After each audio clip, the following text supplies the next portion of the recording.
He is known as the laziest prince the world has ever seen, so why is he going to pick up a sword on the training field right now? The knight asked. Others around him also looked in disbelief. The prince, who had never even left his bed, was standing right in front of them under the sun. Everyone nearby remained skeptical. I think it's impossible that this kid is actually going to train. When the boy stops in front of a sword, his butler comments that it would be better for him to go back home and later they would call an expert to help him out, but is soon surprised when he sees the boy standing before the largest sword. The boy picks it up silently and murmurs, "This one," while the knights pinch themselves, asking whether they are dreaming or having a nightmare. But suddenly, the expression on everyone's face slowly begins to change. The boy prepares to strike, but when he finally executes the so anticipated swing, everyone around bursts into laughter, saying this was exactly what they expected. He never left the bed and is trash. That's it. They walk away laughing, staying there is a waste of time. However, the truth was that none of them had any idea just how powerful that boy would become in a short time or for how long he has held a sword. And now he's going to train harder than anyone else. The whole empire would hear his name and all the girls would become interested in his incredible backstabs with his sword. All of this because he possessed a swordsmanship never seen before. And what no one knew was that this was the result of a lifetime of hard work. In another time, in a very distant place. So it all begins this mysterious dude strolling into this random village. Our narrator, this young guy with brown hair, is just chilling with his rake, looking at the stranger thinking, great, another weirdo. He took one look at the stranger's face and immediately realized that he had seen some stuff. The village elders come out to greet him, and they welcome this brooding edgelord into their village with open arms. And our narrator, he's against the idea. He's like, hell no, this guy has written trouble all over his face. But the elders already shaking hands and rolling out the welcome mat, so what can he do? With that, 3 days have passed and this guy hasn't opened his door once. He's so quiet that our narrator literally forgets he exists sometimes. Some curious villagers try approaching his house, but homeboy just walks past them. After about 10 days, our narrator learns what this dude's actually doing in there. Some kids playing spy peek through the fence and come back with the tea. This guy's training with a sword every single day. They're even mimicking his moves with sticks. Our narrator's thinking, okay, so this dude's got some tragic backstory, clearly practicing for some revenge arc or something, but he still doesn't care. A whole month goes by and moss starts growing on this guy's door. But does he stop training? No. Our narrator doesn't see him, but he can hear the sword swings. The village gossip mill goes absolutely crazy. Some people think he's preparing to take revenge on someone. Others think he's a fallen knight with a dark past, maybe even a famous mercenary. Our narrator's just trying to peel potatoes and mind his business while everyone around him won't shut up about Sword Boy. He's genuinely trying not to care, but come on, you know curiosity is building. 6 months in and our boy finally caves. He's working in his garden and goes, tomorrow I'll go and see what all the talk is about. He wants to see how fast this guy is, how strong, and what crazy techniques he's got because this dude's basically the neighborhood celebrity at this point. So he sneaks over and peeks through a broken part of the door, and it's underwhelming as hell. The wanderer's just standing there in a basic stance, sweating buckets, practicing his swing, looking at his our narrator, thinks to the regular villagers who don't know anything about swords, this probably looks incredible, but he's seen actual knights during his trading days, and compared to that, our sword boy is nothing. Dude's technique is mid at best, but you can tell he's got some serious trauma keeping him going. Our narrator feels a bit bad for him, but decides, you know what? Not my circus, not my monkeys, and goes back to his life. The time flies, and then something actually interesting happens. A new family moves in. A retired mercenary with his son and daughter. They're all happy and smiling, the total opposite energy from Sword Guy. The daughter's name is Rem, and our narrator takes one look at her and goes, yep, she's the one, and instead of waiting like a romance MC, dude shoots his shot the very next day. Then we cut to 3 years later, our boy's writing in his diary for the first time in forever, and guess what he writes about? The Wanderer. This dude is still out there swinging his sword. Meanwhile, our narrator has been courting Rem for 2 years and she finally agreed to marry him. Man's living his best life, got the girl, everything's perfect, but he can't stop thinking about the sad sword guy next door who's been doing the same thing for 3 years straight. 5 years roll by and our narrator straight up says, you know what, I'm documenting this now. This wanderer has been out there, rain or shine, just swinging that sword with zero emotion on his face, so he starts writing it down. Day 1873, still swinging. Day 1964, yep, still going. Winter comes, snow's piling up, and this absolute madman is still out there. Our narrator and Rem have a daughter named Laura, and everyone comes to celebrate. Meanwhile, Sword Guy, you guessed it, still training. The diary pages are piling up, seasons are changing, and this dude has not missed a single day. 7 years, 10 months, and 27 days in, there's a massive storm, rain pouring like the world's ending, and our narrator looks outside and sees this guy standing in the darkness, hair grown out, absolutely drenched, still holding that sword. 37 years have passed. Our narrator's got a beard now. He's a grandfather. His daughter Laura has a son who calls him Sleepyhead. Time's just flying by, but you know what hasn't changed? Sword Guy. Our narrator admits he kind of forgot to check on him recently. That dude training is as natural as the sun rising. part of the universe now. One day, his grandson wants to go to the market, but our narrator decides to stay home. He's walking through the village and oh, he is now the village chief, so everyone's greeting him. Looking at the scenery, he's thinking about how much everything has changed. But then he stops in front of one house that looks exactly the same as it did 37 years ago, the Wanderer's house. Still covered in moss, still rusty, still giving off please don't disturb vibes. He peeks through the gap in the door, and his eyes go wide. He starts running, throws open the door, and bursts into the courtyard. There's the Wanderer on his knees, hands gripping the sword that's stuck in the ground. Dude's old now, body covered in scars, but he's still in that same position. And then our narrator realizes this guy's dead. He died training. After 37 years of non-stop training, he literally trained until his last breath. Our narrator closes the Wanderer's eyes and lays him on the ground, wishing him peace in whatever comes next. The scene shifts and we meet our actual main character, a blonde kid with blue eyes who jolts awake from his dream like he just had the worst nightmare of his life. Turns out he's been dreaming about being that wanderer and it felt real. Like sword in hand, muscles screaming, salty taste of exhaustion real. This kid's name is Aaron,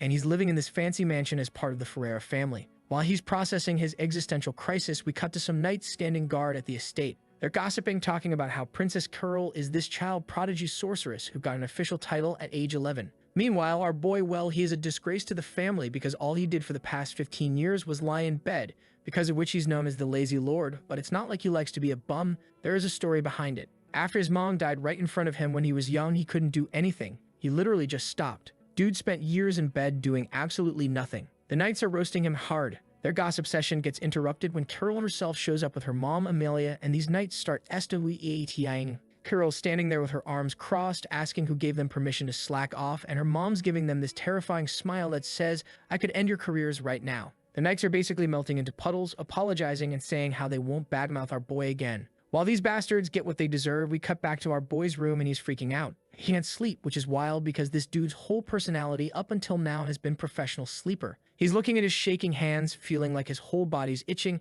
and then he does something absolutely insane. He calls his butler and says, I want to train with the sword. The butler literally freezes. His face goes through about 7 stages of shock. He's standing there sweating, probably wondering if his master hit his head or got possessed, because the lazy lord wants to train that can't be right. So the scene shifts to the Ferreira family training ground and it's packed. Knights everywhere, students milling around, and suddenly everyone starts freaking out. One bearded guard knight is literally asking his buddy if his eyes are broken because he can't believe what he's seeing. The Baron's students are all staring with their mouths open. The yellow-haired kid turns to his redhead friend and goes, told you the girl wanted to reply, but she's busy being shocked. Why? Because our boy, the lazy lord himself, is walking toward the training ground with his butler. Let me repeat that the guy who hasn't left his bed in years is voluntarily going to the place where people do VRK. The knights are losing it. Some of them have never even seen his face before, and now he's just casually taking a stroll among them. Our boy stops in front of the weapon rack, and everyone's watching. The butler starts explaining that swords come in different sizes and shapes, and since our boy doesn't know jack about swordsmanship, maybe they should wait for an actual teacher to help pick the right one, but our boy's like, nah, I'm good, and completely ignores every other weapon on the rack. He's laser focused on this massive two-handed sword hanging on the wall.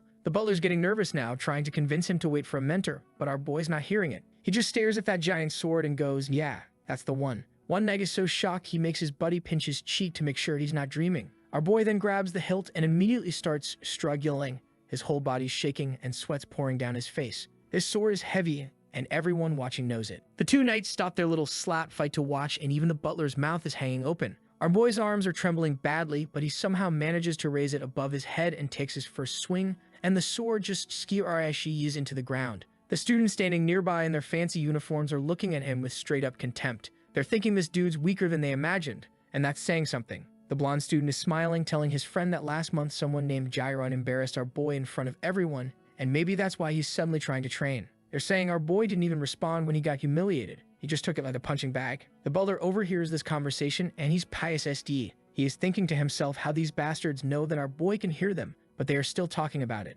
Then the butler walks up to our boy, who's still swinging that sword, and tries to explain that mastering swordsmanship takes daily brutal training, and maybe he should really consider getting a proper teacher. But our boy's not listening. He just keeps swinging even though his entire body's screaming in pain. Every muscle hurts, his arms feel like they're about to fall off, and he doesn't even fully understand why he's doing this. It's like his body's moving on autopilot. He adjusts his stance, trying to find a more comfortable position, and takes one more swing before his body just gives up. He starts falling to the ground, completely exhausted. He's lying there taking these deep, desperate breaths, and you'd think he'd be in agony, right? But instead, he feels relief. Like all the weight he's been carrying just evaporated. Our boy starts to get back up, grabs the sword with one hand, and pushes himself to one knee. He's repeating the movements from that dream, copying the Wanderer's technique, and something crazy is happening. Every swing makes the heaviness in his chest lighter. All those terrible memories, all that trauma, all that responsibility he's been drowning in, it's disappearing with each movement. He raises that massive sword above his head again, and he can't stop. Sweat's flying everywhere from how fast he's moving. And that's when the butler finally intervenes, literally shouting at him to stop because it's getting dark outside. Our boy looks at him like, wait, what? It's dark already? And then his body just shuts down. He starts falling, but the butler catches him, asking if he's okay, but our boy is just confused as to how it could already be night. He takes a look and yep, the sun's setting, the buildings are going dark, and he realizes that he's been swinging that sword for 8 hours without even noticing. He asks the butler why he didn't stop him earlier or go do something else, and the butler's like, bro, I'm not leaving you alone, and also you weren't listening to me at all. The butler helps him walk, saying he'll clean everything up, and that our boy needs to rest because you can't just go crazy like this every day. Our boy's like, yeah, you're right. I probably won't do this again. The scene shifts and we see our boy in bed. He is holding his arm and screaming about the muscle pain, cursing that stupid dream for doing this to him. He's trembling, thinking with his body hurting all over there's no way he's going to be able to sleep tonight. But 5 minutes later, my guy is out cold, drooling on his pillow like a baby. The scene shifts to a few days later and our boy is absolutely demolishing a sandwich. He's taking massive bites, shoving milk between bites, just going full go lion mode on this meal. The butler's standing behind him in complete shock, watching his master eat like he's never seen food before. The butler asks if our boy's planning to train again today, and our boy just nods. He's thinking about how that weird dream keeps haunting him every night, and the only way to get rid of that itchy feeling in his body is to keep training. Plus, when he's swinging that sword, all the bad thoughts go away. He slams his glass on the table and demands more milk and more sandwiches. Meanwhile, near the training ground entrance, the knights are placing bets on whether our boy will show up today. They're in the middle of their argument when this old dude in a red robe shows up. He's got this long, luxurious gray beard and asks for directions to the training ground. The knights ask who he is, and the old man introduces himself as a wandering knight who wants to check out the estate. He's got permission apparently, so the knights are like, all right, cool, we'll take you there when our shift ends because we were heading there anyway. They're walking toward the training ground, and the knights are all excited to see who won their bet. The bearded knight's eyes go wide when he spots our boy still out there, trembling as he lifts that massive sword, and man, he is cursing inside because he lost the bet. He hands over a bag of money to his partner. The winning knight's grinning, saying how he knew that our boy was going to show up today because apparently Brian had really embarrassed him badly. So maybe this persistence will last a week, maximum? The old man in the red robe is watching all this go down. He's studying our boy, thinking to himself that the kid's definitely not wasting his time and isn't as bad as people say. But he can't help noticing our boy's skill level is low though. Like really low. The kid can barely hold the sword, his hands are trembling, and his stamina is garbage. The old man's wondering if our boy's doing this for revenge or some other petty reason because you can't approach swordsmanship lightly with weak motivations like that. Then suddenly, there's this gust of wind. Everyone looks up and their jaws drop.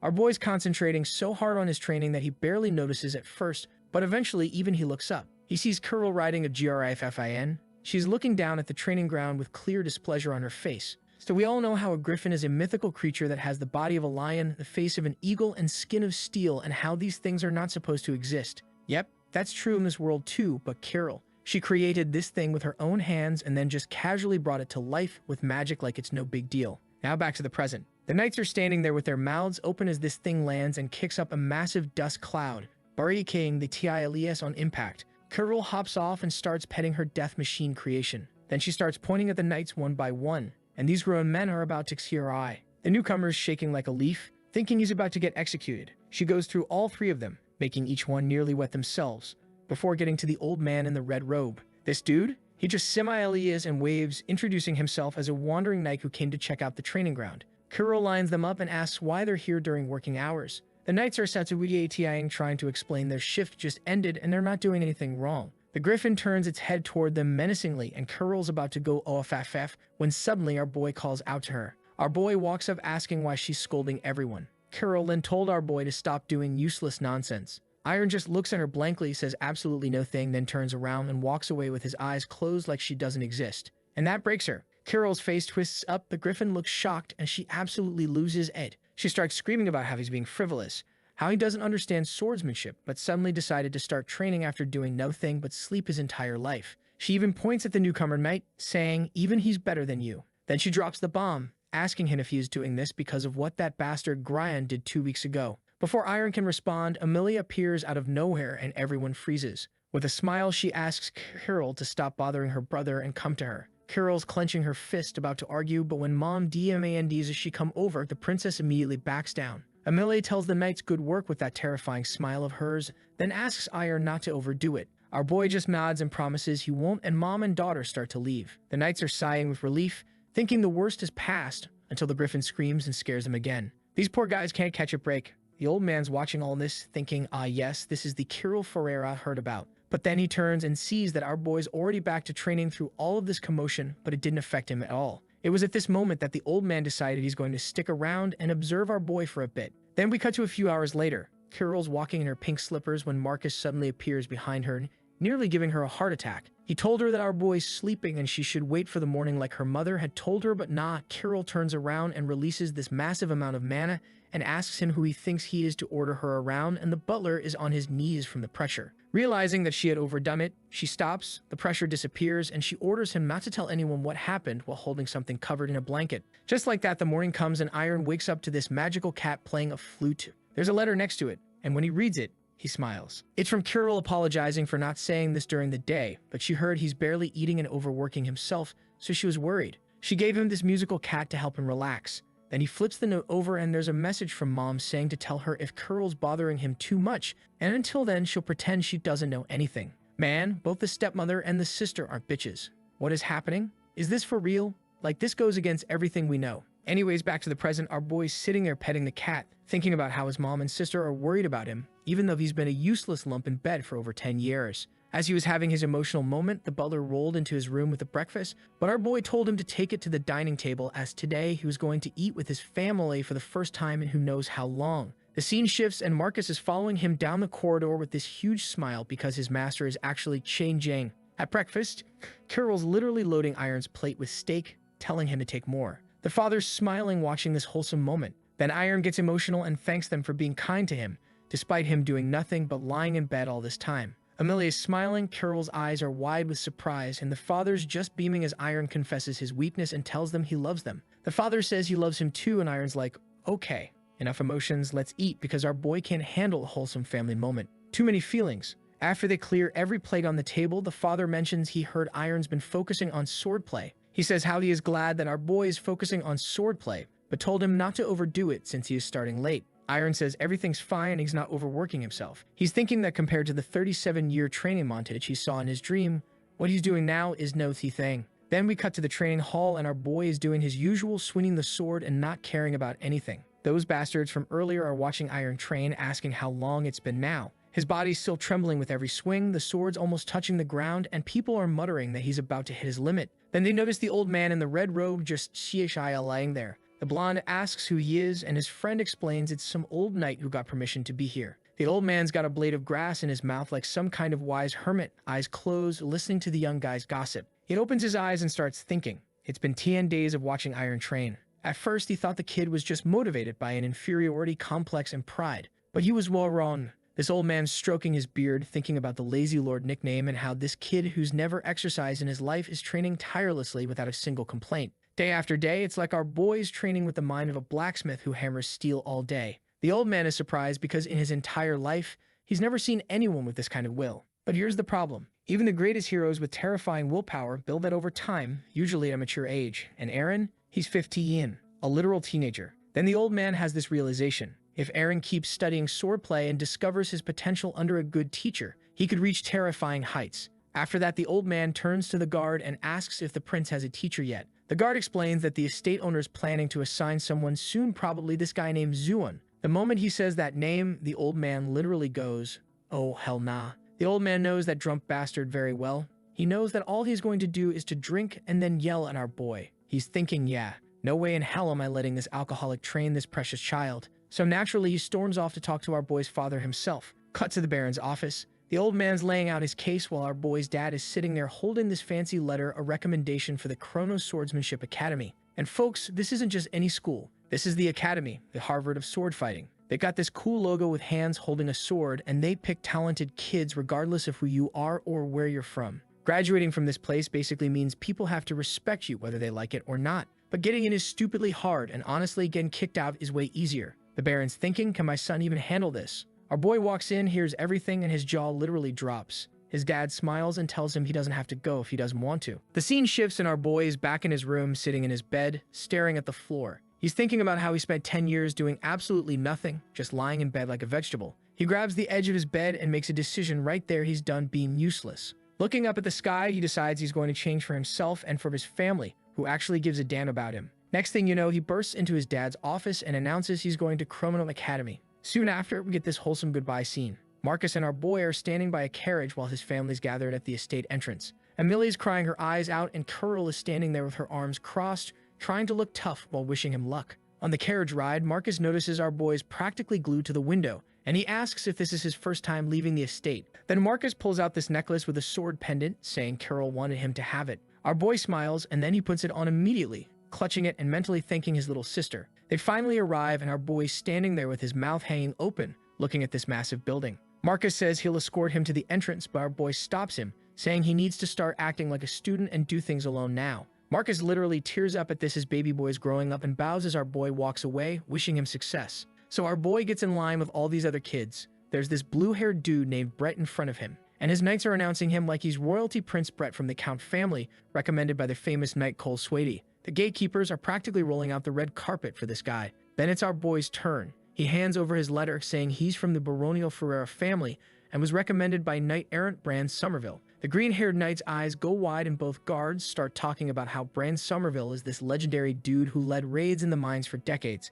After our boy walks through, the guards are standing there confused as hell. The red-haired one's thinking, wait, isn't this the lazy lord? The weakling from the Ferreira family? How did he get Bran to write a recommendation? They're both just staring at his back, completely baffled. Our boy reaches this huge door and pushes it open. The moment he steps inside, everyone turns to look at him. The whole hall goes quiet. Brett and his buddy are looking at him with pure contempt. There's this red-haired girl shooting him a disgusted look, and another girl with white hair giving him the same treatment. Our boy's internally screaming, "Don't lose your composure, don't lose your composure." Then this familiar face walks up to the speaker's area, and our boy is surprised. It turns out this is Ahmed, the instructor who's going to train and evaluate all 400 students. Ahmed's scanning the crowd, and his eyes land on 3 people, Brett, Judith, and Ilya. Apparently, Ilya is the second genius of some famous Lindsay sword family, which makes Brett clench his teeth because now he's thinking, great, there goes my chance at first place. Ahmed raises his hand and drops the bomb. They're not students yet, just pre-selection candidates. They have to endure 2 brutal tests and then come back a year later. Then they can become students. And even after that, real hell begins. Then he tells them to leave their stuff and head outside. The scene shifts and now we are outside. They're at this massive stadium with a crazy uneven track. Ahmed's walking around with his hands on his hips, explaining this is physical training, heart, lung, and muscle endurance. He points at this ridiculous path and says this is their usual route. Then without warning, he just starts running and yells for them to follow because the test has begun. Ahmed picks up speed and the students are struggling to keep up, raising huge clouds of dust. Our boy's near the back, already sweating buckets and gasping for air. Brett's near the front, teeth clenched, realizing this is going to suck. Then Brett decides to check on the lazy lord for some schadenfreude, and our boy's completely fallen apart. He's shaking, barely standing, looking like he's about to pass out. His heart feels like it's going to explode. Ahmed glances back, looks a bit disappointed, but doesn't say anything and keeps running. The other students are getting farther and farther away. Our boy's trembling, and then he just collapses and starts cradling. Brett's shocked. The dude stops smiling for the first time. But then something insane happens. Our boy somehow gets back up and starts running again. Ahmed sees this and grins. Our boy's thinking about his dream, that wanderer he saw. Compared to what that guy went through, this is nothing. Then he starts running, telling himself that he wants to be like that wanderer. He wants to reach that level. Meanwhile, the green-haired instructor dude is watching our boy, thinking, why hasn't this kid collapsed yet? Then he notices something weird about our boy's movements and facial expressions while running. Our boy's covered in sweat, clothes all dirty, barely keeping his balance but still pushing forward, and the crowd behind him literally watches him fall in slow motion. Right before he face plants into unconsciousness, the green-haired guy catches him. Meanwhile, everyone else just runs past like nothing happened. The instructor lays him down, takes a good look and goes, damn, this bastard actually ran until he got completely exhausted. Then we cut to some time after, and our boy wakes up. He sits up in bed looking around confused, like, where the hell am I? Then this dude walked up to him and told him to relax, assuring him that he's perfectly fine. The guy introduces himself as Lung, instructor and head of the rehabilitation department. Our boy thanks him for the help and this bastard gets cocky. He then tells our boy that if it wasn't for him,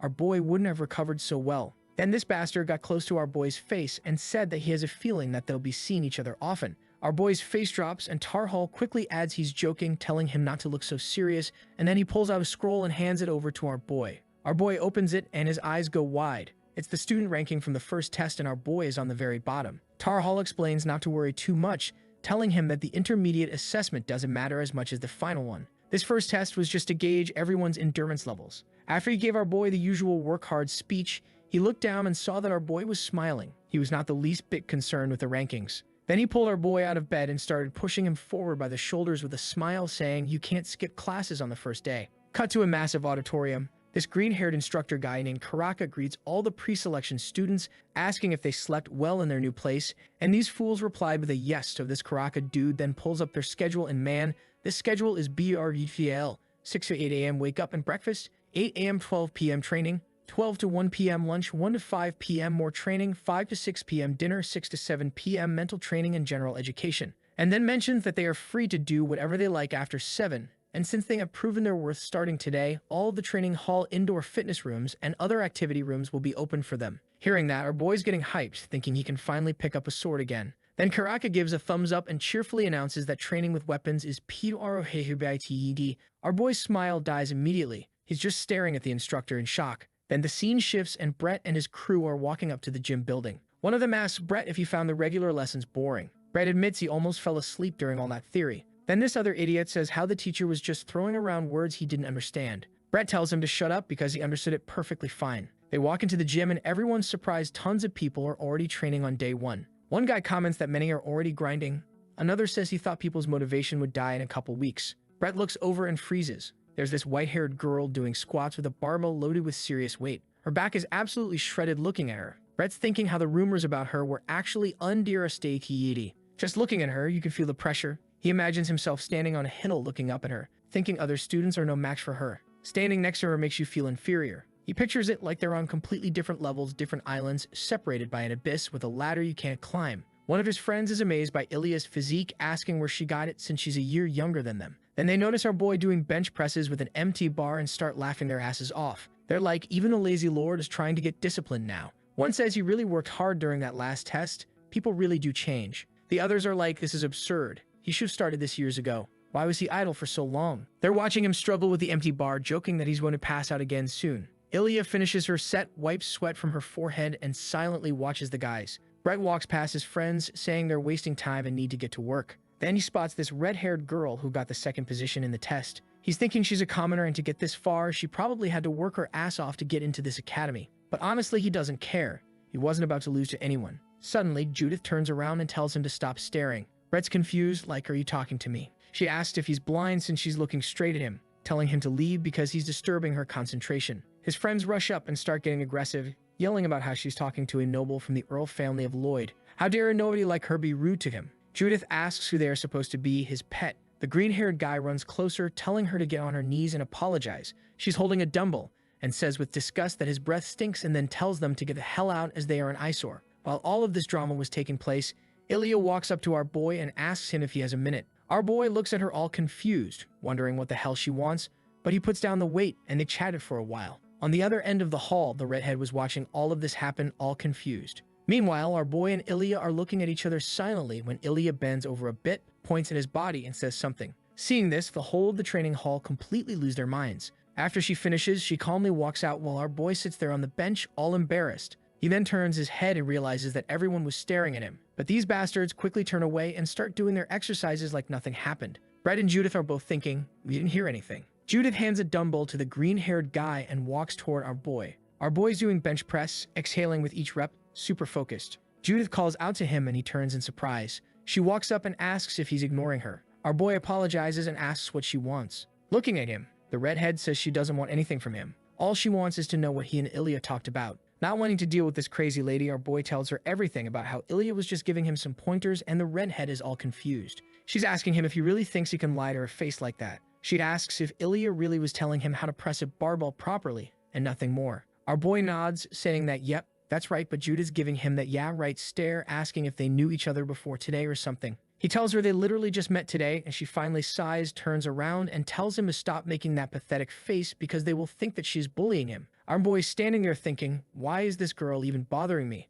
While he's lifting the bar overhead, mentally telling himself it's time to practice and forget about all this drama. Meanwhile, Brett walks over looking all curious, asking what the hell he was talking about with Ilya and the red-haired girl. Then we cut to a month later and everyone is complaining about how hard this month has been. They complain about how they've been doing the same boring routine for a whole month. The guy asks if they think it's unfair they haven't gotten swords yet, but Brett's not interested in the conversation. He's just watching our boy doing squats and Ilya guiding him. Brett stretches his hands and thinks to himself there's no point paying attention to these two. He's watching Ilya actively coaching the main character and realizes he'll never beat her. She's taken first place in the rankings this time too. Looking at our boy, Brett thinks this dude is the complete opposite. He's sure someone pushed this guy here, so sooner or later he'll go back to his old ways right now, and he keeps going because Ilya is supporting him and the ridicule from others is fueling him. Brett turns around and tells his team members to head to the stadium, thinking his goal is second place. When he got out, he saw Judith going hard at it again, and boy, he didn't like it. He turned to his friends and told them that he was going ahead and they should try and follow him too.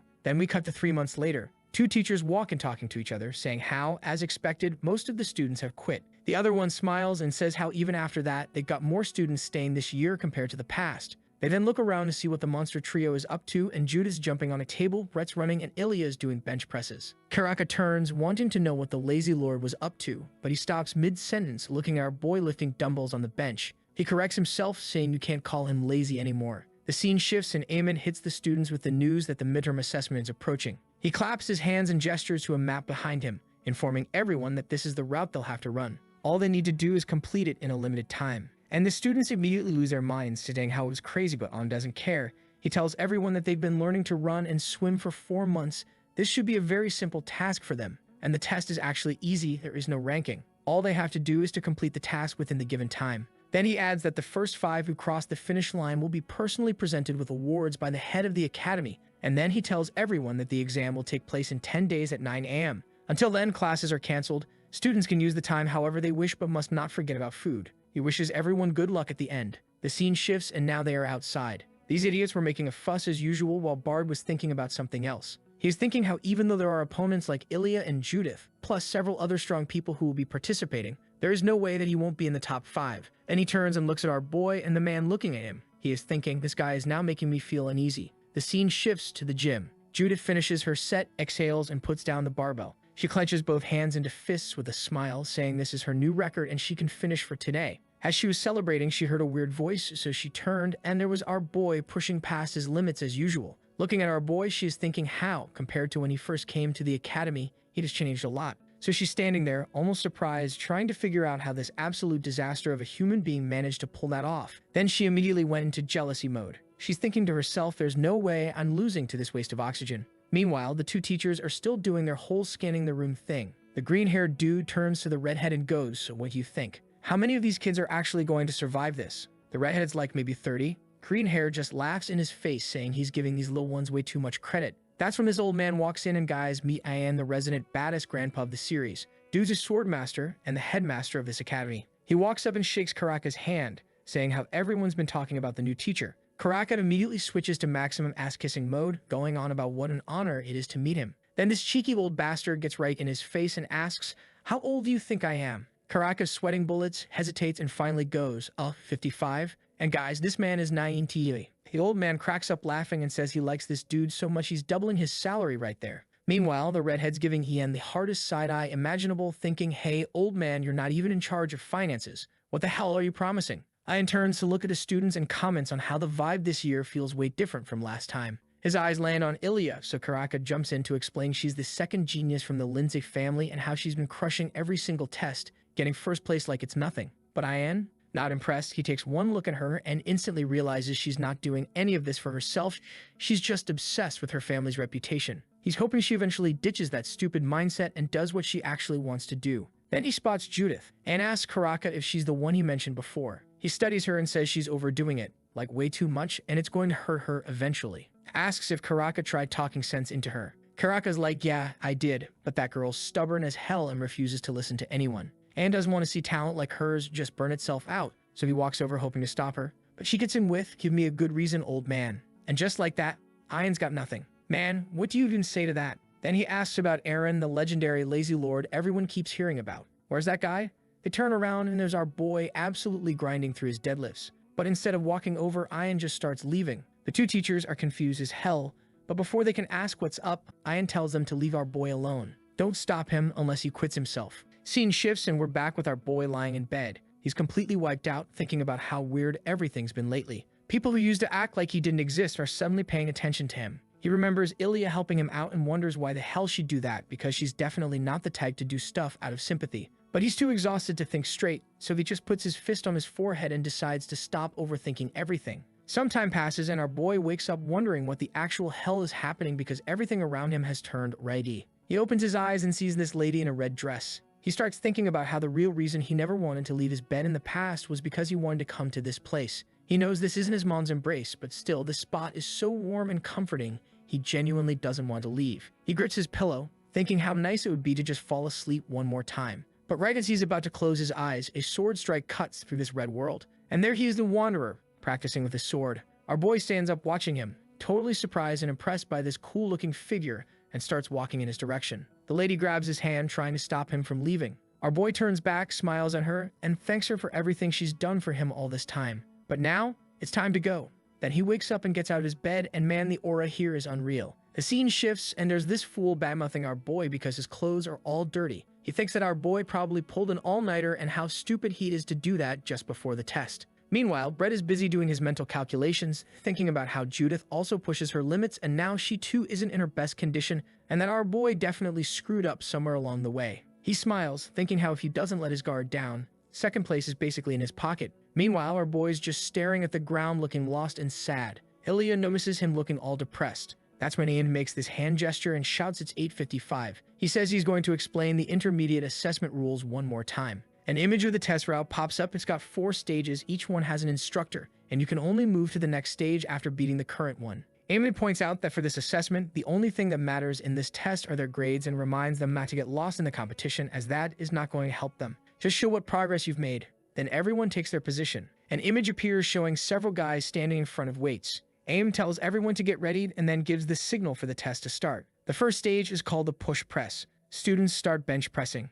Ilya is doing an excellent job completing the task quickly, with total concentration on her face. Brett turns to look at her and mentally goes, she's fast as expected. He's thinking even if he gives it everything, he won't keep up with her. Looking at his friends, he notices that besides Ilya and him, there are other participants struggling hard with the exercise. Brett's face shows he's trying his best when suddenly his eyes go wide. One of the students is actively crushing this exercise. The instructor holding documents looks at him in surprise. It's our boy, face all red, trying his hardest to do the fastest and most accurate reps. Brett's looking at our boy screaming from the effort and mentally asking if he's lost his mind. Does he plan to fall off his feet right at the beginning? Brett hears that Ilya passed the first stage. Looking at her back, he mentally goes, damn, that was fast. Then in the second breath, the instructor shouts our boy's name and man, no one can believe it. Breathing heavily, our boy heads to the second stage. The second phase is box jumping. Our boy jumps on the box thinking how he is not concerned with whatever these bastards are saying, and they can laugh as much as they want. He mentally says he gets their confusion. Putting all his strength into another jump,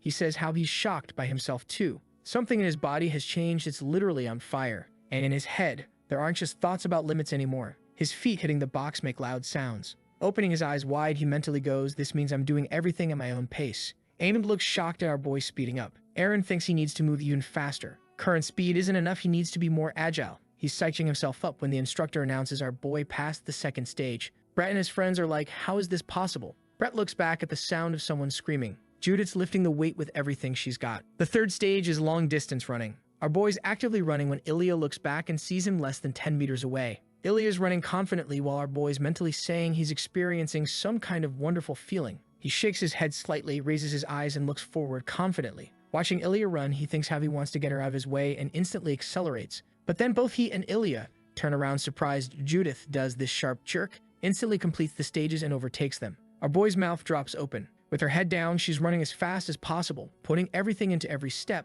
thinking to herself how she's never going to lose. Then we get this flashback of her doing push-ups day after day, putting every part of herself into training. She's thinking about what it cost her to be here. Everyone made fun of her when she applied to Chrono Academy, saying how she was dreaming big and how there is no way that she's going to get selected since she's not even from an aristocratic family. And Judith listened to everything and never said a word, though in her mind she was like, I'll show you bastards. I'll work like hell, get into Chrono, and work even harder, and never let anyone beat me. Just like that, the third stage ended, and now it's time for the fourth stage. This time is long-distance swimming. Without wasting a breath, Judith jumps into the water and starts swimming. She had only covered a little distance when she felt her legs giving up. She's cursing, asking what the hell this had to happen now, and just to rub the salt on the wound, she saw Ilya overtaking her. Looking at the white-haired girl, Judith thinks how she really pushed herself, but even if she hadn't, she wouldn't be able to beat her, and she knows it. So now she's trying her hardest to swim somehow, and looking at Ilya's figure getting farther by the second, she can't help but cry, thinking how this situation is frustrating. Then the fatigue finally caught up to her, and she started diving headfirst into the water. As she is drowning, she is thinking about how she wanted to rest,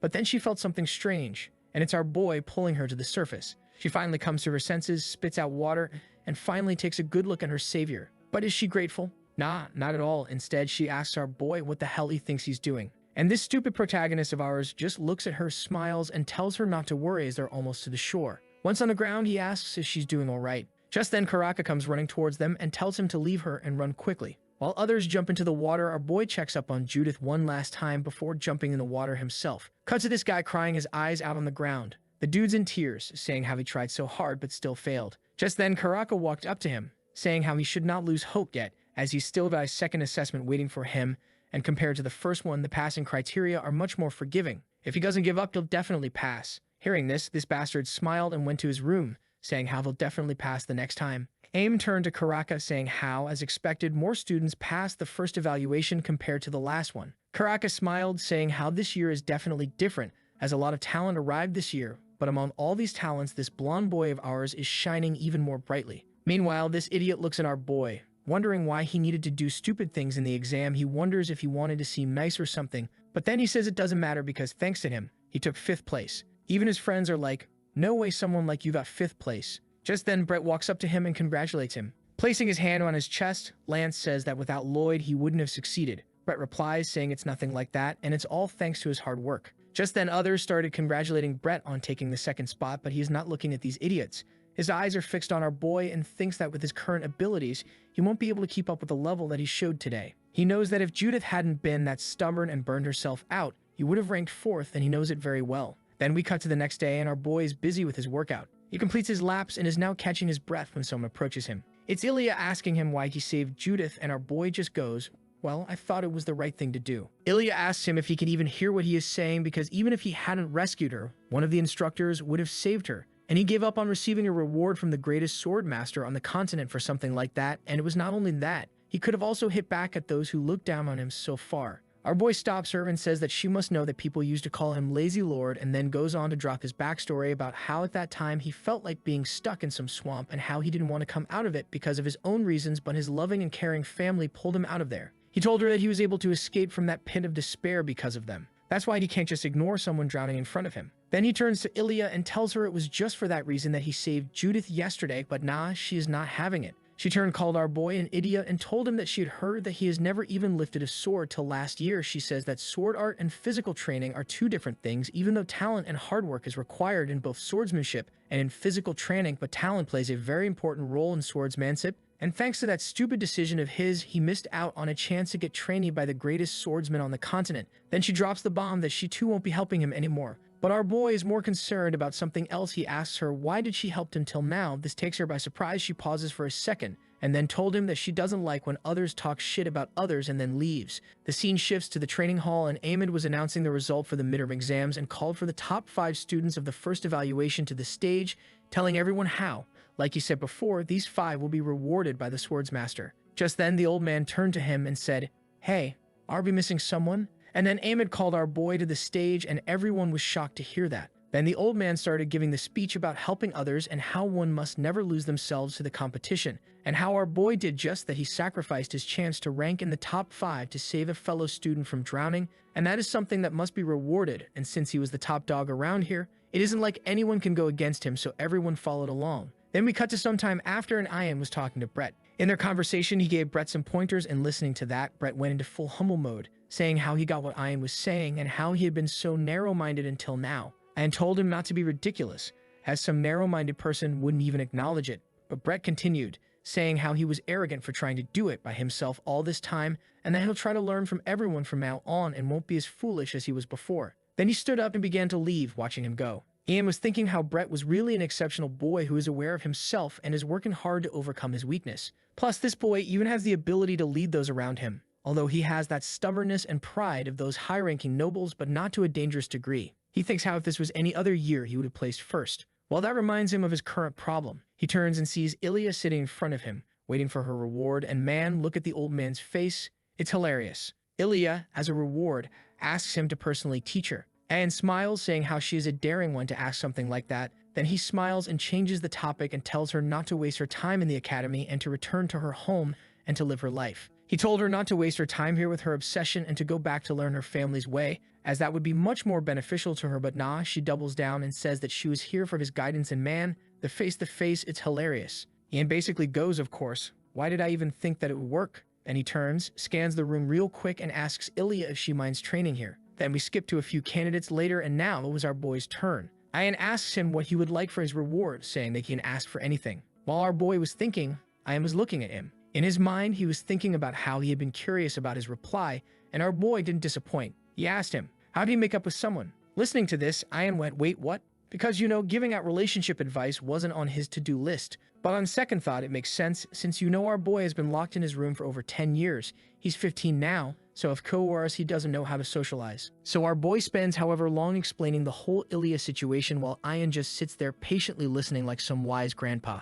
After the story's done, our boy thanks him, and Ian says it's not a big deal. He's actually happy to help with something different than swordsmanship for once. Ian didn't expect Ilya to be the source of our boy's problems, but whatever, he moves on and asks about the actual reward. The important stuff? Ian reminds him he could literally teach him detailed sword techniques and give him invaluable advice, but our boy just completely short-circuits. He starts babbling about how he has no idea what to ask for, he only started training a month ago, he's embarrassed, and he doesn't know what he needs. Ian literally has to tape his hands to stop the rambling. He's like, dude, why are you so nervous? The swordsman should be confident. Since our boy clearly can't decide, Ian just goes, fine, I'll give you the reward some other time when you actually know what you want. Our boy seems pretty pleased with this solution, so he gets up, thanks him, and off he goes on his merry way. But here's the thing, Ian's sitting there afterward thinking about how our boy really was weird. He wasn't really nervous at all, more like he was calm, as if he already knew his goal, like he already had someone guiding him. This makes Ian remember some trainee from years back who had crazy talent and an unpredictable personality.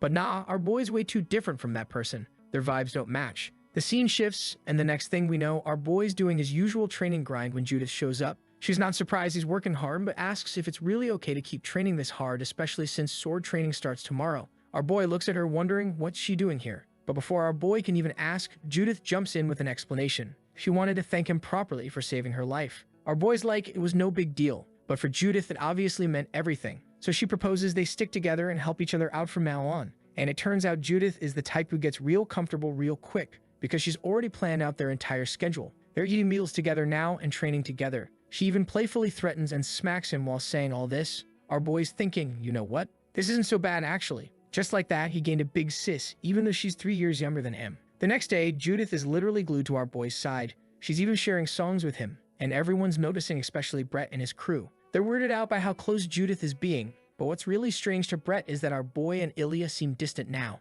His nosy ass can't help wondering if something happened between them. But he doesn't get much time to think about it because Almond calls everyone's attention, saying how from today onwards, they're starting sword training. He told everyone how for the next 2 hours, everyone's free to train however they want with wooden swords, and all he had to do was to say those words and the students ran towards the swords, picking their favorite ones. Judith is the one who picked hers first, and man, she is happy with it. She gives it a practice swing and grins widely, saying how it has a perfect balance. The teachers are seeing all this happen, thinking to themselves how this is proof their months of stamina and strength training paid off. Brett's also feeling the difference. The sword feels way lighter than expected. That our boy saw the one he liked and started going towards it as he walked to the wall. All eyes turn to our boy because this bastard is walking toward the biggest wooden sword in the room. This thing looks like Guts Dragon Slayer. He picks it up with complete focus while Ian watches silently from the sidelines. With maximum concentration, our boy gives it one huge swing. Obviously, nothing crazy happens, no shockwaves or whatever, and Brett's group immediately starts dissing him, saying how our boy only wanted to look cool going for that giant sword. But here's what they missed.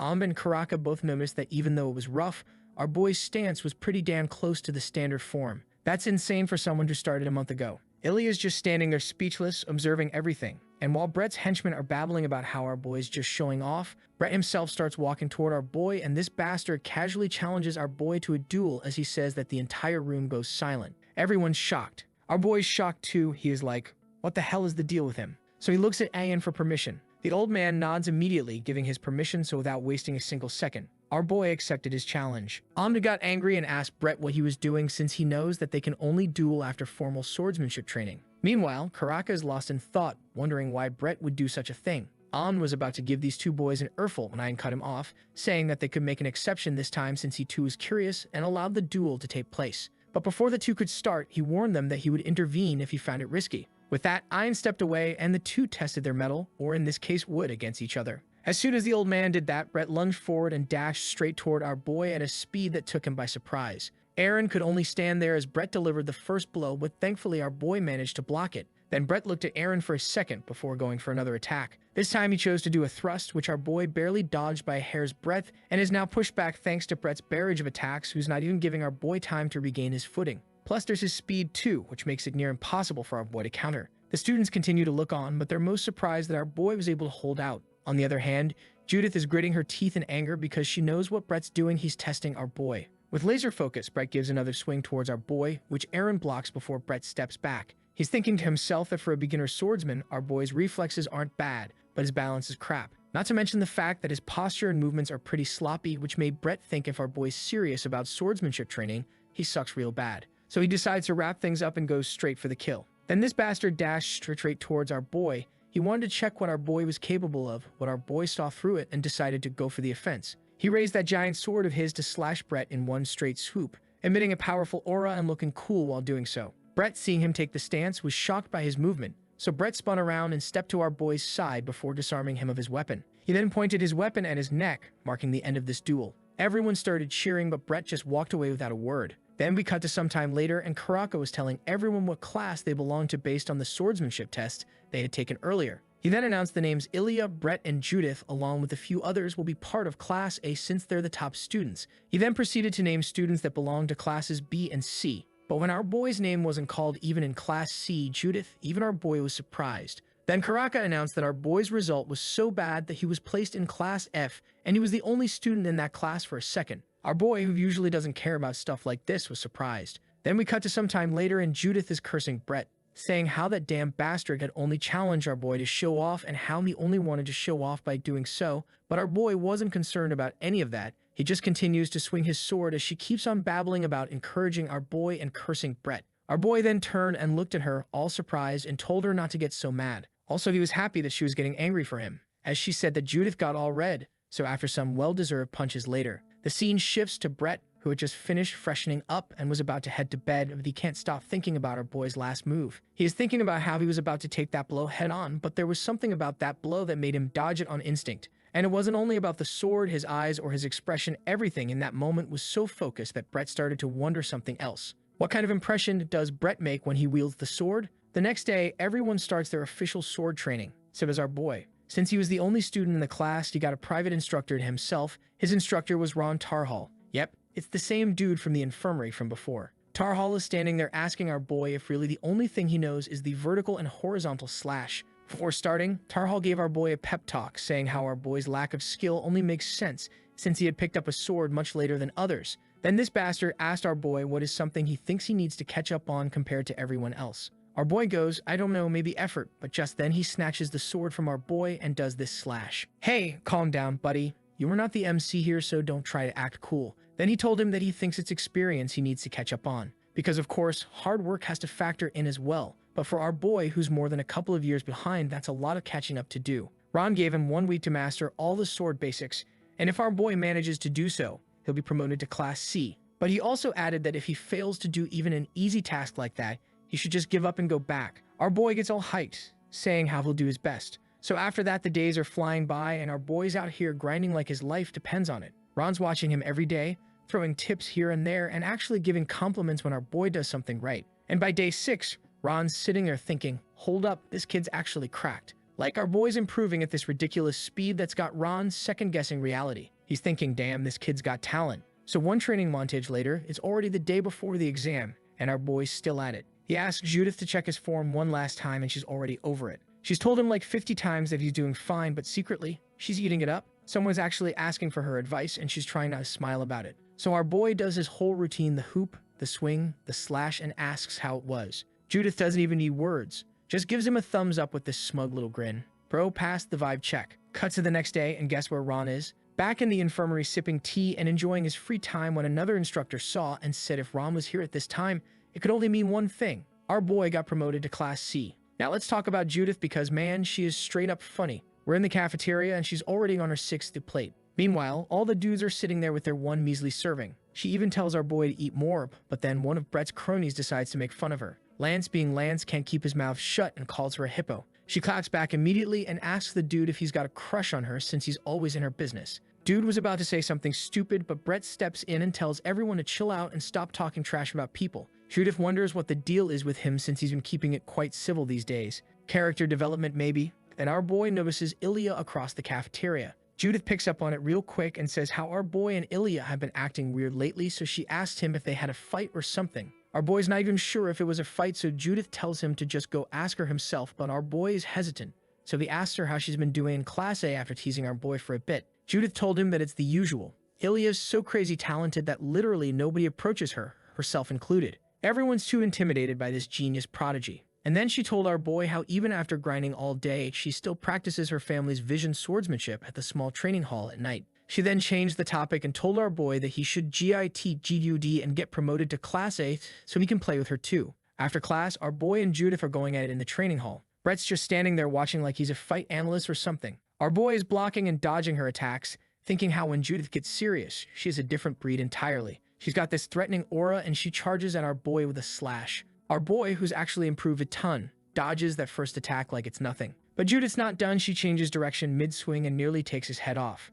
Our boy was able to block it as well, but he had realized one thing after exchanging some blows with her, and that is that this girl's a straight-up monster with a sword. Then our boy decides it's his turn to attack. He runs at her, winds up for this big vertical slash, and right as Judith raises her sword to block, our boy switches to a horizontal slice. Judith has to adjust on the fly and blocks it, but she's grinning now. She calls out his sneaky tactics, then decides to get serious. She changes her grip and puts her whole body into the next strike, completely throwing our boy off balance. The dude hits the floor. Judith tells him that compared to his previous level, he's improving but still not on her level, then suggests that they should call it a day. Our boy clearly wants to keep training, but Judith tells him to go to the small training hall instead, you know, where a certain silver-haired trainee might be practicing right about now. So our boy does exactly that. He goes to the training hall. Meanwhile, inside the training hall, Ilya is about to start when she hears footsteps and turns around, wondering who had come to disturb her training when she realizes it was our boy and he's holding something. Ilya is not happy that her training time got interrupted, but our boy says he just wanted to give her a gift and a letter.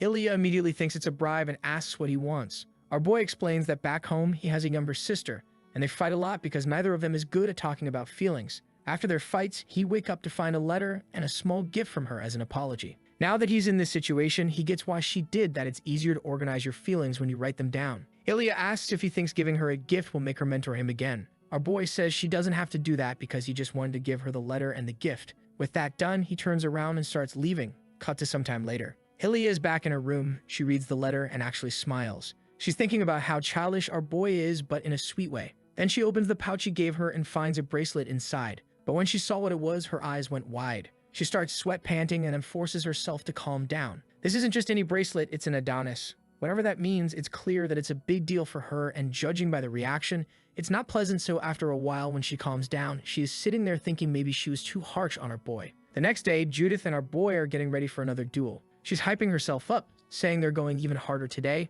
when suddenly Brett walks up. Judith's immediately on guard, thinking this blue-haired pretty boy wants to start something, but nope. Brett says he'll talk to her later because right now, he wants to talk to our boy. Everyone in the training hall stopped what they were doing because it was absurd, like really absurd. They are wondering, did Brett hit his head? What's happening? But Brett explains that watching our boy during the medievals and their duel made him realize something, that our boy's got insane focus and concentration that he lacks. So Brett wants our boy to teach him that. In exchange, Brett will teach him swordsmanship. He extends a hand towards our boy, saying how he wants to overcome their shortcomings and grow stronger together. Everyone in the training hall goes dead silent, but Judith isn't one of them. She straight up asks this bastard what his play is here because earlier clearly he used our boy to show off, so what's he up to now? She asks him if he wants to use him to improve. Brett thinks for a second and then just straight up admits it, saying that he does want to use our boy. Judith's jaw dropped in shock. She can't believe the audacity this shameless bastard is showing, but Brett's not done. He turns to Judith and asks what's wrong with that. He points out that it's a two-way street. Our boy can use him too. Then he pointed out how Judith only trains with our boy outside of official classes and says it's better to learn by interacting with different trainees, you know, get a broader perspective and all that. Man, I love this non-toxic competition arc we're getting right now. Brett even says it's a great opportunity for high-quality growth. Turns out he's not just some nosy brat after all. Even the other trainees listening in are getting inspired by this, especially since Brett's from Class A and our boy's from Class C. So without wasting a second, our boy agrees but opens up about how he's lacking compared to Brett, who's already way ahead of him. But Brett assures him that our boy has something he doesn't. Ever since the midterm evaluations, Brett's been aware that our boy managed to maintain crazy intensity during training because of his focus. That's what Brett wants to learn, so he asks Aaron, how does our boy keep that level of concentration throughout the entire training session? Our boy just slumps and says he has no idea how he does it. Brett walks away with a smile, muttering, that's what all geniuses say, but our boy gets all shy saying how he doesn't consider himself a genius, but Brett sure does because being able to concentrate consistently is a legit skill. Man, we people who suffer from ADHD can't relate.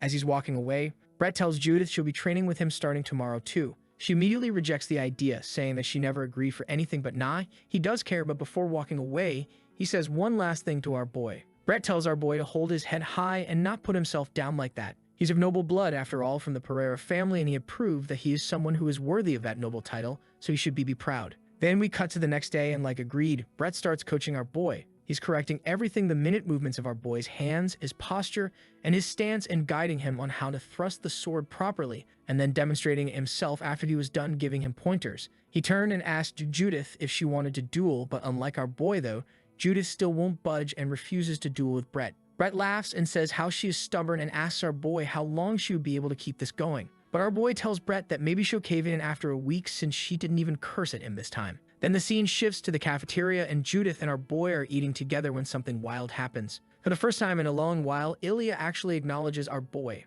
As she passes by, she thanks him for the letter. Judith immediately assumes it's a confession letter. Girl, our genre is shounen, and we're stigayaing in this lane, okay. Soon it's lights out and everybody's snoring, but our boy's lying awake in bed, thinking about what Brett said regarding his level of concentration. The question is, how can he enhance it? While thinking about this, he closes his eyes and remembers the old swordsman from his dreams. Instantly, he's transported to that dream, and just like always, the swordsman is doing his thing, swinging that massive sword of his, but something's different this time because our boy this time can actually feel the sensation in his hands. Not just his hands, but his whole body as the skilled swordsman continues practicing his vertical slash, even though it was just a dream. Our boy wakes up being all surprised by this feeling. He looks out of the window and sees that it's still nighttime, but he doesn't want to let the sensation fade, so he acts quickly, grabs his sword, and starts practicing. The next morning, Judith notices our boy looking like a damn zombie. And look at that, she did cave in and is now dueling with Brett, who calls her out for her lack of focus. But as soon as he says that, he's the one who gets distracted because he spots our boy doing something weird.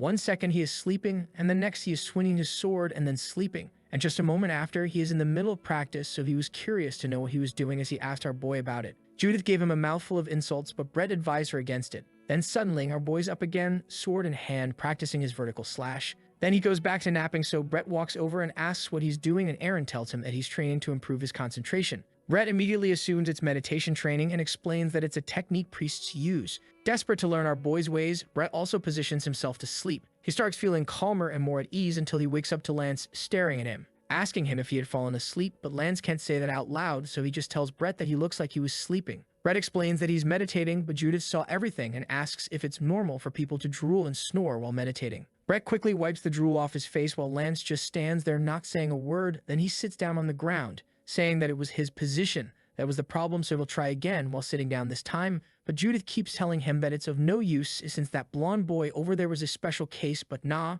Brett continues with his meditation anyway. The scene shifts to Ian's room, where he was looking out of the window, asking Karaka if something interesting happened these days. Karaka smiled, saying, yep, our boy got promoted to Class B. Then he paused for a second and said how he was right about Brett.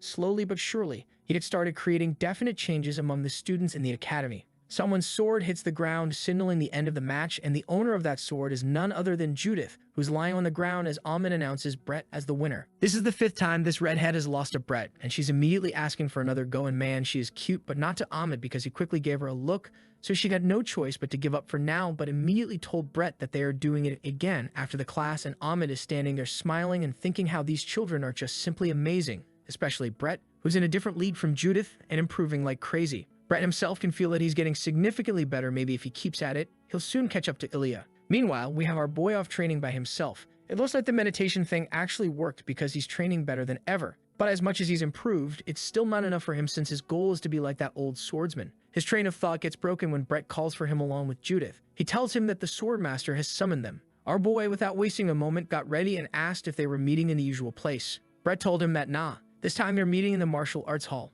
Our boy finds it a little strange, but what can he do? So the scene shifts, and when everyone's gathered, the headmaster congratulates them for enduring 9 full months of grueling training. But now it's time to discuss the final evaluation, which shocks everyone, and continues explaining that unlike the midterms, the final evaluation won't be assessed through quantification methods. Instead, they'll be looking at the trainees' potential. Basically, the old man just told them to show what they got, demonstrate the skill they excel at most, whether it's a fatal strike or ever-changing swordsmanship. He gives them the green light to do whatever they want and to give it their best shot in the last 90 days. As a bonus, Ian removes his dress robes and presents the trainees with his very own sword dance. In the blink of an eye, Ian's aura changes completely, and he delivers a slicing blow so powerful that almost cuts the air itself. Even Ilya's stunned. He swings the sword back with so much force it's like he's commanding the very air they breathe. Ian continues with this complex and captivating sword dance, quick on his feet, but with blows so majestic you can't help but watch. Despite his old age, he's still incredibly agile, launching several continuous strikes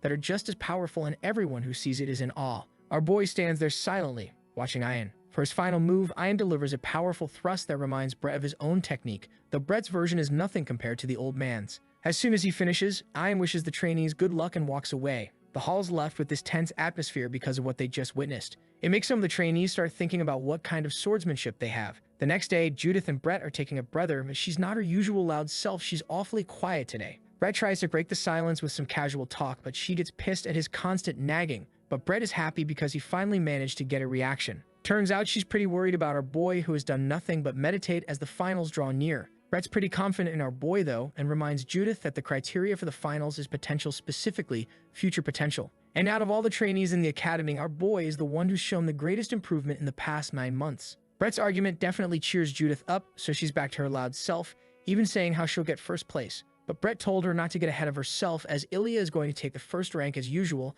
and it'll continue to be the case, especially since she's from the noble and esteemed Lindsay family, the greatest in the continent. Judith's not putting up with that kind of talk, though she starts arguing with Brett, saying, what's the point of the finals if they've already decided the top student? She said how she doesn't care about family and all, and wasn't it true that the first prodigy of their great family got defeated by a common orphan like her and never managed to recover from that? But Brett's no longer listening to her. He's looking past Judith to see Ilya standing just a few feet away. Judith turns around. Oh no. With a glare, Ilya tells Judith that she doesn't really care what they say behind her back, whether it's about her or her family. But Judith's just as angry and challenges her to a duel. If not for Brett stopping her, things would have gotten ugly. Ilya then walks away, saying she'll take first place during the finals and will continue to do so even without the Academy's teachings. She says how she could easily prove how far ahead she is compared to everyone, even without using her family's skill. But before she can fully walk away, Brett runs towards her and asks about the Sword of the Sky, the Lindsay family's swordsmanship. It's said to be the technique used to defeat the dragon of the demon race 400 years ago,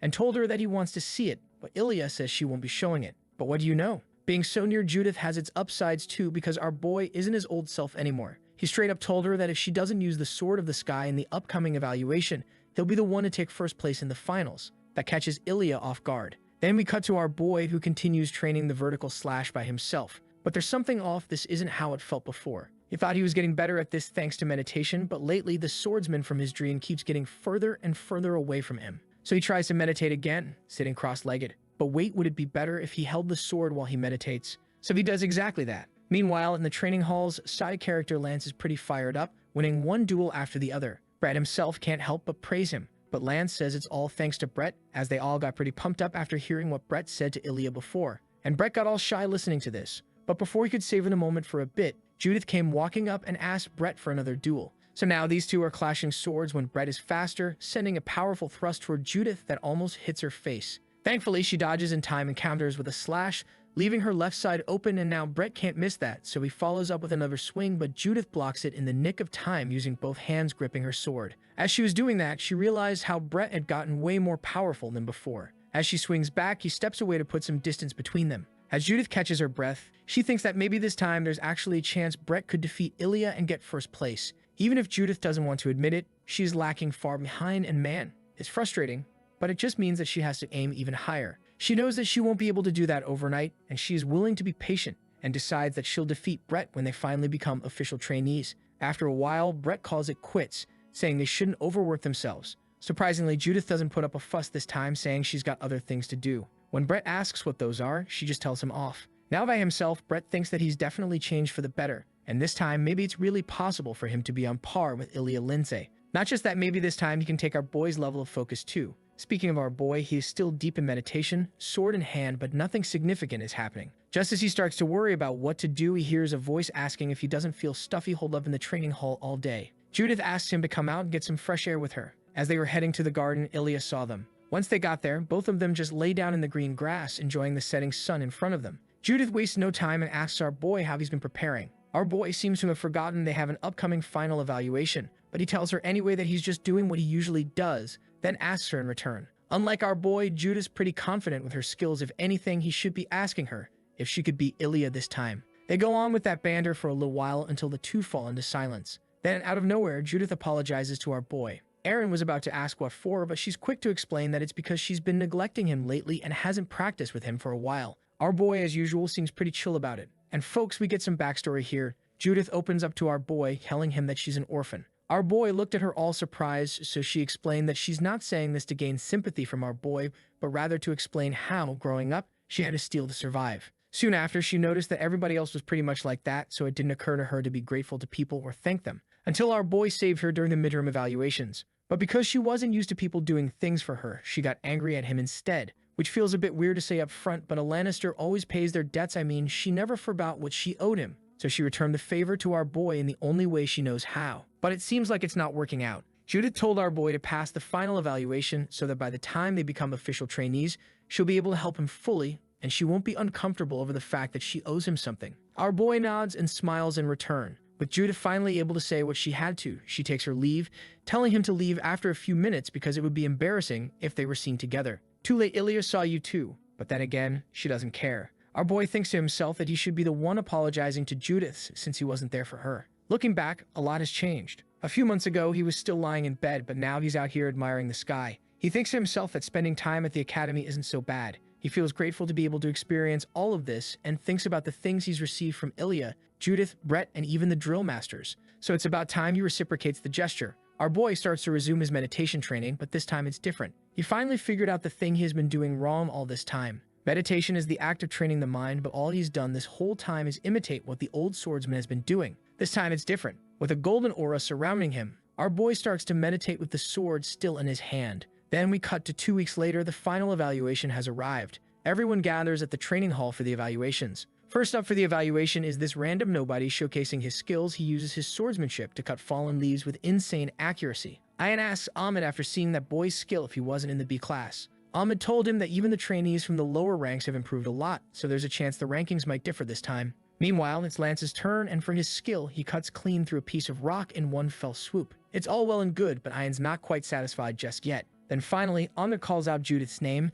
She steps up and asks Ayan if she could maybe do her evaluation with another student instead of solo. She says she wants to show off her skills through an actual duel, and she's already got the other trainees' permission and everything. The headmaster raises an eyebrow, thinking it's kind of interesting, so he asks who she's planning to throw hands with. And well, it should be no surprise it's our boy Brett. They get into position and Brett raises his sword, looking all ready to go, while Judith's still fiddling with her weapon. Then she looks at him dead serious, and says she was planning to go easy on him. But screw that, today's the day she finally surpasses him. Brett just grins, probably thinking, yeah, we'll see about that. Judith doesn't waste a single second. She launches herself at Brett and her sword is already in mid-swing. Brett blocks it without breaking a sweat, but Judith starts throwing blow after blow, each one hitting harder than the last, and Brett's actually getting pushed back. He's still blocking everything, but you can tell he's working for it. The other trainees are watching, talking about how insane the sound of their swords clashing is. Like they could never pull this off. Brett's low-key shook by how much power Judith's packing into every strike. But this girl is relentless. She plants her feet, grips her sword tight, and pushes forward so hard she actually breaks through Brett's defense.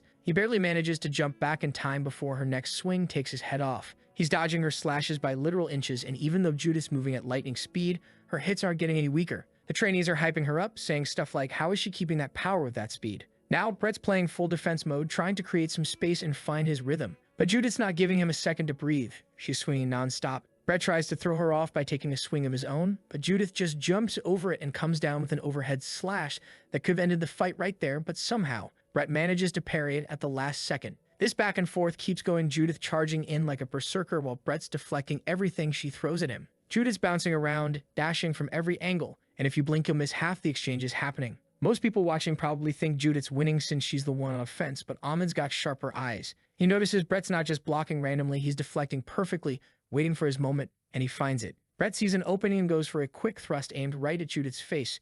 She dodges, but not fast enough. That little cut makes Judith pull back and reset. And given her fiery personality, she's mad now, and it doesn't help that Brett's over there with this cocky little smirk, basically taunting her. So naturally, they go at it again, even harder this time. Judith's thinking she needs to hit harder. Brett's thinking he needs to be faster. They clash one final time, and when the dust clears, they're both standing a few feet apart. Judith's sword is broken in half, while Brett's is still perfectly fine. She's standing there thinking, damn, I really couldn't beat him. But Ayan speaks up and says it was pretty much an even match. Karaka agrees but adds that Brett had a slight edge this time, which makes Brett smirk again. Ayan's hyped now and asks Almond who's up next because he wants to see more. Almond says it's Ilya Lindsay. The moment her name drops, the whole vibe shifts. She walks out with this ice-cold aura, and Brett's sitting there thinking, alright, I'm way stronger now. Maybe I can finally take her down. As Ilya walks past him, Ayan asks what she's planning to show them, and she just casually says she'll demonstrate her family's swordsmanship. Ayan's eyes widen a bit, and he goes, wait, you mean the Sword of the Sky? The technique that cut the neck of the Dragon King from the demon race?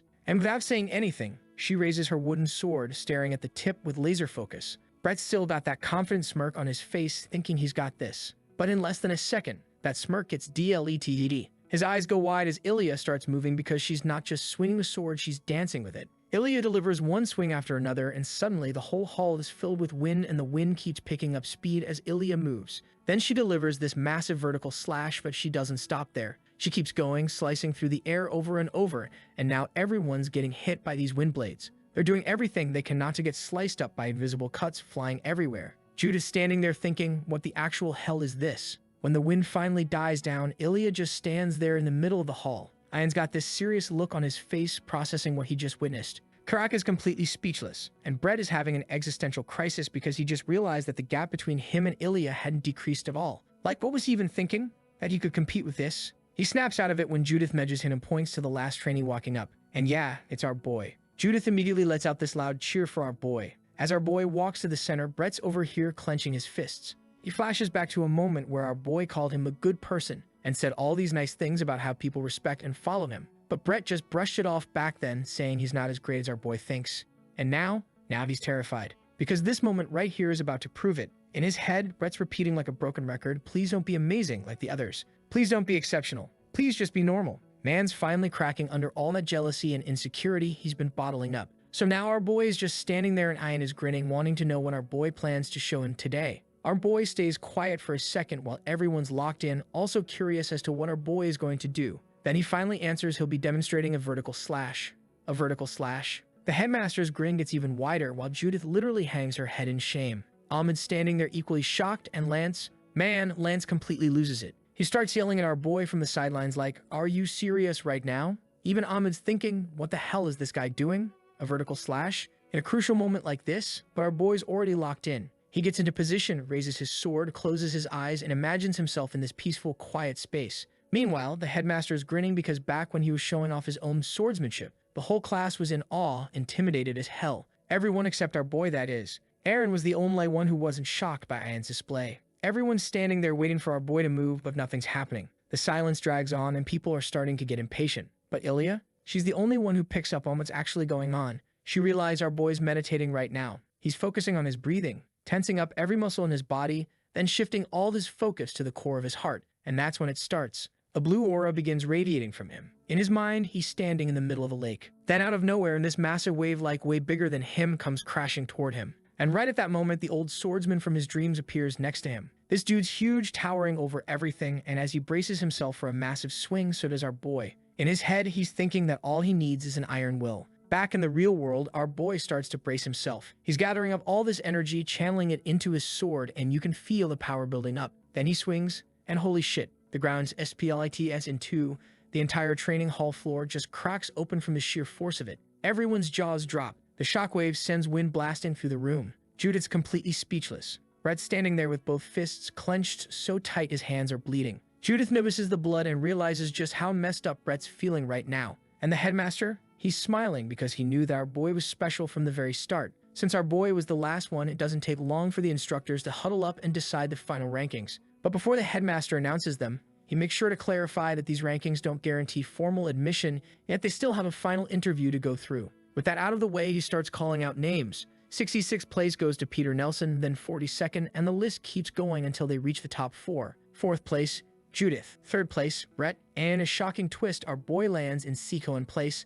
Of course, 1st place goes to none other than Ilya herself. After announcing the rankings, the headmaster dismisses everyone so they can finally rest. Then we cut to some time after, and Ilya heads to the training hall to find our boy because that is the only place he will be training again despite the exam literally just ending. These two just sit in silence for a bit until Ilya decides to speak. She tells him he's gotten really strong, though she admits Judith and Brett are strong too. Still, she says it's been a while since she felt someone chasing after her this closely. Normally that would stress her out, but now she's kind of enjoying it. She even calls it a little fun. She mentions that the vertical slash our boy pulled off was pretty intimidating, which makes him all flustered. He tries to deflect by praising her Sword of the Sky technique instead. Seeing him get all embarrassed makes her giggle, but then her expression gets serious. Then she casually told our boy that she's leaving Criminal Academy. After hearing that, our boy had only one response, so he went, "Wait, what? After all that?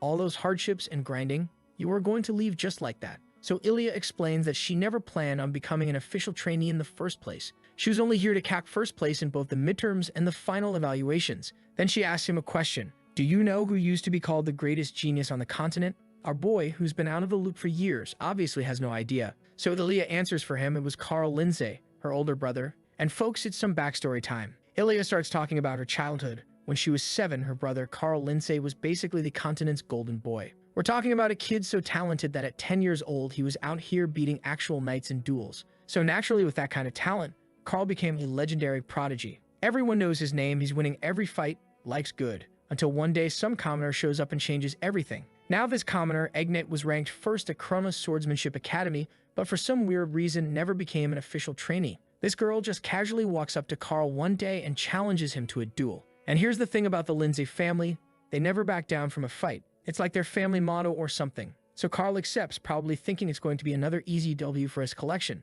Except it wasn't. 3 strikes. That's all it took. 3 strikes and Egnet won, leaving Carl with a broken sword and a broken Evo. She just looked at him kneeling there like he disappointed her, which honestly is worse than any trash talk. Little Ilya sees her hero get absolutely humbled for the first time ever. She's crying, running to him, and Carl's trying to comfort her. She told him that it's nothing and that he'll get stronger. At that moment, she thought he'd bounce back, shake it off, train harder, and come back stronger. Except that never happened. Instead, people started treating Carl differently. The praise turned to mockery, the respect turned cold, and my guy just broke down completely. One loss and the whole world turned on him. So Ilya, watching her brother suffer like this, comes to a conclusion that honestly makes sense in her 7-year-old brain. She decides it's people's opinions and their gazes that destroyed Carl. So she vows right then and there that she won't be swayed by others, that she won't end up like him. And before she even realized it, she became completely obsessed with that mindset, and that was why she had come to the Kronos Academy at 12, because that's where Egnet was ranked first at 13. She wanted to become an official knight at 14 because Egnet became a knight of honor at 15. See the pattern? My girl has been literally speedrunning Egnet's entire career path. Every milestone, every accomplishment, she's been chasing this woman's shadow her entire life. But now she's done. She's finally decided to stop chasing Egnet, and you know what made her change her mind? Our boy. She doesn't say it directly because, sunder energy or whatever, but watching him do his own thing without caring about anyone else's opinions made her realize she should walk her own path too. He gives her props for the decision, but then admits he's got his own problems, mainly that he has no clear goal yet. Unlike her, Ilya just laughs it off and tells him to keep grinding harder, otherwise she'll leave him in the dust with her talent. Then she drops this cool line and walks away. But this whole conversation leaves our boy standing there wondering if he's really doing okay. Like, is he actually fine the way he is? Meanwhile, back in the present, Brett's having his own mental breakdown. Dude's standing over that massive crack in the floor that our boy made with his technique, just staring at it like it. He's so deep in his feelings that he doesn't even notice Judith showing up. She tries to lighten the mood, making jokes about the area being off limits for construction work, even asking for another duel. But then Brett got all gloomy and told her that he's quitting. Judith was shocked for a second, thinking that he might be joking or something, but then Brett explains his reasoning, and honestly, you can't blame the guy for being messed up about it. He's been training his entire life, putting in the work, the sweat, and the tears. And then some kid who just learned how to hold a sword less than a year ago is already at his level or beyond it. How is that fair? How is he supposed to compete with that? He's giving the classic excuse, saying how only chosen ones can do things like that. My guy is going through it. He tries to leave, but Judith grabs him by the shoulder and proceeds to punch him square in the face. Brett goes flying, crashes on the ground, and he's like, what the hell was that for? But Judith? She's way angrier. She asked him if he can dodge sword attacks. How come he couldn't dodge her punch? And then she keeps hitting him, one blow after another, just absolutely wailing on this man. Judith's pissed because if Brett, who can dodge her sword strikes, is calling himself a failure, then what does that make her? What does that make everyone else at the academy? Are they all just wasting their time? She tells him he can be proud later, that he can brag for the rest of his life about beating the continent's greatest swordsman in the entrance exams when he was younger. That's already more than most people accomplish in their entire lives. Then she just walks away, leaving Brett lying there looking absolutely miserable. A few days later, we're at the final interviews with the headmaster. Ilya just finished hers and she looks genuinely happy for once. Next up is Brett, and the mood immediately shifts. The headmaster goes through Brett's accomplishments, outstanding grades, model trainee behavior, and massive improvements in his weak points. He's got high expectations for this kid. But Brett's just sitting there looking dead inside, telling the headmaster he's no longer confident in his skills. Even Ian notices that the spirit in his eyes is just gone. So Ian doesn't push it, lets Brett leave, and just hopes this promising kid will eventually change his mind. Finally, it's our boy's turn. The headmaster immediately starts praising him, saying out of all the candidates, he was the most surprised by our boy's progress. But before Ian gives him any advice, he wants our boy to answer one question. What's your reason to wield a sword? Aaron was taken aback by the question because, well, he can't exactly say, well, sir, a jack appeared in my dream and told me to, so I figured why not? That's not exactly the profound answer you want to give during your final interview. So now our boy's just standing completely silent, not knowing what to say. Almond tries to ease the tension, telling him he doesn't need to overthink it. As long as his reason isn't against morals or principles, he can say anything. But our boy still says nothing, and that tells the headmaster everything he needs to know. Hayan's suspicions are confirmed. He then asks our boy if he learned the sword out of his own free will. Ahmed's confused by this statement because, like, what does that even mean? But Ayan can't fully explain it. It's just a hunch. He found it really odd that our boy is the most diligent trainee when it comes to the sword, yet there's not a single ounce of natural emotion that should come with it. The headmaster breaks it down like this. Brett was happy, sometimes even ecstatic, especially when he realized he was improving. Then there's Judith, who lost to Brett and in her blind fury, couldn't even notice what was happening around her. Every trainee went through this roller coaster of emotions during training.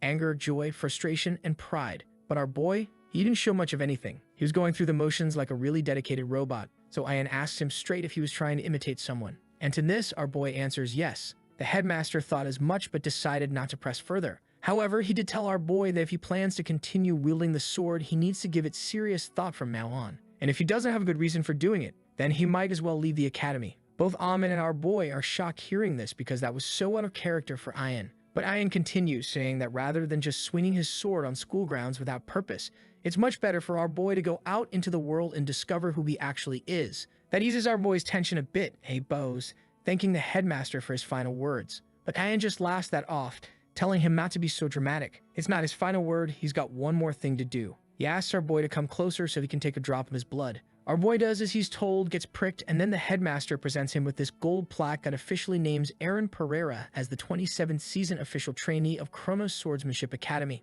Ayan tells him he's got 1 year to find his way of the sword. Our boy promises he will. Then we cut to some time later and we see our boy and Ilya saying their goodbyes. Ilya asks Aaron to come visit her and hands him the Lindsay family's crest, explaining that if he shows it to the gatekeeper, he won't be mistreated. She's also going to give him a flower if he visits the Adonis, which is the same flower engraved on the bracelet he gave her earlier. Turns out our boy didn't even know about that detail.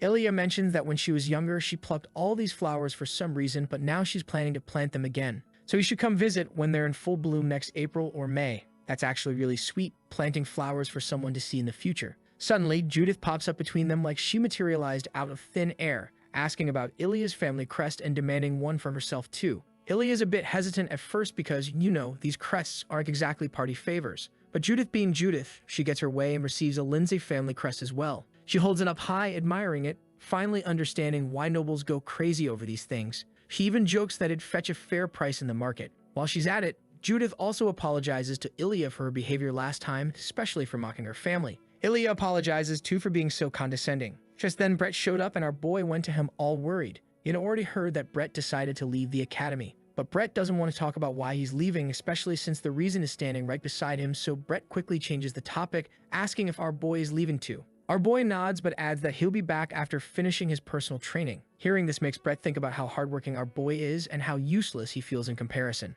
But before his thoughts spiral too much, our boy thanks him. He tells Brett that he feels alive when he swings his sword because of him. Brett's shocked. He probably wasn't expecting that at all. Our boy continues, saying that because of everything he went through at the academy and how everyone helped him, he was able to understand and reflect on himself. But before Brett can reply, his carriage arrives to take him home. So he gets inside without replying, and as he sits there, he can hear our boy shouting outside, asking Brett to promise they'll meet again once they're both stronger. Judith immediately told our boy how they seem like lovers getting separated right now, but our boy did it because he had this gut feeling he wouldn't see bright again otherwise. And then our boy's carriage arrived too. His butler got out and saw two people standing beside our boy. He asked our boy, who they were so certain was in hair, quickly introduces Ilya and Judith as his friends, which shocks the butler. He immediately thanks the two girls for befriending this stupid young master of his. Soon enough, our boy leaves, and now Ilya and Judith are left standing there alone. And as you must have guessed, the scene got awkward real quick. So to get out of there, Judith makes this lame excuse about how her stomach's hurting, so she should head inside. Meanwhile, back at his office, Ahmed asked Ayan if it's really okay to let his top students leave the academy like that. The old man just laughs because apparently he's not worried. On the other hand, Ahmed's especially concerned about our boy's way of the sword situation, but Ian seems pretty chill about it and even called our boy the continent's fourth genius, so he is sure the genius of effort will work something out. The scene shifts to Judith, who is being all sad because she is alone once again. As she was heading inside, she heard something behind her, and then a hand reached for her shoulder, and it was Brett. He's making fun of Judith for looking so down, and she's shocked because didn't this guy just leave? Brett explains that as the son of a count, it's not in his nature to give up. Plus, someone's got to handle Judith's temper now that Aaron has left too. Judith responds in the most Judith way possible by cursing while blushing in happiness, and Brett didn't mind the cursing at all because Aaron had told her that when Judith stutters while cursing, it's a sign of affirmation, so they head inside chatting. The scene shifts and our boy's sitting in this carriage looking all depressed out the window, and his butler's just staring at him like, damn, the young master's really going through it. He thinks that Aaron is sad because he got rejected from Kronos Academy. But then the butler notices something in our boy's hand. He asks him if it really is what he thinks it is, so our boy just casually extends it, and yep, his hunch was right. It's the Lindblom family crest. The butler's eyes go wide and he asks our boy where he got that. Aaron told him that the silver-haired girl he saw at the entrance was from the Lindsay family and she gave it to him. Listening to this, the butler is happy, saying how he had never imagined that our boy could befriend someone from the Lindsay family. Listening to this, our boy's just casually thinking, I guess the Lindsays are pretty famous, and decides to take a nap. The scene shifts and his carriage stops in front of some inn where they are going to spend the night before continuing the journey tomorrow, and the second they get there, our boy immediately starts meditating. His butler's outside the door trying to eavesdrop because it's dead silent in there, and this poor guy's convinced the young master is having a breakdown. So what does he do? Decides he's going to cheer him up by taking him around town, so now they're walking through town when suddenly the butler spots an orc appearing. And it's not your usual destroy the Shire kind of orc, it's a fortune teller seen the orc. The butler is thinking how they are supposed to be chilling up in the northwest, not down here in the south region. So the next day comes and the butler drags our boy to the orc's stall for some lighthearted fortune telling. The orc asks which one of them wants their fortune read, and our boy speaks up first.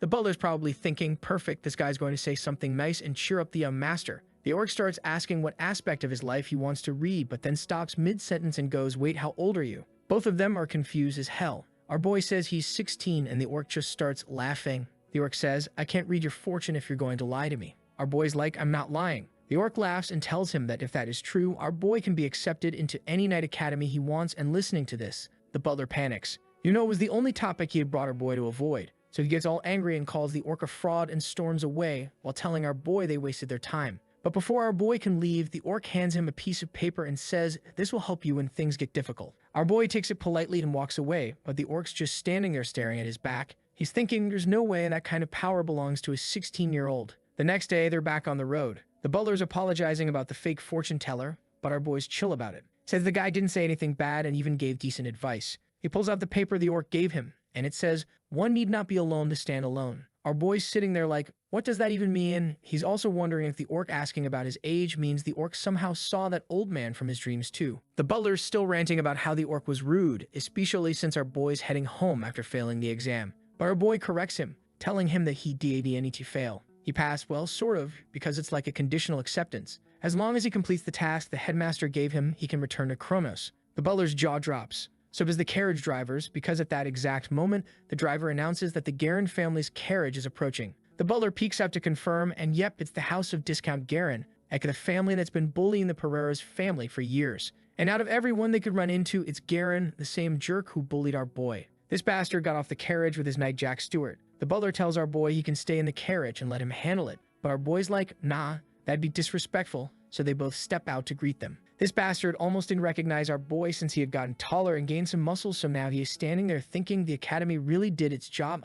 He goes on to say they're on business delivering a message from his father, then asks if our boy is going to keep practicing the sword. Our boy says, yeah, and this little bastard got all and told our boy that he should practice with his family since he started late. The butler wanted to smack this bastard in the face right about now because first, he is a year younger than our boy, and second, even after that, he's talking like he's some Vetarakan. Our boy, being done with the small talk, basically says, "Cool story, bro. If that's all, I'm heading out. Long trip and all." Jack looks surprised. He thinks our boy's taunting them. But the little rascal gets made and stops our boy before he can leave. He asks for a handshake. Our boy's like, "Why though?" But Garen makes up this excuse that swordsmen use handshakes to gauge strength, even name-dropping some famous swordsmen like Louis Sword to make it sound legit. Jack the enabler goes along with it. So Garen extends his hand, thinking he's about to crush our boy's hand and humiliate him. Our boy just stares and grabs on. Garen's squeezing with everything he's got, his face getting redder by the second, but our boy's just standing there but our boy is not even flinching. Then our boy remembers,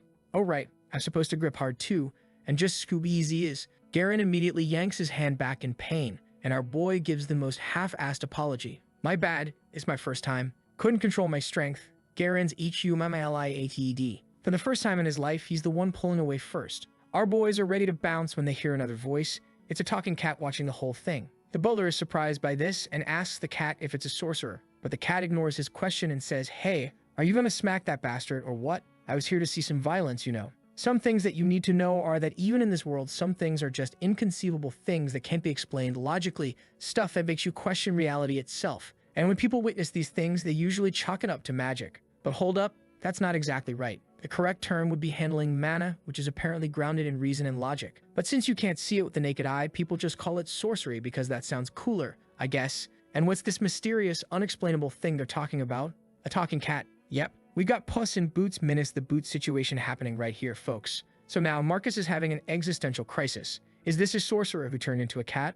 Or was it always a cat? But Jack isn't concerned about it at all, as he's already planning his escape route because in this world it's common knowledge that you should never associate with sorcerers. He apologizes to the cat and says it's welcome to visit the Garen estate anytime in case it was offended. But nah, folks, this cat wanted to see some violence, so it just casually pulled out a sword, saying that it'll lend them swords and saying they should duel or something. Jack quickly explains that this is all a misunderstanding and that the two families have a mutual relationship of trust and cooperation. The cat's disappointed, but Jack takes this opportunity to get the hell out of there. As they're leaving, our boy wonders if it was a person transformed into a cat. Marcus explains that the being must be related to Kirill since she's also a sorcerer and promises to look into it once they return to the estate. Then we cut to our boy being welcomed by his parents and Kirill. They then head to the dining table and our boy starts sharing his experience in the academy. His father is particularly proud of him for being acknowledged as an official trainee at the prestigious academy, and our boy is getting emotional because he never expected to hear these words from his old man. The conversation shifts when his father mentions that Marcus shared they encountered a talking cat on the way back.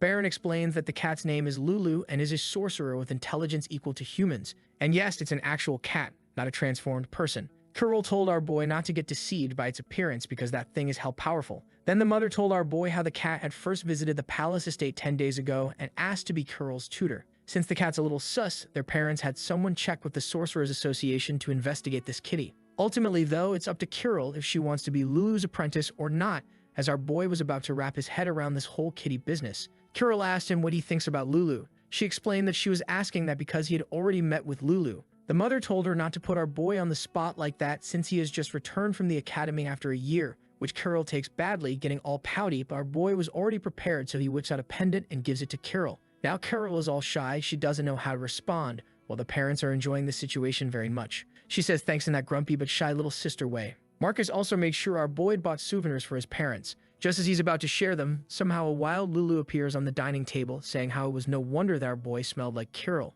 Kirill hurriedly grabs Lulu, asking what it's doing there. The cat says it didn't mean to startle him. It just wanted to persuade our boy. If Lulu can convince our boy, then getting Kirill to become her student will be easy since she loves her dearest brother so very much. Whoa, bad move, buddy. Kirill got all angry and left the dining room saying how she'll never become Lulu's student. After the dinner was over, our boy went back to his room. He was lying on the bed thinking about the day's events. He's happy his father told him how proud he is and that they were so happy over the gifts, but now that he was home, he had nothing else to do, so he decided to resume his sword training. Our boy calls for someone and tells them he'll be at the training hall tomorrow at the crack of dawn and tells the maid to prepare the things for her. The maid's worried since it took our boy and Marcus half a month to return home. Shouldn't he rest? But our boy told her he's more than excited to start wielding the sword again. Meanwhile, at the same time in the Garen estate, that fool from earlier was getting an earful from his father. As he left the room, Phil turned to Jack and asked how his son had such a strange look on him. So he asked him if something happened on their way. Jack told him that they met our boy on the way back and then told him everything that happened.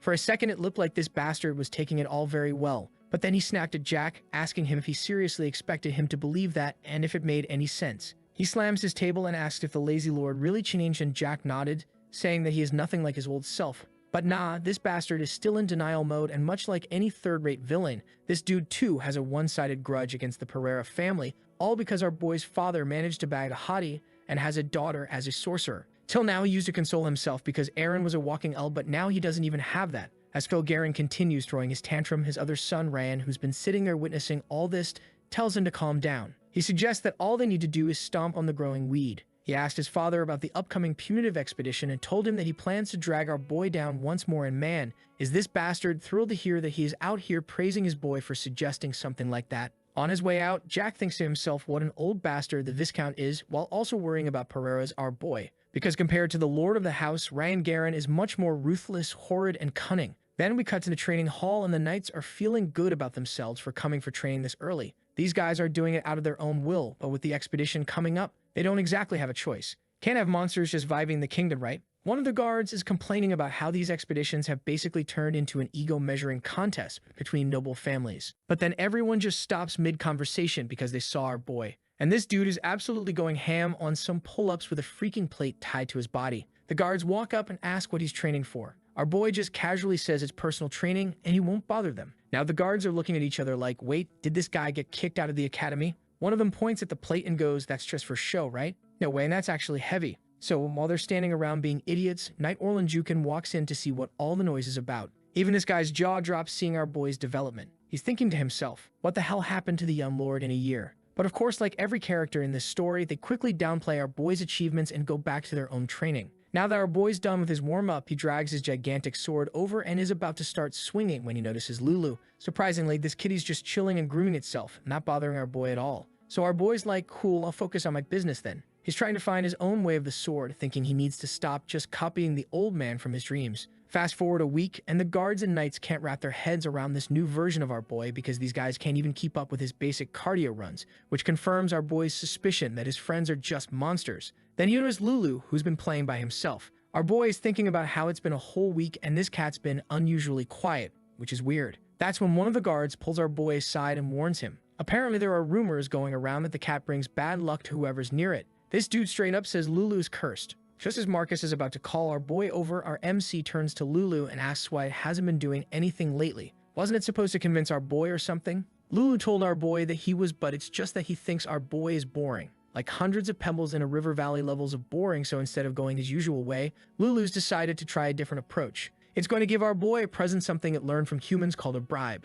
So this medieval Doraemon pulls out this teal-colored orb from his purse. Marcus is standing there all surprised because it turns out that gift is a cat's eye stone, and a gem that size is worth enough to buy a fourth of the entire Pereira estate. But our boy? Dude doesn't even look impressed. He's just curious why Lulu wants Carol as its student so badly. Lulu pauses for a second, thinks about it, and just goes, because I felt like it. Marcus tries to step in and say that bribing people isn't cool, but Lulu gets all offended. This cat thinks Marcus is underestimating it, like it doesn't know the value of money. Marcus tries to explain himself, but Lulu goes on this whole rant about how it totally knows the value of things. Here's where it gets kind of wholesome though. Lulu says that yeah, it knows humans love their precious stones, but there are far more important things, like this wooden ball that smells amazing, or a cattail filled with memories from before it started learning sorcery, or a stuffed bear from a friend. Our boy's sitting there smiling to himself, thinking about how Lulu understands that some things can't be bought with money. And just like that, he decides he likes this cat. In the end, our boy refuses the cat's eye stone, which absolutely shocks Lulu.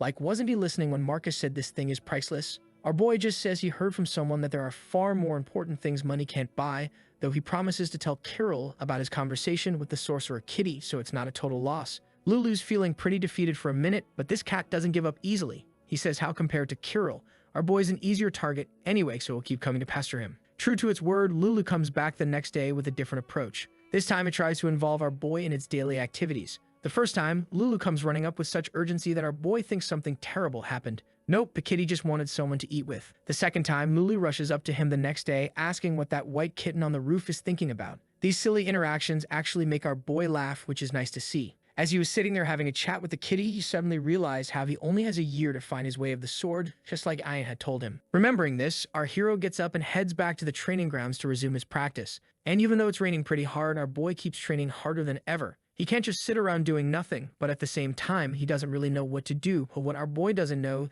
is that Lulu followed him and is watching everything. Our boy is getting so frustrated that he gives one concentrated vertical slash, thinking about finding his way to the sword. But Lulu sees something else entirely, the figure of a long-haired old man reflected in the puddle as our boy swings his sword. Just when our boy thinks his swing was for nothing, Lulu starts walking up to him and asks if he's ever tried learning sorcery before. Our MC is confused and is about to ask for more info when he sees this shining white orb floating in the air. Then another unexpected thing happens. Lulu takes a step closer and asks our boy to become his student. After Lulu lets go of the magic, our boy thinks about how the atmosphere gets all tense. Our boy's noticing that Lulu isn't acting like himself at all. For the first time, he was giving the vibe that he was some ancient being in disguise. But nah, that image of his was gone in the next second because he was back at his usual self. He was telling our boy to become his student once again, saying how if he did, they could explore this magical world together. Our boy shook his head and told him that he can't do that. Lulu's like, but why? Aaron told him, what? Why? I'm a swordsman, not a sorcerer. That's not my thing. But Lulu's not taking no for an answer. His kitty is DTHERMI need to teach our boy, which leaves him wondering how exactly you're supposed to learn when sorcery isn't something you just pick up because you feel like it. So Lulu started explaining how no one is more suited to practice sorcery than a swordsman with a strong will. Based on Lulu's observation, there's a high chance our MC could awaken an ability that will actually help his swordsmanship. Now, our resident talking cat decides it's time for a lecture, so buckle up, guys. Lulu explains the difference between swordsmen, magicians, and sorcerers. Swordsmen saying how the swordsmen focus on their bodies in the other world, in other words, the inner world. Through endless training, they achieve this mysterious power called aura. On the other hand, you've got magicians who focus on the surrounding environment, the external world, and harness the mysterious power of nature called mana. But then we get to sorcerers, and this is where it gets wild because people think sorcerers demand the impossible from the world, much like what Carol did with the griffin. So Lulu told our boy that sorcerers have wills so strong they can literally change the world by themselves. A sorcerer's power equals their willpower, simple as that. And after seeing our boy's vertical slash, Lulu sensed a strong will behind it, making him a prime candidate for sorcery. With even the tiniest bit of help, our boy could awaken his powers in this field. But even with all this convincing talk, our boy flat out refuses Lulu's offer again. Lulu walks up to him, asking him why, and our boy is giving it some serious side eyes before explaining that the swordsmanship he showed isn't even his own and telling him that it's kind of hard to explain. But then our boy realizes something, maybe Lulu can interpret his dreams. So he decides to open up about everything. At the end of our boy's story, Lulu guesses that in his situation, it might be a case of possession. And no, not the conjuring type of possession with spinning heads and projectile vomiting. The kitty says it's heard of a few instances where someone was possessed by a memory or soul of a different person. Though our boy's case isn't exactly the same, it still shouldn't stop him from learning sorcery. With all this talk, our boy realizes that the old man's swordsmanship must really be something special if it managed to impress a sorcerer like Lulu. But our boy's one tough cookie. He refuses to learn sorcery since he won't awaken it through someone else's will. He's hell-bent on learning his own way of the sword. Lulu asks more about this way of the sword our hero keeps talking about, apart from the vertical slash he's been practicing forever. Seeing that our boy was looking all sad, Lulu decided to drop some wisdom on him. It got up, did some jumps, got to the railing, and told our boy that what he has been doing all this time is an effort, it's just a waste of time. Then we cut to some time after our boy is in his bed thinking about what Lulu had told him earlier. His thoughts get cut short when he hears a knock on his door. Marcus walks in and asks our boy if Lulu is anywhere in the room. Marcus says there's something our boy needs to know. First, there's the upcoming subjugation expedition that'll take place in the Pereira estate, so Marcus gives him a heads up that his father will most likely reach out about this soon. Then comes the other thing, it's about Lulu and the bad rumors circulating about him. At the mention of this, our boy gives a worried glance over his bed, but Marcus doesn't seem to notice and then tells our boy what he knew about Lulu and buckle up because this is some dark stuff. Based on his findings, Lulu is notorious for the trail of bad luck it left in its wake. It's been said that Lulu was part of Oracle, a sorcerer's guild on the East Continent. Shortly after leaving Oracle, the whole place burned to the ground. The second thing is when the second son of the Jackal family entrusted his life to the cat. Sadly, that guy passed away due to an unfortunate accident. But there's more. Even the wealthy Balani merchant group was struck with bad luck after adopting a black cat. Our boy is still doubtful about all he heard, but Marcus assures him that it's all true. The question is there evidence that Lulu was directly involved in these unfortunate events? Marcus answers that there's no proof the cat was there, so Lulu being present is the single factor that connects all these incidents. Additionally, Marcus says there's a chance Lulu might be innocent and these could all be groundless rumors, but then asks our boy if it's worth it to risk his life. After he was gone, our boy told Lulu that Marcus was only trying to look after him in the best way he could. Plus, our hero promised he'd tell Carol exactly how he felt while talking to Lulu. He thinks this cat isn't malicious and has no intention of hurting others. Sure, it's a bit peculiar, but there are a lot of good characteristics in it as well, which is what our boy would like to tell Carol. Hearing all this, a voice speaks from under the bed, asking what if something bad happens to him and Carol. Our boy smiles and asks if everything Marcus said was true. Lulu says yes, but when our boy asks if Lulu was the one behind these incidents, he pops his head out from under the bed and immediately denies it. Lulu then drops some backstory, but all our boy can think is that either Lulu is lying or it's just a series of unfortunate events, both of which are dangerous. But our boy only tells Lulu that he'll be fine and it's okay for them to remain friends. This scares Lulu and asks him, what if something bad happens to our boy? Our MC replies that he's also had his fair share of bad rumors surrounding him, so he told Lulu that he'll be the one to decide what to do from then on if something bad ever happens to him. Hearing all this, Lulu can't help but get teary-eyed.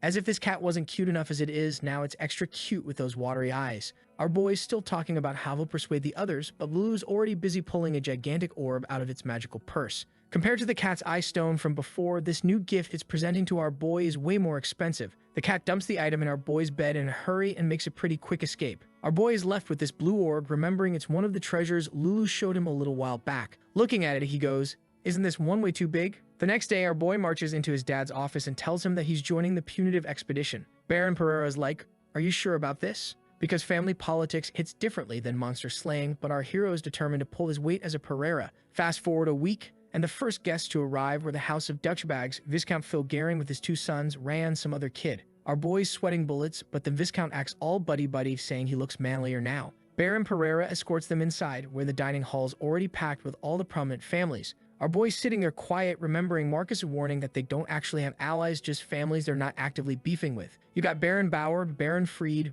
Baron Lester with his two sons, and Baron Russell with his kid. Those last two? Yeah, they hate the Pereiras as much as the Gehrins do. Marcus specifically warned our boy about Viscount Gehring since their families have been throwing shade since their grandpa's generation. Back to the present, and this bastard is keeping the act going, being all friendly. So Baron Pereira proposes a toast for peace and prosperity. Everyone raises their glasses, and our boy's just copying what everyone else does because he's never done this before. He chugs the wine thinking he nailed it, when suddenly everyone's staring at him. The Lesters and Gehrins are just locked onto him like, did this dude really just do that? Viscount Gehring breaks the silence with this fake-ass laugh, telling our boy he held the glass wrong. Launches into this lecture about white wine being temperature-sensitive and how you have to hold it by the stem, or your hand heat ruins it. The oldest Gehring chimes in with more etiquette lessons about grabbing spices with your thumb and pinky, acting like this is common knowledge every noble should know. Baron Lester and Baron Russell join the roast session while our boy just sits there taking it. His dad stays quiet, and when the Viscount tries the whole no-offense routine, Baron Pereira just coldly says he took none,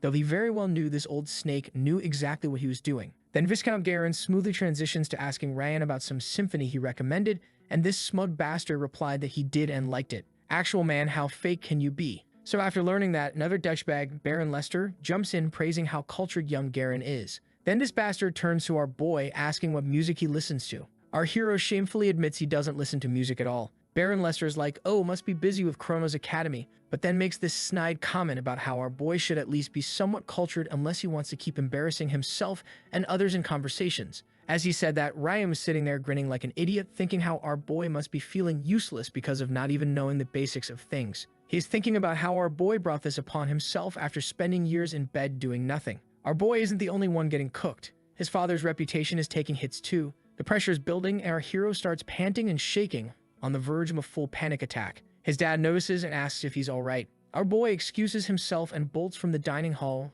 running and crying about how much his family has suffered because of him, thinking about how he has been a terrible son to them. He ends up at the training grounds, grabs his sword, and starts swinging, hoping it'll calm him down. But he's frustrated about more than just the dinner roast. He still doesn't know his way with the sword. As he's going through the motions, he remembers Lulu telling him that just physically exhausting yourself isn't real effort. True effort requires pouring your heart, body, and soul into something. Lulu asked if he put his heart into his swordsmanship, and honestly, our boy doesn't even know the answer. He's finishing a vertical slash when he hears voices behind him. It's Kevin and Caesar, Baron Lester's sons, along with Martin, the eldest son of Baron Russell. They're surprised to see him actually training and admit his posture looks decent. One of them asks our boy for a duel, saying that they don't have anything better to do till the adults are talking. Martin takes his turn roasting our boy for not responding to the challenge and for botching the wine glass thing. Says maybe our hero doesn't even know how to use a sword since he only spent 1 year at Chromos. Boy, I can't wait for this guy to get schooled. But the younger boys freeze when our boy suddenly whips around, gets into stance, and with fire in his eyes tells them to come at him. So Kevin, this bastard, can't digest the fact that our boy, who once used to be called the Lazy Lord, just had the audacity to challenge him. Kevin storms over to grab a sword, and in his head he's like, this idiot only trained for a year. I'm about to embarrass him so bad. Kevin gets into position with this smug grin plastered on his face. Dude even tells our boy you can have the first move like he's doing him some huge favor. But before Kevin can even finish his sentence, our boy moves. One blink. That's all it takes. Our boy disarms this man so fast. Kevin's sword goes flying across the training hall. Aaron then casually places his sword tip on Kevin's neck, and you can practically hear the Curb Your Enthusiasm theme playing. Kazari and Martin are standing there with their jaws on the floor. Our boy then turned to the others and asked who wants to get humiliated next. But Kevin, oh man, Kevin's being the sorest loser imaginable. He starts whining that it doesn't count because he didn't say start yet. Our boy, being the absolute Chad he is, just shrugs and says they can go again. Before Kevin can grab his sword with his shaking hands, Martin steps in saying he'll take over. Kevin tries to protest, but Martin gives him this death glare and Kevin wisely shuts up. Now Martin's about half a foot taller than our boy and tries his best to look intimidating. Meanwhile, the Lester brats are in the corner thinking how Martin's going to win because he's built different. Martin throws the first strike with a quick slash that our boy blocks, then keeps going with this aggressive combo, thinking our boy's just going to turtle up forever. But our boy's just standing there with this blank stare, casually parrying everything. Then he counters with such a powerful swing it sends Martin stumbling back several feet. Now the tables have turned, and it's Martin's turn to play defense. Our boy starts going full aggressive mode, delivering one blow after the other, and this bastard is barely holding on. Sure, he's blocking the attacks, but his hands are paying the price. They're throbbing so bad Martin has to stop and look at them, probably wondering if they're still attached to his wrists. Our boy pauses too, asking if Martin's already done. And man, you can see the fear in Martin's eyes. This dude's internal monologue is just screaming, I don't want to do this anymore. Someone please stop this fight. He's ready to fake an injury to call his mom or do whatever it takes to get out of there. Just as our boy is about to deliver what would probably be a final blow, someone calls off the duel from the background. Ryan tells Martin to give up before he seriously injures his hands and then turns to our boy and says how our boy's improved much more than he thinks, so he wants a piece of the action. So he proposed a duel with real swords, thinking that our boy will get scared, but our boy doesn't care about it at all. He agrees. The scene shifts to some time later. Our boy's holding his weapon and Ryan's having this whole internal monologue about how our boy's gotten too cocky since joining the Swordsmanship Academy. Ryan's thinking he'll at least put a scar on our hero's face. And because he is a cocky bastard, Ryan tells our boy he can strike first, but our boy just stays quiet. Ryan's about to take it back when our boy accepts, which immediately pisses Ryan off. Now Ryan's trying to get under our boy's skin, talking about how the last time they met, our boy was just some cowardly brat. And honestly, that comment hits different. Our boy starts trembling and we don't know if it's from rage or shame, but either way, character development is about to slap Ryan in the face. Our boy takes a deep breath, closes his eyes, and starts meditating while holding his sword. Ryan's about to make some smart-ass comment when suddenly our boy's eyes snap open. He gives this bastard an intense look and then delivers this vertical slash so fast Ryan has to jump back 3 whole steps. And then, Ryan keeps backing up until he's literally pressed against the wall, panting and clutching his sword. There's a good distance between them now, and Ryan's having this crisis moment asking himself if he was actually scared of our boy just now. Of course he's in denial. Just as Ryan's about to attack, there's this sharp cracking sound. Everyone freezes. Then with a loud CLANG, Ryan's blade splits clean in half. The sword literally breaks in front of him, and our boy's just standing there all calm. Meanwhile, this bastard is shaking now, scared out of his mind, trying to figure out how the hell his sword broke when it didn't even clash with our boy's blade. But before we could start having some existential crisis, the adults walked in the training hall, so the vibe immediately shifted. Phil goes dead silent when he sees his son holding half a sword, and Ryan was freaking out, not knowing what to say, so he decided to be confident about it, and casually told everyone that he lost a duel to our boy. Man, you could hear a pin drop. Baron Pereira glances over at our boy, probably expecting him to be doing the victory dance or something, but nope. Our hero just looks away, not even bragging about it. Meanwhile, Ryan decides he can't let this else stand, so he starts spinning the biggest lie. Dude goes into full drama mode, telling everyone how our boy's swordsmanship has supposedly improved so much that he attacked him 5 times from 5 meters away, which somehow led to his sword splitting in half. Phil Guerin pauses for a second, then decides to play along. Baron Lester jumps in on the conversation. The scene shifts and it's nighttime, so the families start leaving one by one. On the way out, Phil pulls Ryan aside for a little father-son chat. He tells Ryan that while he's glad his son purposely lost to our boy to strengthen family ties, he warns him not to change their plans on a whim like that again. Ryan's pissed and immediately calls for Jack Stewart to prepare 5 soldiers for when they head back. Back in his dad's office, our boy's having a heart-to-heart with his dad. Baron Pereira tells him it's totally cool if he doesn't want to join the punitive expedition and tells him that he'll understand if he wants to work on his swordsman training because of the academy deadline. But our boy, nah, he's made up his mind. He wants in on that expedition, and he's not budging no matter what anyone says. He even promises his dad that he'll work on his shortcomings over the next 3 weeks, and if his father is still not satisfied by then, he'll give it up. Their conversation ends there, and as our boy walks away, Carol and his mom just watch him with these worried expressions. After the talk, our boy goes straight back to his swordsmanship practice. He's swinging his sword so hard there are literal wind gusts following each strike. While he's training, he's thinking about how he doesn't want his family carrying his burdens anymore, and he definitely doesn't want them getting mocked because of him. Our boy is determined now to make sure his family never has to endure sadness or anger on his behalf again. Just as he finishes another vertical slash, our boy asks out loud if his current actions and appearance are still in vain. Then he looks to his left and sees Lulu chilling. Lulu replies that his current action now can be called an effort since there are emotions behind it. Our boy immediately asks if he's ready to learn sorcery, and Lulu's like, yeah, but not today. The cat tells him to calm down and control his feelings. So our boy went to his father and told him to assign the training hall to him for tomorrow and not allow anyone entry. Then we cut to the next day. Our boy was telling Lulu that they got the training grounds all to themselves, and they can finally practice sorcery. Looking at Lulu Aaron, he was thinking, okay, but what's up with the glasses and a B.O.U.T.I.? Lulu told our boy that you have to look the part, saying small things like this influence one's attitude. Back to the actual training, Lulu starts his lecture, telling our boy how he has already told him that well is absolutely crucial for sorcery. And then they dive into the concept of superstition, groundless rumors with no reasonable proof. If you think about it, belief in rumors is basically a necessity in the world of sorcery. No matter how absurd something sounds, the power of sorcery depends entirely on how much belief you pour into it, according to Lulu. Even in ancient times, people worshiped big rocks and the sun as gods, trying to fulfill their wishes through religious rites. That kind of faith, strongest belief you can get. Lulu then casually mentioned that there's another effective way to manifest one's desires, self-sacrifice. But he strongly advises against it because there's a solid chance our boy would end up in the devil's hands. So our boy is confused, asking Lulu what the hell he is supposed to do now, and Lulu tells him it is to keep training that swordsmanship, but this time with a strong desire baked into every swing. He then jumps to our boy's face, asking him what the hell he is doing and tells him to hurry up and grab the sword. So like an obedient student, our boy started swinging his sword. He remembers his earlier conversation with Lulu of how it had asked him to practice his swordsmanship and how he called it a contract and told him to do 1,000 swings a day. Lulu even tells his Aaron to think about how he can move forward not just with a genuine heart, but also by doing repeated actions related to his desire. The idea is that not only will his faith get stronger, but his heart will too,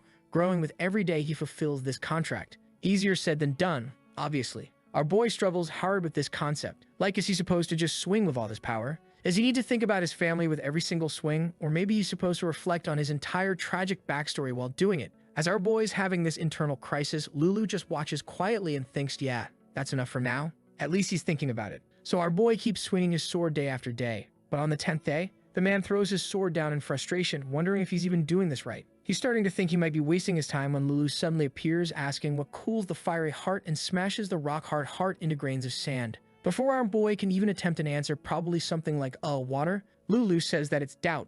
Lulu explains that doubting yourself is totally natural. It manifests when your heart can't always be burning with passion 24/7, and when your body gets heavy and tired, that's when doubt creeps in. It's way too easy to fall into a pit of negative thoughts. That's why Lulu advises that if our boy can't find it in himself to believe in his own abilities, then he should try believing in the people who believe in him. Our boy is genuinely surprised by this wisdom. But Lulu's not done. He gets right up in our boy's face and tells him to pay back those who believe in him by returning that belief the same way. Man, this cat is treating belief like it's some emotional currency. But our boy, being the emo boy that he is, gently picks up Lulu and sets the cat back on the ground. He says there aren't many people who believe in him anyway since he spent most of his life running away from his problems. Lulu immediately shuts that down, saying, I believe in you. The cat even reminds our boy that he's like an extremely smooth, pretty, and sturdy pebble. People don't hate pebbles like that.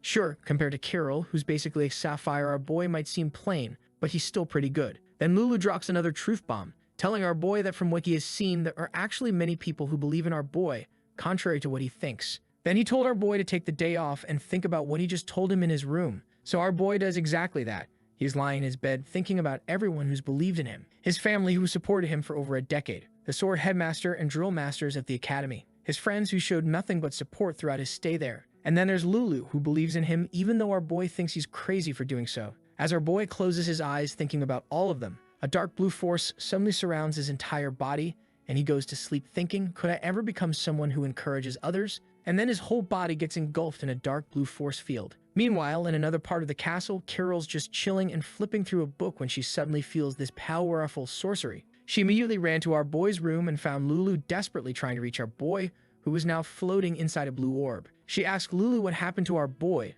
to which he replies that our boy went inside his own heart to realize his desire. It's this space that no one but him can enter, perfect for manifesting and all that spiritual stuff, and while he's in there, our boy will continue training until he gets a result he's satisfied with. He's going to be stuck in that blue orb, and nobody knows for how long. Could be a day, could be months, could be years. Lulu's explaining all this while internally freaking out, wondering if he brought bad luck to everyone around him again. Meanwhile, inside our boy's own heart, he's transported back to that dream that's been haunting him for years. You know the one?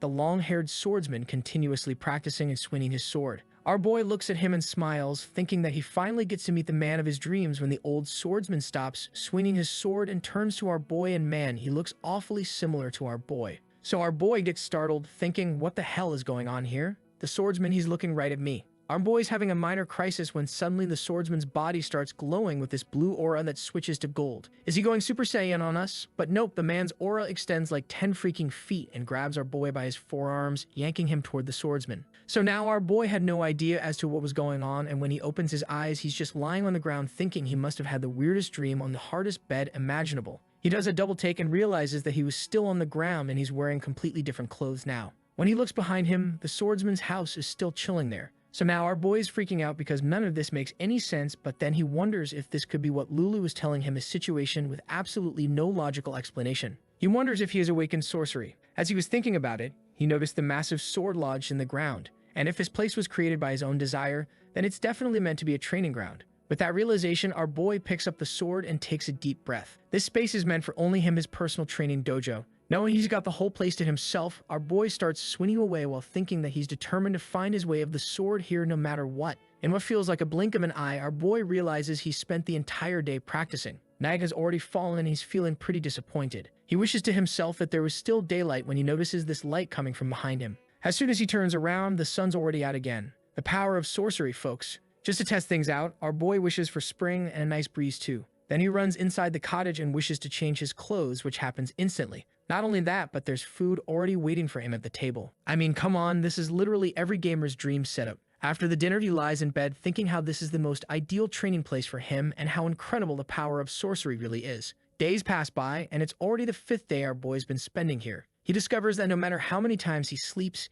he'll always wake up in this dream. So does that mean he can't leave this place unless he reaches his goal? It would appear so. While training, he can't help but think about the swordsman from his dream and how they're connected, but he cuts off that thought and just focuses on training. He tells himself he'll swing the sword 3,000 times today since he managed 2,000 yesterday. With each passing day, our boy keeps increasing his swings. By the 201st day, he has managed to do more than 5,000 swings, but he's bummed about the fact that he can't swing past 6,000 times. This leaves him feeling frustrated, but he brushes it off and tries to calm himself down, telling himself to just keep swinging, and man, it works. Now he is doing 6,500 swings a day easy, but then again, he gets hit by a roadblock. Now he can't do 7,000, and by the 353rd day, this frustration piles over and now he can't even do 6,000 swings a day. But then he realizes something important. He hasn't rested at all for the past year. So he decides to throw down the sword and heads toward the cottage to take an actual break. The time flies then, and we cut to a year later. It's day 624 since our boy arrived in this other world, and man,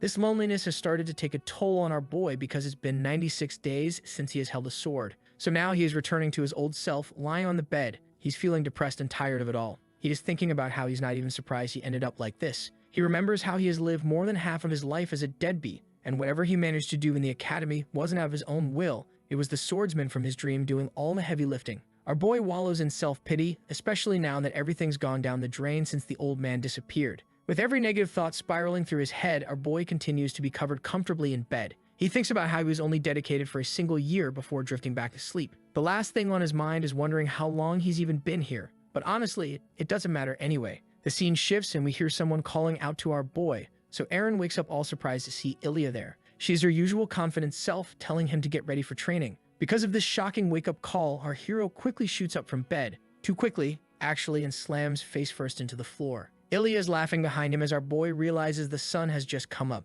and now they're heading out for a morning run. While running, our boy thinks about how there wasn't a trail like this before, but before he can wander any further, Ilya tells him to pick up the pace. Just as he's trying to catch his breath, Ilya's already sitting at the table eating breakfast and telling him to hurry up and eat since they'll start training right after. As he sits down and eats, he keeps giving these curious glances toward Ilya, so he musters up his courage and asks her how she ended up in this place. Ilya only tells him to stop asking useless questions after the dinner. They immediately start training, and man, those 96 days of being lazy did a number on our boy because his form is sloppy and Ilya is not happy about it, honestly. She's kind of disappointed at how our boy has completely slacked off these last few months. But what surprises our MC the most is when Ilya tells him that his heart is completely empty and that he needs to fill it with sincerity, just like Lulu instructed. Just when he's about to ask how she knew about Lulu, Ilya goes full-on berserk mode, yelling at him not to ask useless questions. Because of that outburst, she makes him swing the sword 2,000 more times. That night comes and Ilya praises our boy for the good work he put in today.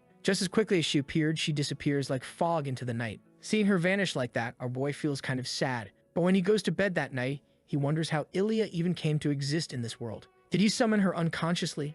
Despite all these questions swirling in his head, our hero falls asleep with a smile, thinking that having company wasn't so bad after all. Next thing he knows, our boy gets grabbed by the collar and Judith is yelling at him. She even threatens to beat our boy up if he plans to keep sleeping in. And like the usual Judith, she literally drags our boy outside while talking to someone. That someone is none other than Brett, and look who's back, Ilya's here too. So much like her usual personality, Judith immediately challenged our boy for a duel and Brett started roasting her, saying how they haven't even warmed up yet, so it's not a bright idea to duel right away. So the two lovebirds start bickering and Ilya pulls our boy aside, telling him to leave those two alone and accompany her on a run. As our boy continues with his training, doubt starts creeping into his mind again because of his poor form. But before he can sink any deeper into that negativity spiral, Ilya calls out to him with words of encouragement. She tells him he's actually improving and that his form is only unstable, not hopeless. With a warm smile, she says, "You can do it." When our hero looks to the other side, he sees Brett and Judith also giving him encouraging smiles. Now all four of them are up early in the morning doing sprints together, and each of them takes turns coaching our boy on his swordsmanship. This makes him wonder why they're helping someone like him, someone who's weak and lazy. Why do you have so much trust in me? He thinks to himself, genuinely confused why these people believe in him when he barely believes in himself. Then the scene shifts and our boy's off on one of their runs, and by now he can feel the exhaustion down to his bones. He can barely breathe, his feet are getting heavy, and he's nearing his absolute limit. But despite feeling all this, he somehow feels like he can run just a little bit farther as he is thinking that Judith ran faster than him, like she was Flash or something, telling our boy that she is not going to lose to him. After their run, this time our boy faces off with Brett, and man, did we miss our blue-haired boy's speedy skills. Their swords clash with Brett stepping back and bracing himself for another attack. Our boy parries it, but he's not done. He lets out a barrage of attacks that leave our boy with no choice but to lift his sword in pure defense mode. Brett gives our boy a nod of approval, saying he's much more stable today than yesterday, and then these two continue their duel. Our boy throws this massive diagonal swing that Brett manages to evade, but just as Brett does that backstep, our boy is already behind him. Seeing this, Judith cheers our hero on while Ilya comments that it's the first time Brett's kept his distance from our boy. Brett's impressed, but our boy only says it's thanks to him. Just like that, time passes quickly, and the sun's already setting. Our boy thinks to himself that he was wrong, there was no need to struggle alone. He remembers what the fortune teller told him back then. As long as he has people who trust and support him, he can overcome anything. While thinking that, our boy just broke his record with 10,000 swings. My guy's arms must be made of steel at this point. Hearing that milestone, Judith gives our boy a thumbs up saying their job is done. Before they disappear, Judith tells our hero to not only stop feeling sorry for himself, but also to stop doubting himself. Ilya cheers him on one last time before vanishing as well. With a smile, our boy picks his sword up and resumes training, but with way more determination this time. There we take a huge jump. It's now the 1,237th day since our boy entered this world, and today, he's outrunning pretty hard and it continues, and just like that, the time is flying as it's already the 1,755th day. We're getting a full on training montage here, folks. The first flower bloom as the sun rose, with our boy standing still in the field. His form is much bulkier than before, dude grew taller too, and he's emitting this yellow aura. Sword still in hand, he takes a deep breath and realizes this is the same feeling he had back at the academy. He wonders with a smile how much has he grown? It's been a while since he summoned the golden trio, so he does exactly that. They appear and Judith's pretty shocked in our boy's growth spurt. She's about to tell him off if he summoned them for some crappy reason, but our boy picks up his sword and asks for a duel. Thinking it's a 1 versus 1, Judith agrees, but our boy only chuckles and makes himself clear. He's asking for a 3 versus 1 duel. And just to make his point, he swings his sword, creating this powerful gust of wind. Hearing our boy's challenge, the trio draws their swords while he's standing there with this cocky smile. He's thinking this won't be easy, but he's got that protagonist plot armor feeling where he knows he won't lose. So he closes his eyes to focus, and dude basically unlocks Ultra Instinct. He can hear Ilya's footsteps, Brett gripping his sword tighter, and even Judith's sweat glistening, so he smiles, and in a flash, he's already in front of Judith, welcoming her with a nasty slash. Brett's on his back, ready to stab him with his signature thrust, but our boy dodges like it's nothing. Ilya comes at him with a horizontal swing that he ducks under. He's giving both Ilya and Brett absolute hell, even pushing Ilya back. Then Judith leaps through the air with murder in her eyes, lands so hard it cracks the ground, but our boy just slides out like, nope, not today. But our fisty redhead isn't done. She immediately goes after him with a powerful slash that actually breaks through his defense. As Judith tries to talk smack, our boy counters her attacks one blow after another. Brett and Ilya spread toward them, with Brett leading the charge. Judith keeps her defenses up, locking our boy's slashes while Brett jumps in, parrying his attacks. Our boy gives this huge wide slash, and Brett and Judith use the opening to launch a double attack. And it's one blow after another, faster than any normal human eye could see. This fight's basically turned into Dragon Ball Z at this point, just missing the 5-episode charge-up time. Our boy manages to get away but doesn't have time to breathe since Ilya's already at his side, unleashing a swing so powerful it leaves the ground decaying. Of course, our hero fends off Ilya's attack, and just as he does, Judith's up in the air again like she's got a personal vendetta against gravity, ready to swing at our boy with her full force. The impact gives this loud clang, and the pressure is so intense that the ground where our boy stood just crumbles and explodes. As the dust settles, Judith asks how he replicated her swordsmanship, but our hero only smirks in response. Ilya also questions if the attack he used to fend off her blow was Brett's technique, which our boy admits it is. Brett asks how he pulled it off, and before answering, our boy gets all sentimental, looking back on all the training montages he did with them at the academy. He says the only thing he knows is working hard with all his efforts. However, he adds that he still hasn't fully mastered it all, but he intends to learn their swordsmanship while finding his own path. He says how he wants to make his will and swordsmanship much stronger, which is why he asked for their guidance. Of course, Judith's the first to speak up, saying what he's doing is cheating and theft. But our boy just answers that she should learn sorcery in return, which earns him a sword thrown his way by the best girl. Soon all three of them take turns teaching our boy their swordsmanship. Then we cut to some time later, and they are back at it again dueling. This time our boy manages to disarm Judith. Lying on the ground, she admits that our boy won while also complaining she shouldn't have taught him in the first place. Soon she disappears along with the other two. Now our boy really thinks he's become powerful, and honestly he kind of has. As he lies in bed that night, he thinks to himself that he's ready to leave this place, wishing tomorrow would arrive soon. Meanwhile, back in the real world outside, a strong gust of wind starts blowing in the front yard. Rumbling sounds can be heard as something gets extruded from the ground. A large metallic gate appears with a series of receding jams, looking all mysterious and ominous. The next morning, our boy walks out and he is staring at this mysterious metallic door, wondering if it's the exit, so he walks up to the door and touches its cold surface, and he notices it doesn't have a keyhole or a door handle, so he wonders how the hell he is supposed to open it. Then he turns to the sword belonging to the old man from his dreams and thinks about how it is placed directly in front of the door, so he grabs the sword, pulls it out of the ground, and says this could only mean one thing, that this must be the key. Now that he's actually holding it, the sword fits perfectly in his hands. Or maybe it's just because he's gotten taller. Holding the sword in both hands, our boy starts to meditate, and while doing so, his body starts emitting this yellow aura. It makes him reflect on all the firsts he experienced here, getting out of bed, swinging a sword, even running until he literally collapsed. He did all of that because he wanted to be like the old swordsman.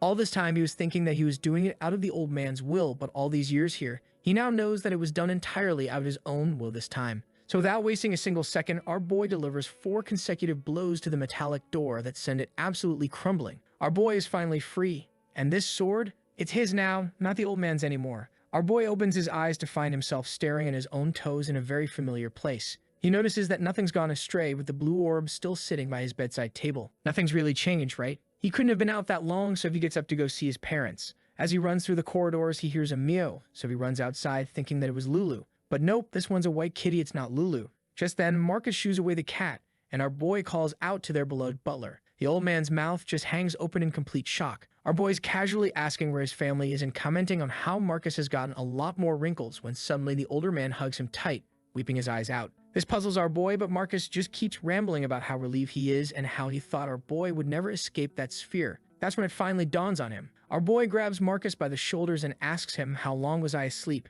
To his absolute horror, Marcus told him that he's been asleep for 5 years. Our boy starts shaking damn, so all the time in the dream world was real, so he starts panicking, thinking about all the things he had to do. What about those? What about his promise with the head sword master and Ilya? What about the punitive expedition? But all he can manage to ask about is his parents. Then we cut to some time after, and our boy is in his father's office. Both of them rush in and hug their only son with tears streaming down their faces. Our boy apologizes, already on his knees for disappointing them, but his father reassures him that he's just so happy he made it back. Now that this wholesome reunion was done, our boy asks them about Carol's whereabouts, and his mother explains that Carol is now at the Principality of Caesar and is a disciple of this powerful sorcerer called Skina. Hearing that his sister is doing well, our boy breathes a sigh of relief, but then reality hits him again with his long absence. He's burdened his family once more, so he turned to his parents and told them about everything that happened to him in the dream world. He told them how he's been training pretty hard for the last 5 years and has gained some seriously satisfactory results. Determined and way more confident about his skills now,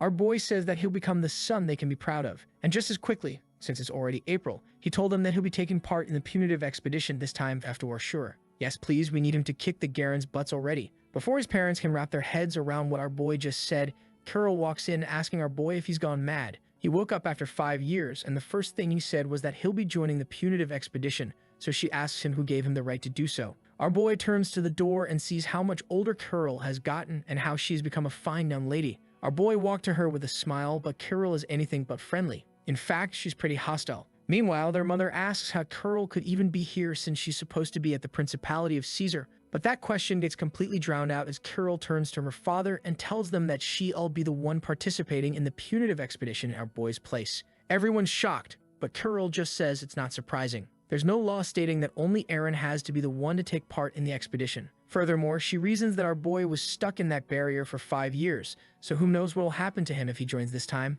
Little does she know he's been doing the anime training montage of the century in there. Our hero tries to explain that he wasn't just stuck, he underwent rigorous training and is way stronger now, but Carol still refuses. She adds that the expedition raises the honor of one's family, and between the two of them, Carol thinks she's the better candidate in terms of both skills and situation. And what if our boy is still bent on joining and is so confident in his skills? Then they might as well settle with a duel, and just so that they know she is serious, she unleashes her aura, but our boy just stays silent. After a pause, he agrees to her request and tells her to follow him to the training grounds to show off the powers he's obtained. As they got to the training hall, all the guards couldn't help but gossip among themselves. They're saying stuff like how they thought our boy really died and their lord was telling the sorcery story as a cover-up. Meanwhile, Carol had taken her stance, asking our boy what he's doing standing there weaponless in front of everybody. But Aaron just stands in position, his hands already positioned like he's holding a sword. This absolutely pisses Carol off, and just as she's about to pop off, our boy fabricates a sword out of thin air. Seeing this, everyone's jaw dropped. Everyone's shocked to see our boy whip out a sword out of nowhere.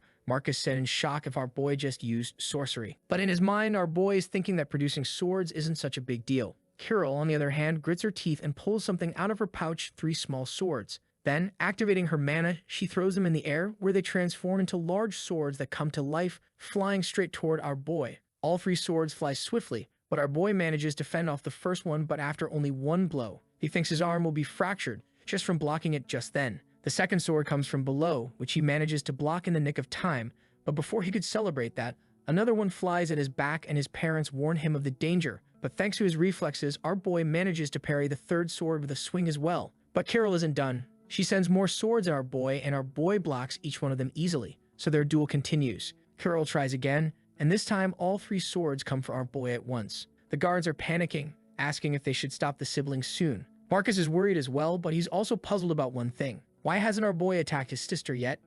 Still furious, Carol raises the swords again, ready to launch another attack, but in the end she doesn't and just starts crying as she does that. Our boy smiled and started to walk towards her, and as soon as he was standing in front of Carol, our boy told her that there's nothing to worry about and told her that he has gotten stronger and much more confident. He apologizes for how long it took him to come back, and as she hears that, Carol bursts into tears, hugging her brother, and our boy comforts her. The Sunder sister finally reveals her feelings. Look, we all knew she was just worried about him the whole time. Then we cut to some time after, and they are back in the castle. Carol warns our boy to be extra careful in this expedition, since it's way more dangerous now that a demon has appeared, and our boy is shocked to hear that. He asks what happened in the past 5 years, so Carol shares that just a month ago, traces of a demon were discovered in the southern portion of the Garen territory. In their world, demons are these wicked creatures who obtain power through contracts with the devil, and are sometimes comparable to sorcerers. Their power comes from a heart of pessimism, and they're nothing like regular monsters. Then she turned towards our boy and told him that she's going to join the expedition,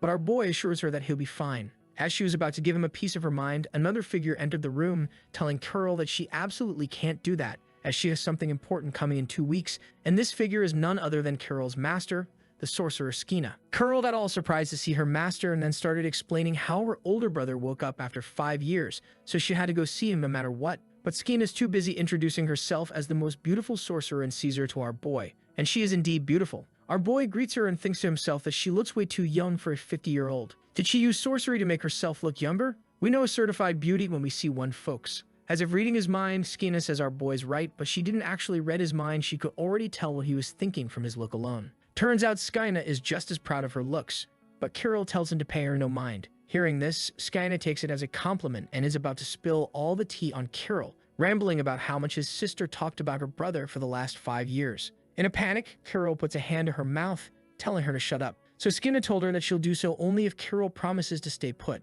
Seeing how his Sunder sister is being handled so easily by Skina impresses our boy. As soon as the two are left alone, Skina explains that she had to show Kirill who's boss to take her on as a disciple. Then she whips out a necklace and throws it towards our boy, saying that it's a special artifact that can detect not only demonic energies, but also dangerous factors around him. Plus, it's imbued with detoxifying properties for poisons. Our boy can't accept such an expensive gift, but Skina insists. She explains that she and Kirill worked on this pendant for the last 5 years. She poured her whole energy into it, hoping she could give it to our boy when he finally woke up one day after learning that our boy told her to say no with her job done. Skina gave our boy his best wishes and left, but before she left, Skina told our boy that he's much more exceptional than she originally thought, and then she was gone. Seeing that everybody's pretty much okay after all these years, our boy walks over to the blue orb Lulu had given him. He's thinking about how he had met almost everyone, so where the hell is this cat? The scene shifts to the Garen base camp. Our boy's sitting by himself, deep in thought about his last conversation with Kirill. Apparently, Lulu was chilling at the Pereira estate for a few months, but then one day vanished. And because of what happened, Kirill still got some beef with him. But our boy thinks that it's not his fault and told her not to blame Lulu or anyone else for his situation. He even asks her to be kind to the cat. Bro really belongs to the league of good boys, right up there with Tanjiro. Back to the present, our boy's presence in the expedition absolutely pissed off a bunch of people, especially this snot-nosed brat from the Lester family and Martin. These two are already gossiping. They're trading rumors about what our boy's been up to for the last 5 years. One rumor says the Pereira family used his whole stuck in sorcery situation as an excuse for him to just laze around in bed all day. Another one's asking how the hell he's even allowed on this expedition when he has zero experience with monster hunts. Meanwhile, Ryan's over in the corner quietly polishing his sword, listening to all this gossip. In his head, he's actually pretty glad that our boy joined the expedition because now he can get his revenge for being humiliated years ago. Martin then turned to Kevin and told him how he is surprised that he joined the expedition. Kevin explains it's because of the demon's recent appearance. The Twilight Knight's order, along with magicians and priests, got dispatched by the capital. What's more, Hill Barrett, the vice captain of said order, will be leading the whole thing. So basically, this Brad's only here for the clout. He wants that honor and glory so he can go home and flex on everyone. And as if on cue, Hill Barrett appears right behind Kevin as Martin's frantically trying to shut him up. Hearing what Kevin said, Hill drops this line in the most intimidating tone ever, saying they should not take part in this expedition. And let me tell you, this man's physique is insane. He looks like a ferocious mountain cat mixed with a bulked-up Rob Lucci in armor. That alone was enough to scare every noble in the vicinity. Hill adds that he's hell-bent on defeating the demon with only the forces he brought with him. Viscount Phil Garen is the first to complain about this sudden decision. But just as he's about to whine more, Hill steps forward and unleashes this powerful aura that hits everyone like a truck. The air gets heavy, people are struggling to breathe. And while he's doing this, he's also giving them a lecture about how demons are on a completely different level from monsters. Yet these southern nobles are treating this info like it's no big deal. Turning his back on Phil Garen, Hill adds that only he and the forces he commands are armed with strong religious faith and fiery loyalty to the nation, which is reason enough to slay the demon. But being forced to accomplish this mission with nobles who only care about honor,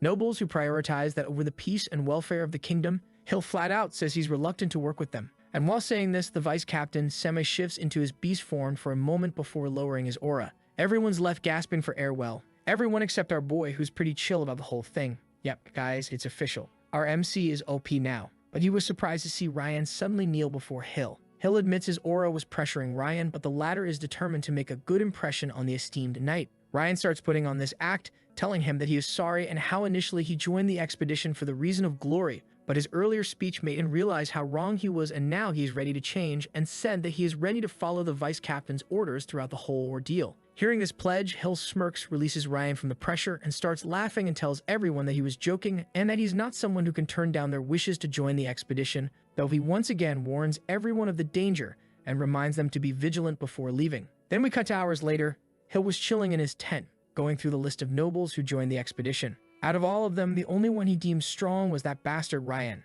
I guess his act worked. Soon enough, a visitor comes knocking, breaking him out of his thoughts. It's none other than the wandering knight of the Gava Kingdom, Sir Tom Miller. As the two men catch up, laughing and sharing stories, Hill can't help but point out that maybe his visitor was a little too harsh on his disciple. After all, his disciple was part of the 27th generation of the Chrono Swordsmanship Academy, also known as the Golden Generation. That's basically the equivalent of being a 5-star recruit, but Sir Tom Miller told him that his disciple never made it to the official roster of trainees and is a far cry from the talents of Ilya Lindsay as he drops the name. Ilya Hill remembers how after leaving the academy, Ilya went out and became an honorary knight of the Moonlight Knights Order, the greatest in the Aiden Kingdom, and he tells Sir Tom how he is jealous of the Aiden Kingdom and wishes that they too had a genius like that. Sir Tom gave him a curious look and said that the Hail Kingdom does have a genius swordsman on par with Ilya. Hill thinks he's joking because let's be real, that sounds too good to be true, but Sir Tom insists it's legit. According to what his disciple shared, this other genius came in a close second to Ilya during the final evaluation. Furthermore, this disciple said that what he witnessed during this trainee's show of power at the final evaluation was truly shocking.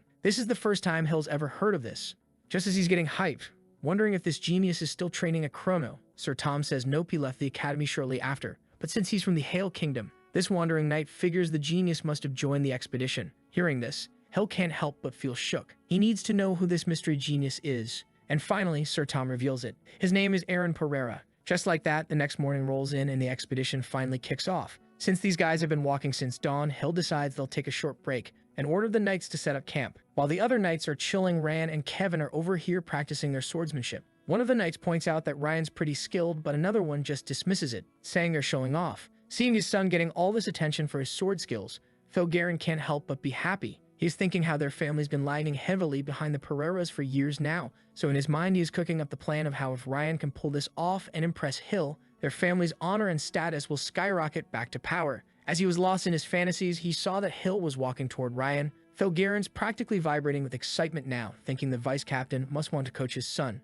Even Ryan notices Hill approaching. He's feeling confident, about to bust out some fancier moves to really show off, when Hill walks Raiji past him. The vice captain heads straight for our boy Pereira, who's just sitting there minding his business. Seeing his superior approach, our boy stands up too and addresses him as the vice captain, though he's a full head shorter than the black-haired knight. For a moment, the vice captain just stares at him lost in thought. He's remembering that conversation from last night about who this kid is and how he was stuck in some place due to sorcery for the last 5 years. But what's with him? Hill wonders. Why would our boy leave Chrono Academy? And what's this sorcery business he keeps hearing about? Does it have to do with our boy's younger sister? Questions, but none of that matters right now. Hill is face to face with our boy and tells him to call him Commander from now on since he's leading the expedition. Then he straight up asks why our boy wasn't practicing swordsmanship like the others during his rest time. Our MC just casually says that in his current state, he doesn't think training right now would count as real effort. Puzzled by this answer, Hill asked him to elaborate. Meanwhile, those bastards were talking among themselves and calling our boy a show-off, but Ryan quickly shut them up. Meanwhile, Hill was waiting for our boy's explanation. Our boy looked Hill straight in the eyes and told him that the reason he joined the expedition in the first place is to slay the demon and boost the Pereira family's honor. He's also thinking of ways to have an active role in the raid, but since this is his first rodeo, he figures there are other areas he should focus on besides just swinging a sword around. He wraps it up with this gem: effort is only made when you put your whole heart into it. So now the vice captain is just looking at our boy, thinking about how he is different from the rest. But there's no time to dive deeper because another knight signals that it's time to move out. Hill tells everyone to get back in formation, but he specifically asks our boy to stay by his side since he wants to talk more. Seeing our boy getting this much attention again, Ryan's over here gritting his teeth so hard they might crack. But his father's quick to remind him to be patient and wait for his chance. Or better yet, make a chance for him. These two scheming men are already plotting something and have a feeling that it won't end well. Back to our boy, Hill is amazed to discover that our boy already has his sword equipped thanks to his awakening sorcery. Convenient, right? Aaron then explains the things he's prioritizing over swordsmanship training at the moment. First, he's never killed anyone or anything before, so he's mentally preparing himself for the shock and confusion that'll hit after his first kill. Second, he's keeping in mind that he needs to stay in line and not behave unpredictably, since that's one of the most dangerous things you can do on an expedition like this. Lastly, our boy's focused on staying vigilant because of the demonic energy surrounding the monsters and their underlings. He's putting all his focus on staying alert, detecting that energy, and warning the others ASAP. Hill can't help but let out a laugh after hearing our boy's priorities. This kid's way more practical than he expected. Hill assures him that he shouldn't get too worked up about it and tells him to leave it to the Vitericans like him. Besides, they've got priests who can detect demonic energy, so our boy doesn't need to stress too much. But Hill does need to finish his sentence. Our boy's already looking the other way with laser focus. Just as he is about to ask our boy what he is doing, he too senses it. A gigantic demon tall as a freaking mountain appears out of the blue. And then they hear it, the stomping sounds of other monsters closing in. So the commander immediately took action and told everyone what they should do, but as he was doing so, more and more monsters surrounded them from the other side. He ordered the knights to take care of the monster and was planning to kill the monster himself, as he was thinking that he was the only one who could, but before he could move, he saw our boy had zoomed past him. Without a moment of hesitation, our boy dashes straight toward the monster and slashes the beast clean through. Dark blood sprays everywhere as Hill stands frozen in shock, and guys, that's how another aura farmer was born. Seeing our boy make quick work of the giant, even his father's shocked. He knew our boy had gotten stronger, but not in his wildest dreams did he think his son was strong enough to go toe-to-toe with the demon, but that damn bastard is already regenerating the damage it took from our boy's slash. Now, our boy wasn't done. He was still in the air, but the stunt our boy did now made the demon aware of our boy, so it tried to smash the ground where he was about to touch down. Its fist gets buried in the earth, and it's seething, hissing, and looking around to see if it managed to squash our boy like a bug. But once again, our boy pulls another levy move. He runs up the giant's arm, leaps into the air, and slices its arm clean off. The demon's about to attack our boy while his back's turned, but our hero's already 3 steps ahead. In the blink of an eye, he unleashes a barrage of swings and one big final slash that makes the giant crash to the ground. But nope, it's not done yet. This thing refuses to quit. The demon lets out another roar as it tries to eat our boy in one bite. Hell shouts from behind, telling our boy to GT away, but our boy was moving like a man possessed. He just changes his stance, and in the blink of an eye, our boy unleashes a wind technique similar to the Sword of the Sky. Once again, EVRE1 is left shocked. The wind blows hard. Everyone's eyes are glued to what's happening. The ground's shaking, trees are swaying, and dust is flying everywhere. And when it all finally settles, they see that our boy blew the giant to smithereens, leaving a massive trail of destruction in its wake. Our boy just stands there silently, finished with his task. The giant's gone, dead, obliterated. And it finally dawns on Hill as he's staring at our boy. He is thinking how what Sir Tom said was true. The Hail Kingdom's marvel is standing right in front of him. But before he can admire our boy's work any longer, he quickly snaps back to reality and tells the others to slay the remaining enemies to seal their victory. Soon enough, everyone manages to take down the rest of the creatures. And fortunately for them, there are no injuries or casualties. Seeing that everybody's okay, the vice captain told them to rest for a while, and after that the expedition will continue. Meanwhile, our boy is lost in thought, trying to figure out why he acted the way he did. It was the first time he felt so much rage that he acted purely on emotion.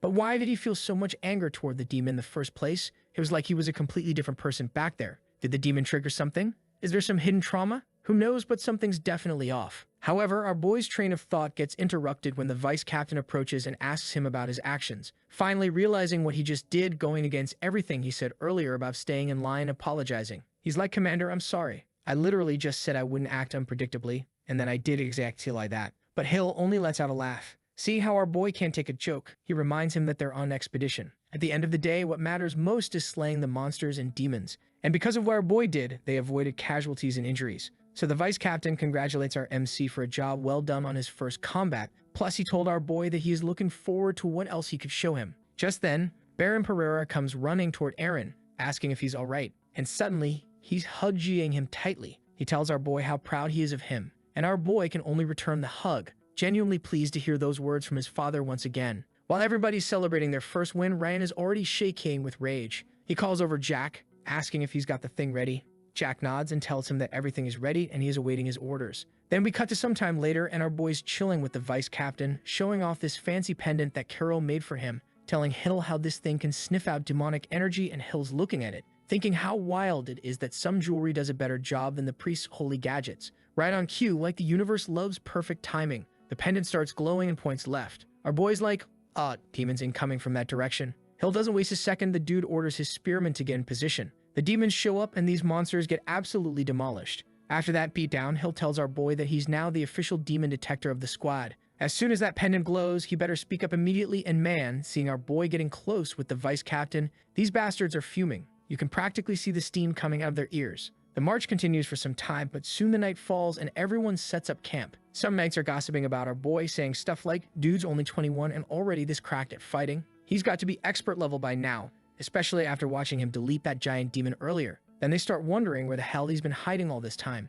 Meanwhile, our hero's sitting by himself about to dig into his dinner when the pendant starts acting weird again. The tip's turning black, which according to Carol's instructions means poison. Our boy's just sitting there waiting for the artifact to do its detox thing, casually glancing over at Ryan, Martin, and Kevin's group. He's thinking, okay, someone definitely wants me dead, and it's probably the Garens. But he decides to keep this to himself, no need to stress out his dad when he can handle it solo. As the pendant finishes cleaning his food, he notices there's a note stuck under his bowl. It says his food was poisoned. The handwriting looks like a drunk chicken wrote it. Our boy is surprised that someone actually tried to help him. It was Jack, who's currently hiding in the bushes praying that our boy saw the note. After making sure he's okay, Jack just walks away, thinking he can't keep doing this anymore. After dinner, Hill walks up to our boy and asks for a duel. Our boy's caught off guard, but the commander explains that since they're about to fight a big bad demon soon, he needs to see what our hero's really capable of. They both stand facing each other while basically every knight in camp gathers around like it's a UFC fight. Hill unsheathes his sword and tells our boy to do the same. Aaron just casually conjures his dragon slayer-looking sword out of thin air, and half the knights lose their minds. But everyone's focused on the commander now.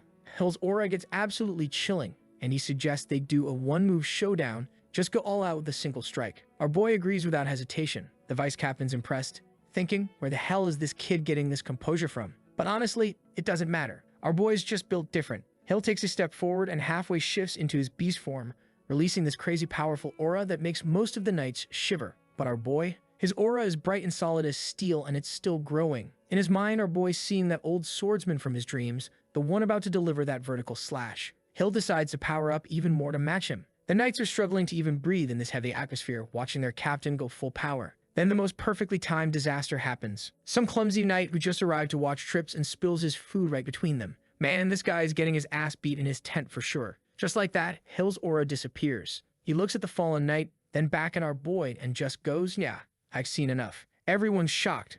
But before they can react, Hill announces that our boy is now allowed to act independently without his orders. With skills like that, he deserves it. Then he adds with a smile that our MC is basically expert rank. Everyone heads to bed after that. Our boy's lying there thinking about the day's events. Something's been bugging him. The feeling he got during the duel with Hill was the same as when he fought that huge demon. It's like this burning sensation takes over his body, like he's not in control anymore. The same thing happened in his first dream with the old swordsman. With that thought, he drifts off to sleep. And sure enough, the swordsman's back in his dreams, practicing that vertical slash in the rain. Our boy thought he'd escaped these dreams, but nope, except something's different this time. The old man's pious as D, like genuinely furious. Back in the earlier dreams, this guy never showed any emotion, just calm, repetitive sword practice. But now, he's angry as hell, and our boy's got no clue why. Before our boy could figure out why the old man was having a tantrum, he woke up. It's morning already. Still kind of shook from that dream, he's thinking about how every time the dream changes, something in him changes too. But maybe it's already happened? Who knows? Dreams are weird like that. As our boy steps out of his tent, Ryan crawls out of his hiding spot and asks Jack if he managed to poison our boy's food last night. Jack confirms and even says he watched our boy eat the whole thing. Now they're both standing there confused, like, why is this dude still alive and kicking? Ryan's solution? Double the dose tonight. Jack warns him that if they do that, our boy won't just get sick, he'll straight up die. But Ryan's too far gone at this point. He's pissed that Jack's showing even a hint of sympathy for our boy, reminding him that House Garen's knight got his ass beat last night because of this whole situation. Before storming off, Ryan drops the remember why you're in this position card, and Jack can only follow orders. The group's about to head out after breakfast, and surprise, surprise, our boy's food is poisoned again. The artifact does its thing while our boy's sitting there wondering if every single meal for the rest of this expedition will be like this. But there's one good thing in all this, and that is that at least the mystery helper is still leaving notes. There's another one attached to his bowl warning him about the poison. They continue the expedition, and Hill notices our boy seems pretty down. But then our hero suddenly perks up, looking to his left. He senses demonic energy, BFO, the pendant even starts glowing. Without warning, our boy goes full Usain Bolt and zooms toward the demons. He conjures his sword mid-sprint and slices 3 monsters in half with one swing. The last one's way bigger than the others and tries to pancake our boy with a giant fist,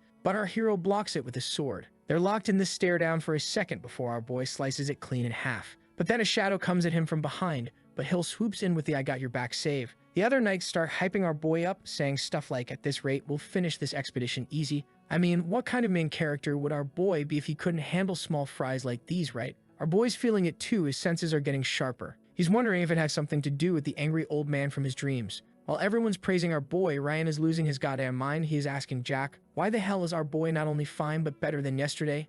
Jack explains what he noticed the artifact glowing when demons are near and how it has a detoxifying effect. Ryan loses it, punching a tree trunk. He's thinking the only way to one-up our boy is to kill the demon himself. Eventually, they reach this cave that looks artificially made, so it has to be the demon's lair. Hill says he and our boy should lead the group, but Ryan steps up, asking to be on the front line too. The commander's like, sure, whatever, just be careful. They enter the cave and immediately hear this violent piano music. Some knights start acting weird, saying they've entered some amazing place and telling others to come closer to the sound. Our boy catches on quick they're hallucinating from the music. He shouts that it's a trap while Hill shifts into beast form and lets out this massive roar that snaps everyone out of it. He shits back and tells his men to shake anyone who's still zoned out. Then they see a tall, dark figure standing by a piano just then. A voice echoes through the cave, welcoming them. Hill's already sweating, thinking this demon is way stronger than he expected. And it gets creepier because on the piano was sitting a fine demon mommy and she casually just twists her head around 180 degrees and asks the group if they want to hear more of her music. The demon mommy stands up and suddenly skeleton musicians materialize beside her. Hill's thinking to himself that if it weren't for those red eyes, people might actually mistake her for a human.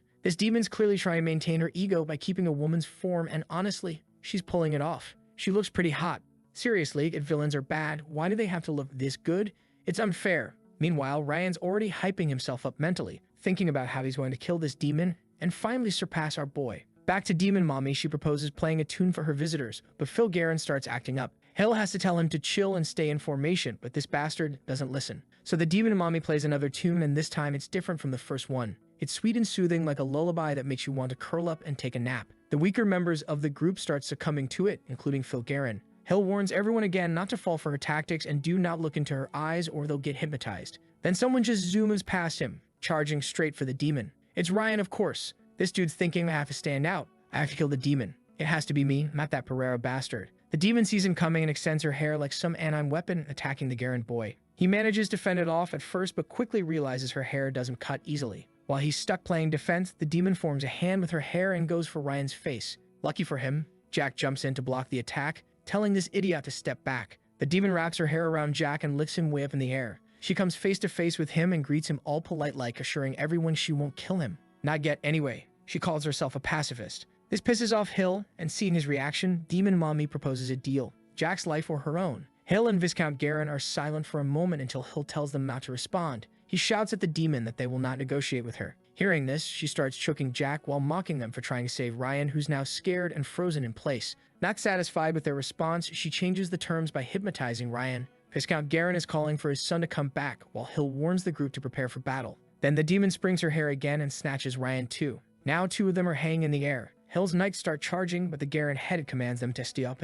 Hill, furious as hell, just tells the old man to get out of the way. The Viscount makes a split-second decision and orders his men to protect Ryan and block the knights' attacks. Hill's about to lose his mind, but the Viscount shouts that he needs to save his son. Then he turns to the demon, asking if the deal's still on. She confirms and even swears in the name of her master. As if it wasn't bad enough that House Guerin is interfering with the mission, the Viscount drags Houses Lester and Russell into this mess too, threatening them if they refuse. Hill's had enough at this point, so he orders his knights to take down anyone who gets in the way of the expedition, regardless of their status. The Viscount is shouting his name in anger while Demon Mommy watches all of this unfold with pure amusement. She's grinning and mocking Jack about how differently they reacted when Ryan's life got involved. She's laughing, looking forward to watching these two forces tear each other apart. Then she notices our boy standing apart from everyone else, emitting a golden aura. While everyone else was busy having their little civil war, our boy stayed focused, meditating with his eyes closed and sword in hand. The demon just finds him boring and thought that he was not worth her attention, but then our boy opens his eyes, and before the demon can even process what's happening,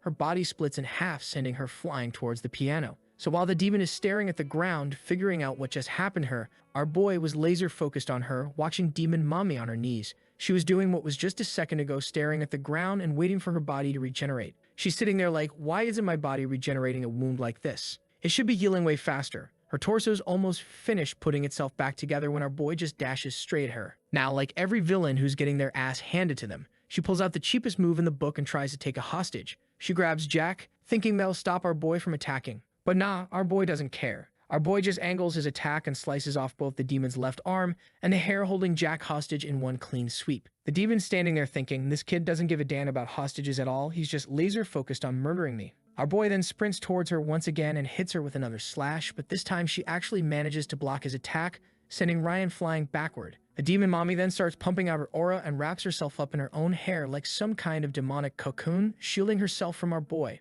She thought she was being smart. By doing this, she could heal up while being protected. Except when she tries to gather demonic energy, nothing happens. Absolutely zilch. She's like, wait, is it because of this kid? No way this kid has that kind of power. That's impossible. Meanwhile, our boy is standing above her and starts hitting her cocoon. He does one vertical slash on the demon cocoon, but it won't open up, so he just keeps hitting it, again and again and again. The demon inside starts seeing light seeping through the cracks of her shield and she starts freaking out. She's realized by now that she can't beat this guy. If she makes one wrong move, she's actually going to die. Meanwhile, our boy is going full-on Leroy Jenkins on her cocoon until his last hit explodes with this bright light that straight up dents the ground. Hill and the others are just watching through the dust, waiting to see what's left. Suddenly, this black blur speeds away from the area, but Hill, already in his beast form, chases the demoness and puts an end to it. But hold up is only her left leg. Where's the rest of her? Turns out Demon Mommy is literally torn in half now and sacrificed one half of herself in order to distract others and escape. But today's not your lucky day, lady, because she suddenly sensed a presence, and as she turned, there was our boy staring at her like he was the Grim Reaper or something.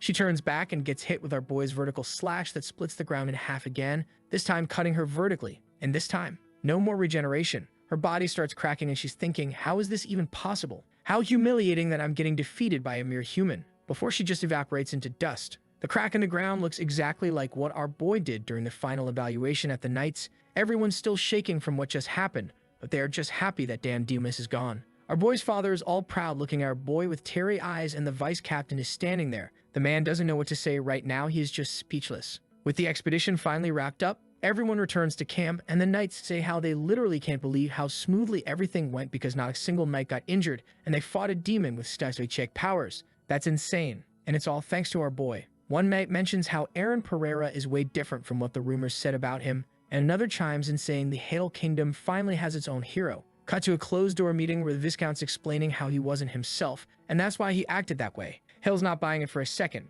but this thick-skinned bastard Phil Guerin just doubles down, saying he fell under the demon's hallucination and psychic control. He even has the AUDACIT way to say that even though he loves Rand very much, he'd never sacrifice continental peace by jeopardizing the expedition for his son. Hill very well knows that this bastard is lying but can't do anything about it because there's no solid evidence. Meanwhile, our boy is lying in bed thinking about how the sword he used in the cave was not for his family. Hell, he wasn't even himself when he did it. He wonders if it's because of that old man from his dreams again. As he was thinking about it, he heard a knock on the door. It's Jack Stewart. Our boy's surprised, but Jack says he has something important to tell him about the expedition. First, though, he expresses his gratitude for our boy saving him back then when no one else cared whether he lived or died. In his mind, our boy's thinking he didn't really care either, his body just moved on instinct to kill the demon. Our boy's about to brush it off when Jack told our boy that he poisoned his food back then. He explains it was Ryan Guerin's order, but he knows he shouldn't have done it and says he'll accept any punishment our boy gives him. But our boy didn't say anything. He was just staring out of the window. Finally, our boy speaks up, saying he had his suspicions, but knowing the truth is still pretty surprising. He asks Jack to leave since he's not in the mood to talk anymore.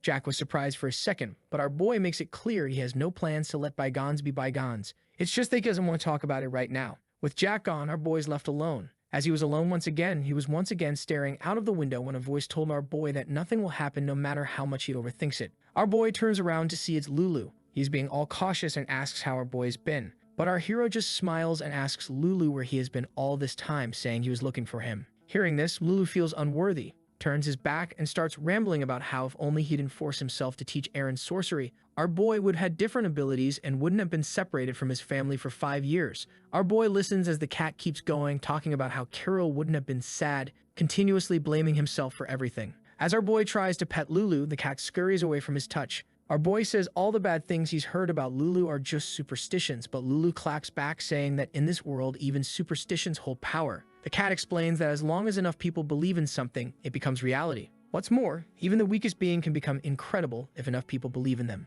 As Lulu continues lecturing, our boy is slowly tiptoeing towards him. Suddenly, Lulu conjures a portal and is about to cross it, saying our hero's life will only be miserable if he's linked to him. He was being all sad about how he is happy to see him and how they'll never appear before our boy again when our boy manages to catch him just as he's about to pass through. Lulu tries to pull away, saying black cats are bad luck, but our hero pulls him closer and tells him that from now on he will stay by his side, and his belief in Lulu will be stronger than anyone else. He says the kitty will now be the symbol of good fortune. Eventually, Lulu just gives up and sobs in our boy's arms. Then we cut to some time later, and our boy had filled Lulu in on his training and how he managed to conjure his friends during practice. Lulu is all surprised by what our boy managed to pull off with sorcery. He says how he already knew our boy had potential for sorcery, but this was insane even for him. Then his tone shifts and he asks our boy about the time he was facing the demon. He told our boy how he was acting strange, and our boy told him everything after hearing the story. Lulu puts his paw to his face thinking hard and then tells our boy the man from his dream sounds awfully similar to a guy from 150 years ago.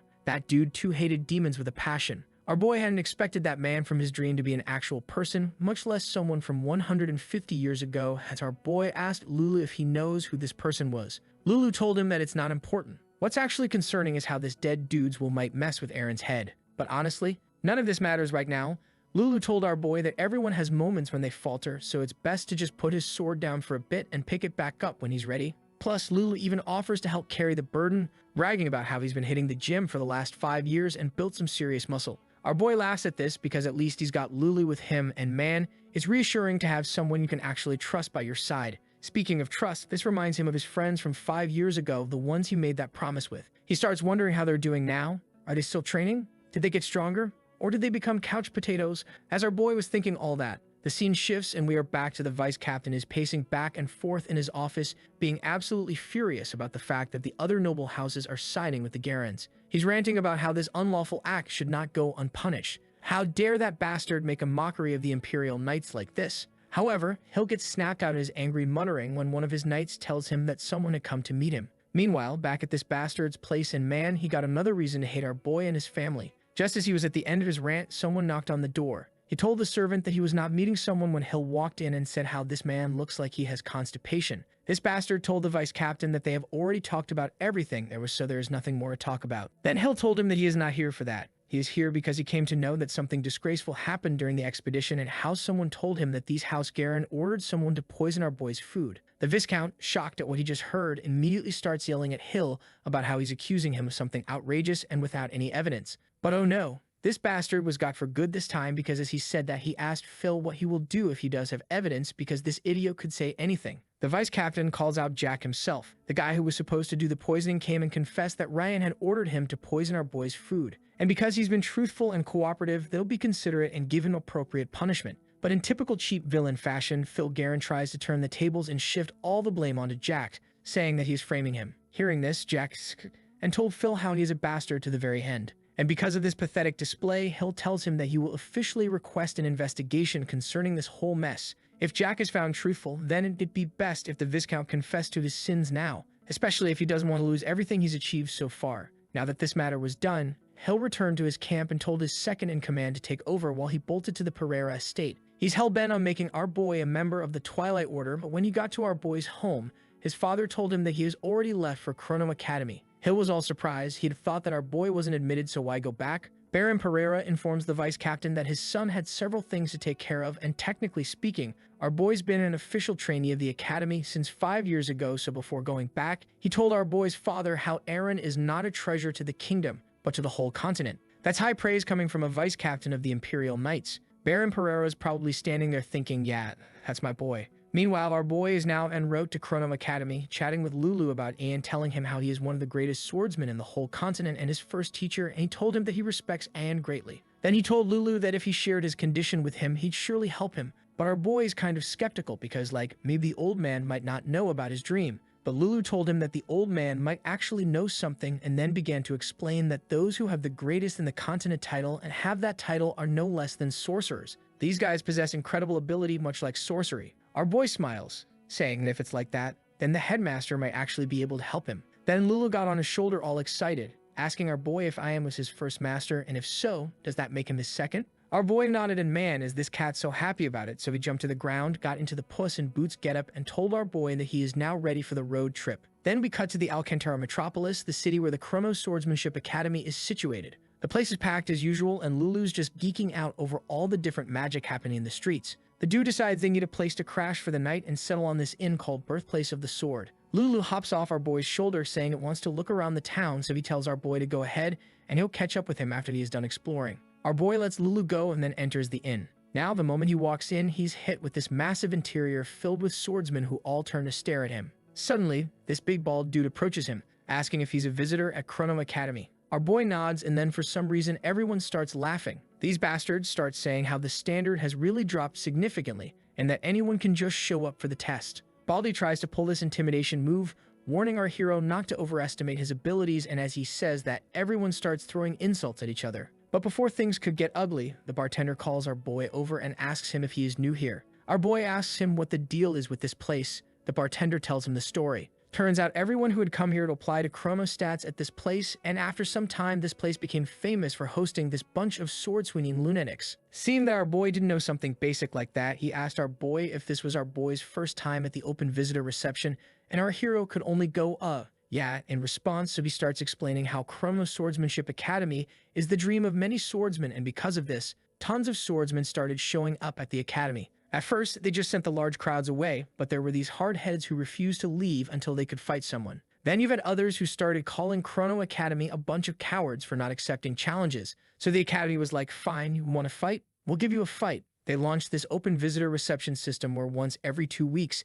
anyone who wants to talk with their swords can challenge someone on a day chosen by the academy. As he was telling our boy the story, he was taking him to the basement to make him a warrior card. Once they reach the bottom, there's another guy waiting with this measuring device. The deal is simple. Hit it with your best shot, and the square on the top will give you a reading. Our boy initially thinks he has to punch it, which would have been hilarious, but the old man clarifies he needs to use his sword. It also tells him to go all out since the magic tool is quite sturdy and won't break easily. He said that our boy still didn't want to do that since, he has monstrous strength, but in the end he decided not to hold back. While our hero is getting ready, these two old men start talking about him. One says he looks a bit delicate, and they decide to make a bet because why not? The silver-haired man bets our boy's score will be 300, but the bartender says 500. Then the old geezer changes his bet to 501. They tell our boy to pick a sword from their collection since he doesn't have one of his own, but our boy tells them not to worry and then casually pulls out the Dragon Slayer out of thin air. Seeing this, the old men are freaking out, asking if our boy really just conjured that sword out of nowhere. As they were busy freaking out, our boy was already in the zone. He closed his eyes to focus and to do a vertical slash, slamming the measuring device with everything he's got. Seeing that the measuring device is still intact, our boy's happy because he was genuinely worried about breaking it. The bartender asks how he even conjured the sword in the first place. Our boy just casually answers, oh, it's simple sorcery. But before they could freak out about that, they saw our boy's score and nearly got a heart attack because he had gotten a whopping 10,772 points. Man, that's not even in the same universe as their bets. Our boy then turns to them and asks if he passed the test. With that performance, our boy gets handed a silver warrior card. Then we cut to some hours later to our boy's room. He was telling Lulu everything that happened, and after hearing the story, Lulu went, man, this is crazy, before asking our boy if he's excited about tomorrow, and man, he is, and how can he not be? He is thinking about how tomorrow we'll finally get to see Judith, and he's curious about how much she has grown. So the next day rolls in and our boy went to the academy first thing in the morning. As he got there, he was in a line of other participants. He was looking at the crowd, thinking, so the rumors were indeed true.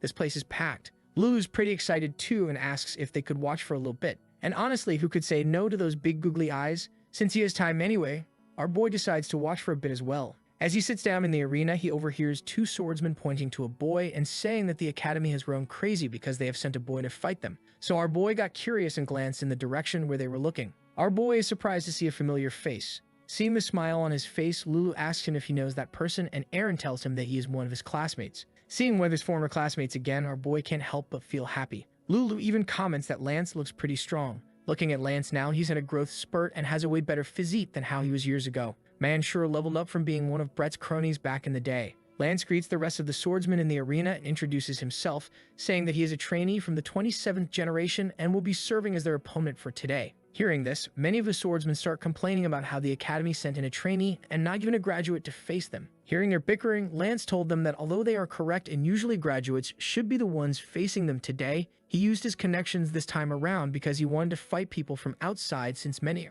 are still reluctant to face him and to calm everyone down. He told them that if any of the fighters manage to defeat him today or are disappointed with the fight, then he'll quickly call for his seniors to replace him. This doesn't sound like a bad deal, and just as quickly someone took the bait.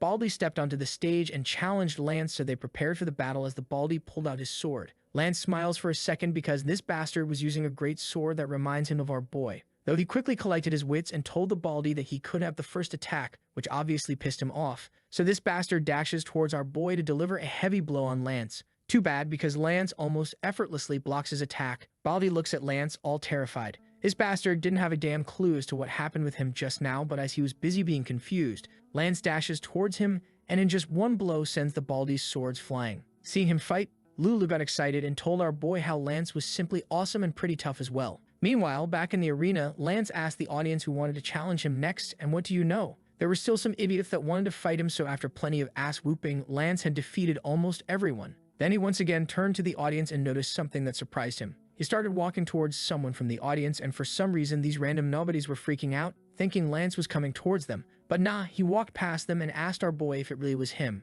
Our boy smiled and hit him with that long time no see line. Though Lance was not interested in petty details like where our boy was busy all this time, these two then started having a chat when Lance told our boy that if he had come just a few days earlier, he would have met Brett and Judith. Our boy is surprised to know that Brett is at the academy, and Lance quickly explains that Brett had almost immediately come after he left that day. However, Lance says Brett accompanied Judith on a personal mission and left just a few days ago. Although he's happy that Brett returned to the academy, he feels a little disappointed since he couldn't meet them. But Lance is not interested in any more words, so he straight up challenged our boy for a duel. He wanted to see how much he had improved, and our boy doesn't disappoint him. He quickly got down and was now standing in front of Lance, all ready for battle. Seeing this, the crowd can't help but be curious about how our boy was, and the same idiots from before say how they think our boy looks familiar. They wonder if our boy is someone who failed to make it to the academy. So while he is coming up with his theories, Lulu starts cheering for our boy, telling him not to go easy on Lance just because he knows him. Seeing this, Lance asks if Lulu is our boy's pet, but our boy got all awkward and told him that he is actually his teacher,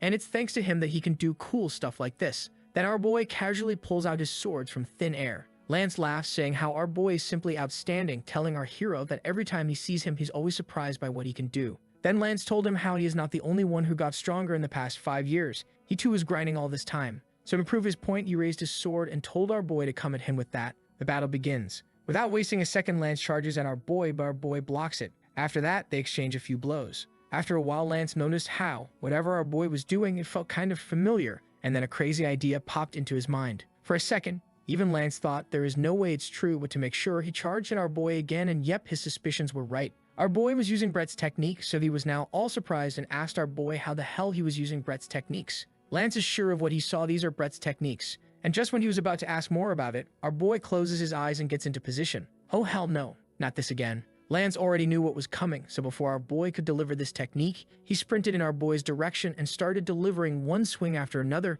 not giving our boy a chance to pull such a scary attack. Aaron continues to parry his attacks until our hero manages to break Lance's guard. Lance quickly moved back to put some distance between them. Lance was shocked at how our boy was able to learn his friend's technique, given that the last time he saw it was at the final evaluation 5 years ago. He can't have learned it just from seeing it once, can he? But before he could think about it anymore, our boy snapped him back to reality. With a few leaps, he's suddenly up in the air and right in front of Lance. Our hero swung his sword pretty hard, delivering quite an impact that even dented the ground Lance was stepping on. Then with a signature Beyblade acrobatic spin, our boy used the momentum to deliver a much more powerful blow, and Lance was losing his mind even more because the move our boy used just now was Judith's, and thanks to her technique, our boy pushed Lance back, creating distance between them. Lance thought to himself that he was pretty confident with his defensive skills, and with Judith and Brett not at the academy right now, he was sure he would win against anyone. But was he wrong? Is it not possible to win over our boy?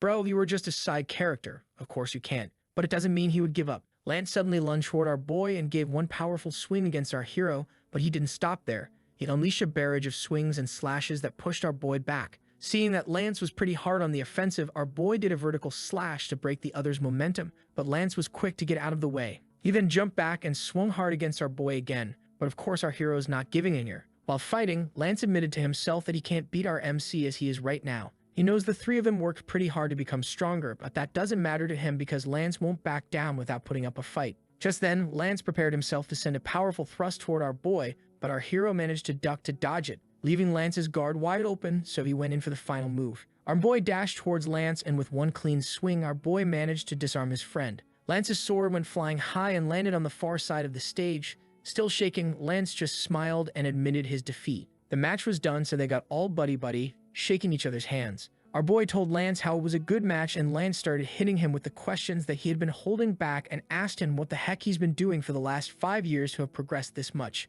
Meanwhile, as Lulu listened to the other swordsmen talk about how they never thought Lance would lose, the cat suddenly felt a presence. Lulu quickly jumped onto the stage and told our boy he's here. Our boy asked who, and Lulu told him that the teacher he told him about is here. Just then, Ian walks in. The old man asked how Aaron was doing. Our boy told him that he was doing fine. Though Ian wanted to talk about the talking cat, those things can wait. He then turned to Lance and asked Lance who won during their match. Lance got shy for a second and told him that he lost to our boy. Hearing this, it seems that our boy wasn't slacking off after all, a headmaster said, but suddenly, our hero turned serious and started apologizing because he came back late. Before our boy could continue though, Ian stopped him, saying that two swordsmen have met, so it's only natural that they talk with their swords. Our boy got all surprised. He hadn't expected that in the least, but Lulu was enjoying this situation way too much. And so does the crowd. I mean, think about it. Who wouldn't want to see the greatest in the continent in action? With both of them standing face to face, our boy tells Anne he's not holding anything back and immediately goes on the offensive. Of course, the old dude blocks it, and get this, he's doing it with one hand casually chilling behind his back. Our boy goes for an upper swing next, which also gets blocked, and just like that, Ian breaks through his guard like it's nothing.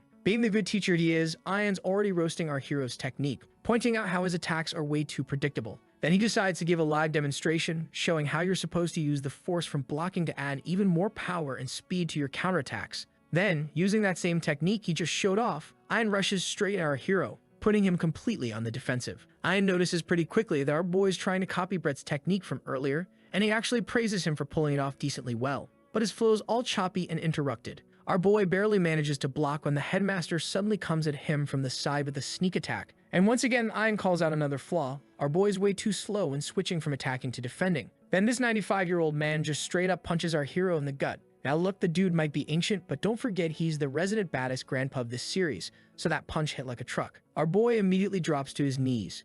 It's been a hot minute since he's taken an L this bad. The headmaster is already going into lecture mode, telling our boy that in a real fight, there's no such thing as now I'm attacking and now I'm defending. It all blends together. But our boy's stubborn as hell. He gets back up and charges straight at Ian, hitting him with the sword of the sky. Up in the stands, Lance is having a full-blown existential crisis watching this. He literally can't believe what he's seeing. The dude's wondering if he fell asleep and this is all just a dream or something. But Ian is not impressed at all. For him, what our boy just pulled off was not too shabby at best. Then he suddenly launches this quick attack that's so powerful it sends our boy flying backwards. And just to add insult to injury, the old man tells him his last attack was weak, though it was slightly better than his earlier attempts. So our boy's standing there completely gassed, breathing heavily, when the headmaster tells him there's still one more thing Aaron hasn't shown him yet. And just like that, our boy gets into position. He closes his eyes, holds his sword in front of him, and starts meditating. The crowd's confused as hell at this point because both guys are just standing there with their eyes closed, not moving. But Lance already knows what's about to go down.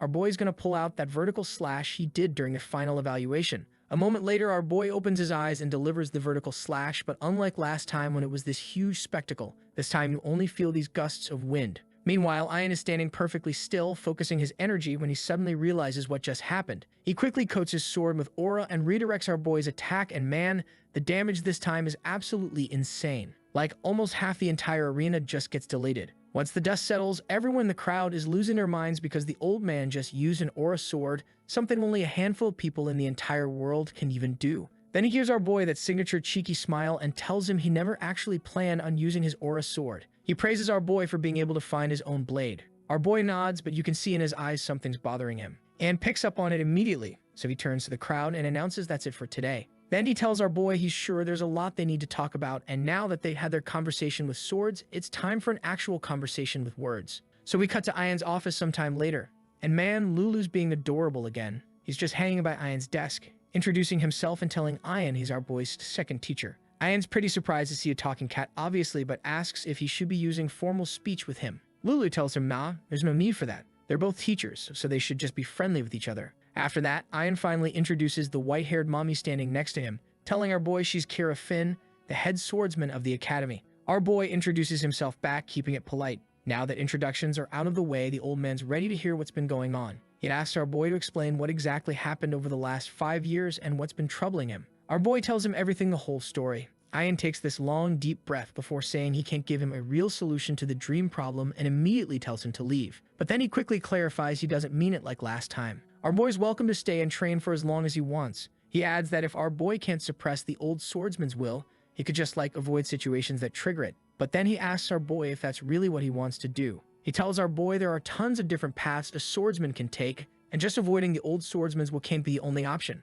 Then he drops some wisdom, telling our boy the world he knows right now is still pretty small. If he changes his environment, his perspective will change too. And once that happens, there's a chance it could lead to a change of heart. Maybe, just maybe, our boy might find something that'll strengthen his resolve even more. Or hell, he might end up choosing a completely different path with his sword. The possibilities are endless, but to actually see those possibilities, our boy has to go on a journey. He needs to see the world for himself, find his own answers, and learn more about this old swordsman haunting his dreams. After hearing all that, our boy just sits there in silence. The old man tells him he knows it's not an easy decision and to take his time thinking it over carefully. But nah, our boy doesn't hesitate for even a second. He tells Anne he'll do it. The white-haired mommy's shocked at how fast he answered. Our boy explains that he's always been running away from things, avoiding stuff he was afraid of or didn't want to deal with, but not anymore. So we cut to Anne and Kira chilling and talking about our boy after he left. Anne asks Kira what she thinks about her boy, and she tells him that our boy is certainly remarkable, but she can't call him the swordsman just yet.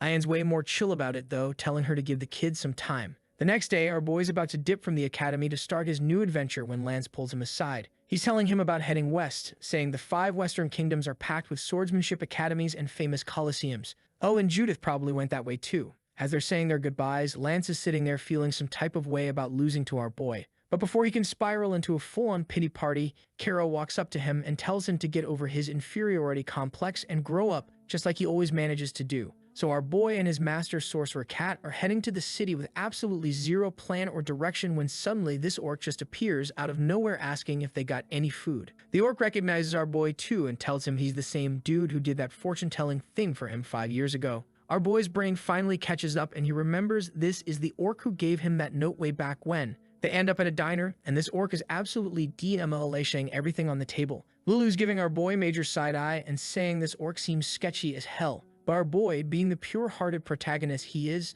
senses the orc isn't actually dangerous. I mean, the dude did return that important note to him, so he can't be that bad. Although the orc asking about his age back then was kind of weird. Maybe this fortune teller knows something about our boy's mysterious dream situation. After the orc finishes inhaling his body weight in food, Lulu walks up to him, still not trusting him at all, so the orc just pulls out this wooden ball and shows it to Lulu. And bro, Lulu's entire personality changes in 0.5 seconds as he grabs that ball. The orc explains it's got powder from some plant called teo that only grows in the northwest, and apparently cats absolutely love it. Just like that, Lulu's like, you know what? This orc might actually be pretty cool. The orc says he'll pay our boy back for the meal, but his payment method is fortune-telling. So he gets into his fortune-telling zone and tells our boy there's a paimon tree where you live. Our boy's like, no, there isn't. The orc immediately backtracks, saying maybe our boy was just a kid and doesn't remember it. Our boy doubles down though, definitely no tree. So the orc tries again, suggesting maybe it got planted recently and when our boy gets home. But our boy says that he highly doubts it. So now both Aaron and Lulu are giving this orc serious side eyes,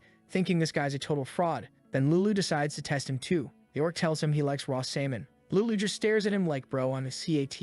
Are you for real right now? He immediately tells our boy this orc is 100% a quack, a complete sham artist, and that's probably why he's broke and begging for food. But before they can write him off completely, the orc takes this deep breath, and his whole vibe changes. His eyes go cold as ice like he's staring straight into our boy's soul. He tells him, the burden in your heart got heavier. Our boy fafar easy yes. The orc continues explaining there's something heavy like an iron stake stuck in his chest, and someone put it there. Both our boy and Lulu are absolutely shook hearing this because how the hell would he know that? The orc explains he's not even using fortune-telling skills right now, he's using his abilities as an elementalist. He breaks it down. Life is made up of 5 types of energy: earth, metal, fire, wood, and water. He pulls out this little bag of sand, dumps it on the table, and says that's how he sensed the metal energy disrupting everything inside our boy. The iron stake is throwing off his whole energy balance, but he can't just remove it. He needs to achieve harmony, especially since one of our boy's energies is stupidly strong compared to the others. The orc says what our boy needs to do is borrow the power of an incompatible energy to control it. As he's explaining, this metal alloy rises out of the sand. Then the orc snaps his fingers and the thing just bursts into flames. He tells our boy he needs to harness his fire energy to control the metal. If he can suppress that mental energy, he could turn this whole burden situation into an incredible opportunity. Right now, our boy sees it as a curse, but with flames, he could forge a sword so legendary everyone would want it. Then the orc smacks the flaming alloy between his hands and opens them to reveal a tiny sword. Our boy's convinced now and asks what he needs to do. The orc told him to intensify the fire burning in his heart. Right now, there's only a small flame inside him which wasn't even there when they first met years ago. The orc tells him to keep moving, just like throwing logs on a fire. Work hard, keep that fire going, and eventually it'll grow strong enough to handle that metal stake situation. With that, it's time to say goodbye, but as our boy and Lulu turn to leave, the orc suddenly calls out and asks if he can tag along with them. He tells them that he's been wandering the continent for the last decade so he could work as their guide. You know, as long as our boy gives him a little salary. And this is totally not about the money, guys, not at all. Our boy takes like 2 seconds to decide and says, sure, why not? The fortune teller immediately screams in joy that he's finally got a stable income. Both our boy and Lulu just stare at him, and the orc quickly tries to save face by saying it's rare to witness a promising young talent grow, so it'll be worthwhile. Lulu, being the savage he is, tells him he won't get paid if he sucks at his job. The orc just promises he'll do his best. Then Coover asks our boy if there is someplace he wanted to go, and our boy has absolutely zero plans or direction in life right now, so Coover suggests they should go to Darinku. It's apparently this city that is everything dwarves, blacksmiths, the whole fantasy starter pack. Plus, he mentions that swinging by Darinku before they reach those 5 western kingdoms could be pretty useful for our boy. When Coover mentions blacksmiths, Lulu tells him that our boy doesn't need one, as he already has a pretty sturdy sword. But Coover told him that they're not going there just for equipment. Meeting people who are absolute masters at working with metal and fire could be a learning experience for our boy. Watching them melt metal, shape it, and forge it into a sword, seeing that whole process up close might help him figure out how to control that fire energy in his heart. Now that the orc puts it that way, Lulu actually agrees. He mentions they use the same visualization trick in sorcery training, telling Aaron that it's way more effective if he has a clear mental image of what he wants to happen. Once our boy remembers the sword-making process, Lulu suggests using it for mental training. And since this isn't his first rodeo with sorcery, it should be easy peasy. Convinced, our boy decides they're heading to Darinku, and Coover's hiked to lead them on a shortcut. Little did they know they were about to witness Coover's true power. Turns out this fortune teller orc is an absolute beast at haggling. Our boy and Lulu watched in awe as Coover went toe-to-toe with an innkeeper, threatening to cause a scene and yell until the poor guy had no choice but to give in. Once the innkeeper retreated inside, Coover casually told our boy to drop his stuff in their room and said he knows a good place to eat. At the restaurant, this man pulled out a regular customer card and guilt-tripped the server into giving them 5 free mugies of beer. You can't deny it, even our boy can't. This Coover dude's got Yahellos. That night, as all 3 of them are lying in bed, Lulu asks Coover to tell them a funny story. Anyway, back to the present, Coover asks our boy if he knows who the 10 strongest people on the continent are. Aaron says the only ones he knows are the old man from Kronos and the head of the Linde family. As for the rest, he has no clue. Hearing these names, the orc sighs in complete exasperation and asks how our boy could know so little about this world, especially if he wants to be a swordsman. So he starts explaining, the strongest warriors on the continent come from the 5 kingdoms of the West and the Holy Kingdom. That's been the case for generations. But there's one guy who stands out among them all, head swordmaster Ian from Kronos Swordsmanship Academy. He's the leading figure among these powerhouses, which also include Captain Julius Fall of the Holy Kingdom's White Knights, Captain Roberto Clark of the Red Knights, the 5 heads of the major swordsman families including Joshua Linde, and finally Karakum, the mighty orc warrior. So that's 10 of the strongest swordsmen on the continent. But Coover also mentions that Ignet deserves to be on the list too, making it 11. Our boy gets a little surprised as Ignet's name is mentioned, but before he could think of anything, Lulu asked Coover if he was tripping because he was still missing one person. Coover admits there's actually one more person considered the strongest, but he's not super familiar with him because of the old man's Meteor rise. Even though the majority picks this guy as the strongest swordsman, Coover has a different opinion. He thinks Khan is the strongest. And get this man became a sword master at the age of 70. Can you imagine becoming OP at 7 years old? Our boy suddenly sits up in bed, and Lulu says the guy must have been really determined to pull that off. Coover continues, saying this dude received tons of criticism and ridicule for his foolishness. I mean, understandable who in their right mind tries to become a sword master at 70, but he was bent on achieving his dream, and now at 90 he's hailed as the strongest swordsman on the continent by some people. His story affected a lot of people, not just swordsmen. Hearing all this, our boy can't help but praise the guy, but then he adds something interesting. He says this legendary swordmaster must have been pretty impressive even at 50 back when he was still just an ordinary swordsman getting ridiculed left and right. Our boy adds that there must be tons of other people out there just like him, people who haven't been recognized yet but keep moving forward anyway. They haven't bloomed yet, but someday they definitely will. Coover grins at our boy's attitude and agrees there are plenty of people in this world who just haven't reached their time yet. But in his mind, he was thinking to himself how interesting it is that our boy's perspective isn't just limited to his blade. He's able to look at things from a broader angle, which is pretty damn rare. The next day, the trio sets out early. Coover points out they just need to pass through the Alhid Mountains to reach Darinku, but they can't just waltz through because bandits roam the area. Our boy's surprised, but the orc assures him they only need to join a merchant group, and since our boy has a warrior card, there's nothing to worry about. Sure enough, our boy just flashes his warrior card and gets accepted into a group easily. Coover joins another group just as smoothly since many people consider fortune teller orcs symbols of luck. As Lulu was in the middle of roasting Coover, they heard a little girl offering to fix shoes, armor, or whatever they needed in exchange for payment. And man, she is cute and cheerful. And what do you know? She even got the job. After collecting the equipment, she turned to our boys' group and skipped over excitedly. She stalked in front of them. She was all excited to see a talking cat, and then she introduced herself as Anya. She tells our boys she can fix their shoes, armor, or whatever they want as long as they pay her. Our boy politely declines, so Anya happily bounces away. As soon as she does, the master student senses she's actually a sorcerer. Then we cut to some moment later. The group was already deep in the forest, seeing that Aaron was obviously worried about something, so they asked our boy if something was bothering him. Our boy asked them, "Can I use my sword against people?" Coover's confused, so Aaron clarifies he's never killed anyone before, and today he feels like that need might arise. He's aware there will come a time when he has to do it, even if he doesn't want to. But will he hesitate when the moment comes? Can he really do it to fellow humans? After all, bandits are still humans, so is scaring them off and chasing them away the right thing to do? But then again, if he lets them go, they might continue hurting other people. So can he really say he did the right thing by sparing them? But Coover just laughed and told our boy that he is overthinking something he shouldn't even worry about right now. But our boy CAing to help but worry, especially since he heard these bandits are led by some terrible man named Kazur. Coover explains that Kazur wants to maintain peace and his group has been here for 5 years. As long as you pay them, they let you pass. The merchant groups hire escorts to intimidate bandits, not to fight them. So basically, these bandits are more like businessmen and the merchants don't really think of them as bad people. The best way Coover can describe it, it's like paying taxes in the city. But our boy asks Coover, doesn't that still make them bad people for taking money from merchants? And how come the surrounding kingdoms are okay with this? To his surprise, another knight answers, saying the merchants offer bribes to the surrounding territories and they've established a mutual understanding. All of this is giving Lulu a headache and our boy says how it's pretty messed up, but Coover shuts him down, saying, well, kid, that's how the world works. As he was saying that, the bandits appeared, so the merchants pulled out a bag full of gold, saying that they have the money ready for the toll and don't want any trouble. But nah, these bastards told them to leave their stuff behind and get lost before they kill them. Lulu asked Coover what happened to mutual understanding. The merchants told the bandit leader that they'll pay the toll as usual, maybe a little more, so what was he saying? But the bandit got mad and told them that he is not going to repeat himself, saying they are going to do things the old way from now on. Lulu hits Coover on the head, and the orc looks at Kazur in confusion, saying he's never been like this before. But our boy senses something odd about the bandit. He takes a step forward, so Lulu asks what's wrong.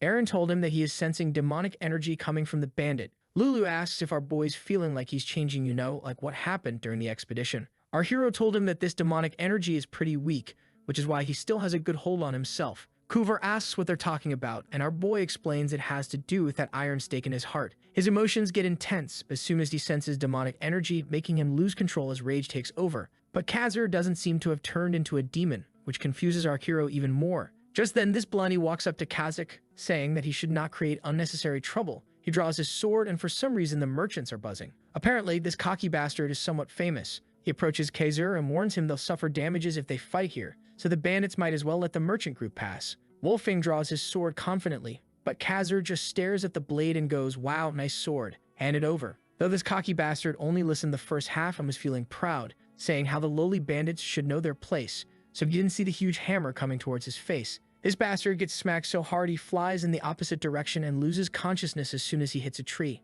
The other merchants asked the other knights to do something, but the knights basically said, are you crazy, dude? Didn't you see Wolfing flying?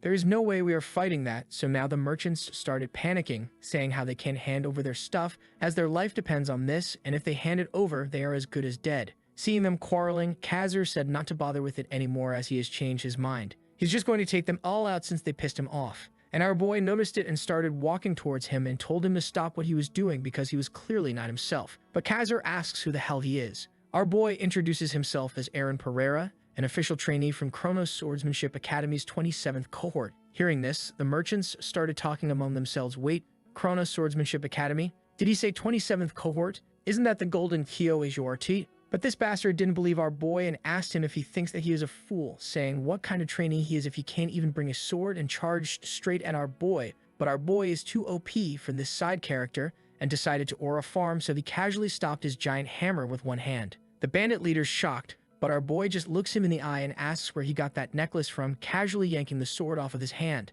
Then we are hit with a flashback. When our boy first woke up, we saw Kirill talking to him about how he's not weak anymore, telling him to wipe that blank look off his face. Our boy thanks his sister for worrying about him, but being asunder, she was like, don't take it wrong, you fool. I'm not worried about you. I'm worried about other people. According to the sorceress, when you're strong, you have to let it be known. If you don't, people will take one look at your face, assume the wrong idea, and then you'll have to keep teaching them the same lesson over and over again. Now back to the present. Kazuk hadn't learned his lesson the first time and was charging at our boy, so he just casually pulled out his sword, thinking he'd do enough damage to scare him off, so he does his signature vertical slash. In the next second, Kazuk was on the ground begging for his life. Our boy reached over and snapped the necklace off him. As soon as he does, our hero can feel the demonic energy emanating from it. It's not super strong, but it's still pretty intense for something that made Kazur act that way. Our hero asks Kazur about where he got it, but nah, this bastard doesn't know anything, but the merchants don't believe him in the least and want to beat him up, but our boy just says it's okay. I believe him. With that, this Alhad Mountains chapter is over.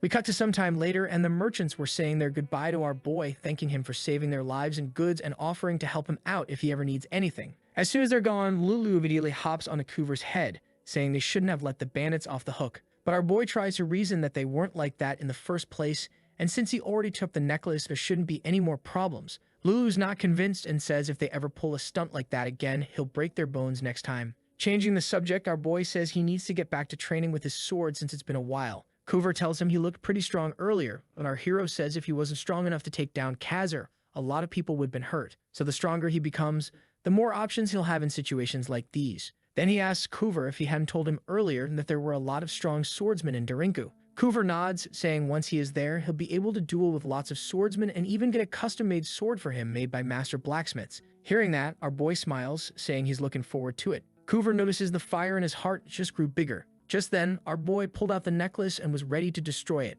Kuver stops him, saying he can't go around destroying things like this. He pulls out his magical pouch and stores the necklace. As they were busy talking, Anya walked over to them, being absolutely freaking cute, telling our boy how cool this sword is and how she wants to trade it with her secret treasure. Anya's telling our boy how she wants to give his sword to her captain as a gift. Aaron told her that he doesn't want to trade his sword, plus it won't do her any good as he's the only one who can wield it. All cheerful. Anya told him not to worry about it, and said that she can wield it too, which only confuses our boy even more. Seeing that our boy wasn't giving in, she pulls out her so-called treasure literally out of thin air. It's this gigantic golden pig, way bigger than her entire head. Lulu and Kuver are both impressed, especially the orc, who's got his eyes practically sparkling at the sight of this thing. But our boy? He's getting cautious because there's this intense amount of sorcery radiating from the object. As he's about to ask what she even uses it for, Lulu talks over him and asks how she made it instead. Annie is happy to explain, telling them she was able to make it with the money she saved up over an entire year. Then she turns back to our boy and asks him to trade his sword for her golden piggy bank,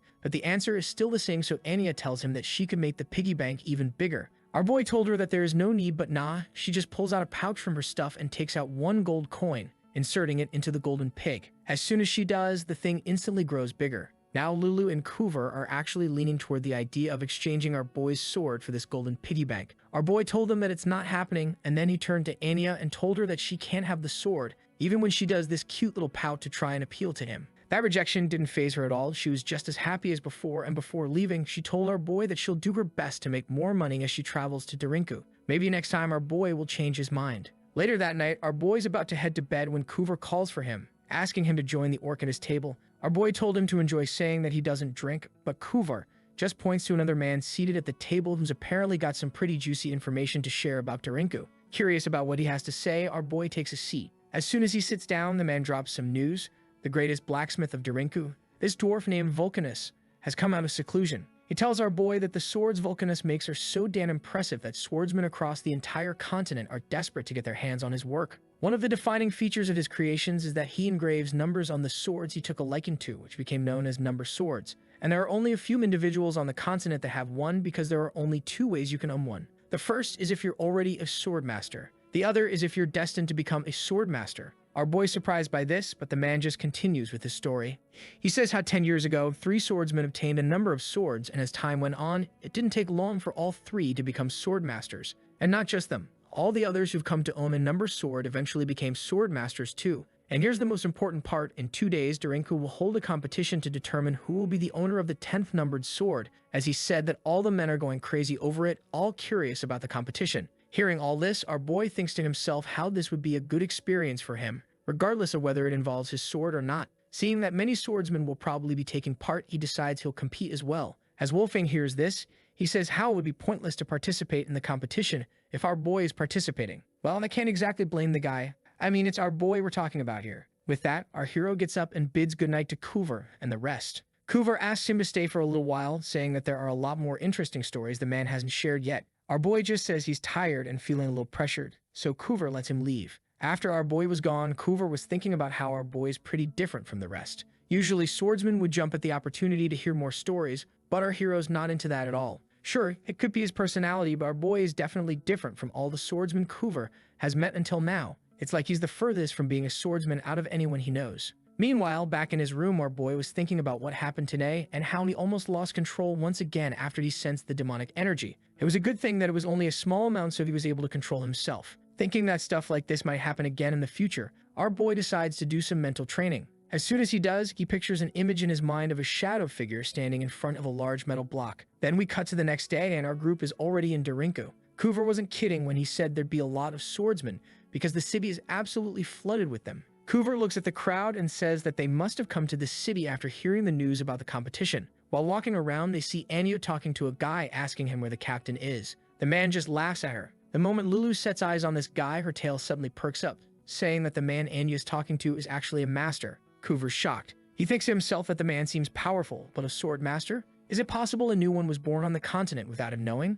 But his train of thought gets cut off when Anya, along with that dude, walks up to them. The man introduces himself as George. Our boy and the others introduce themselves back, and George is quick to point out that their little band is interesting. Just like Anya thinking that they might misunderstand him, he quickly explained that he didn't mean it in a bad way. Then George asked our boy if he could see his sword. He explained that he got curious Anya because Anya won't shut up about it. Our boy agreed and then pulled out his sword. As he was doing that, George stared at our boy. He had some weird ability, so he was able to see the old man from our boy's dream. Looking at the sword, George said that now he understands why Anya wants it so badly. Anya looked at George all cheerful, asking him if now he gets why she wanted it for the captain. George told her that although he gets where she is coming from, she can't go around taking other people's things, so with that, they bid the group farewell and went on their way. After they were gone, our boy said how George looks strong and now he's even more curious about what their captain is like. That person must be pretty amazing if they got these two as their underlings. As they were busy talking about this mysterious captain, the crowd went crazy because these twin swordsmen, Charlotte and Victor, showed up.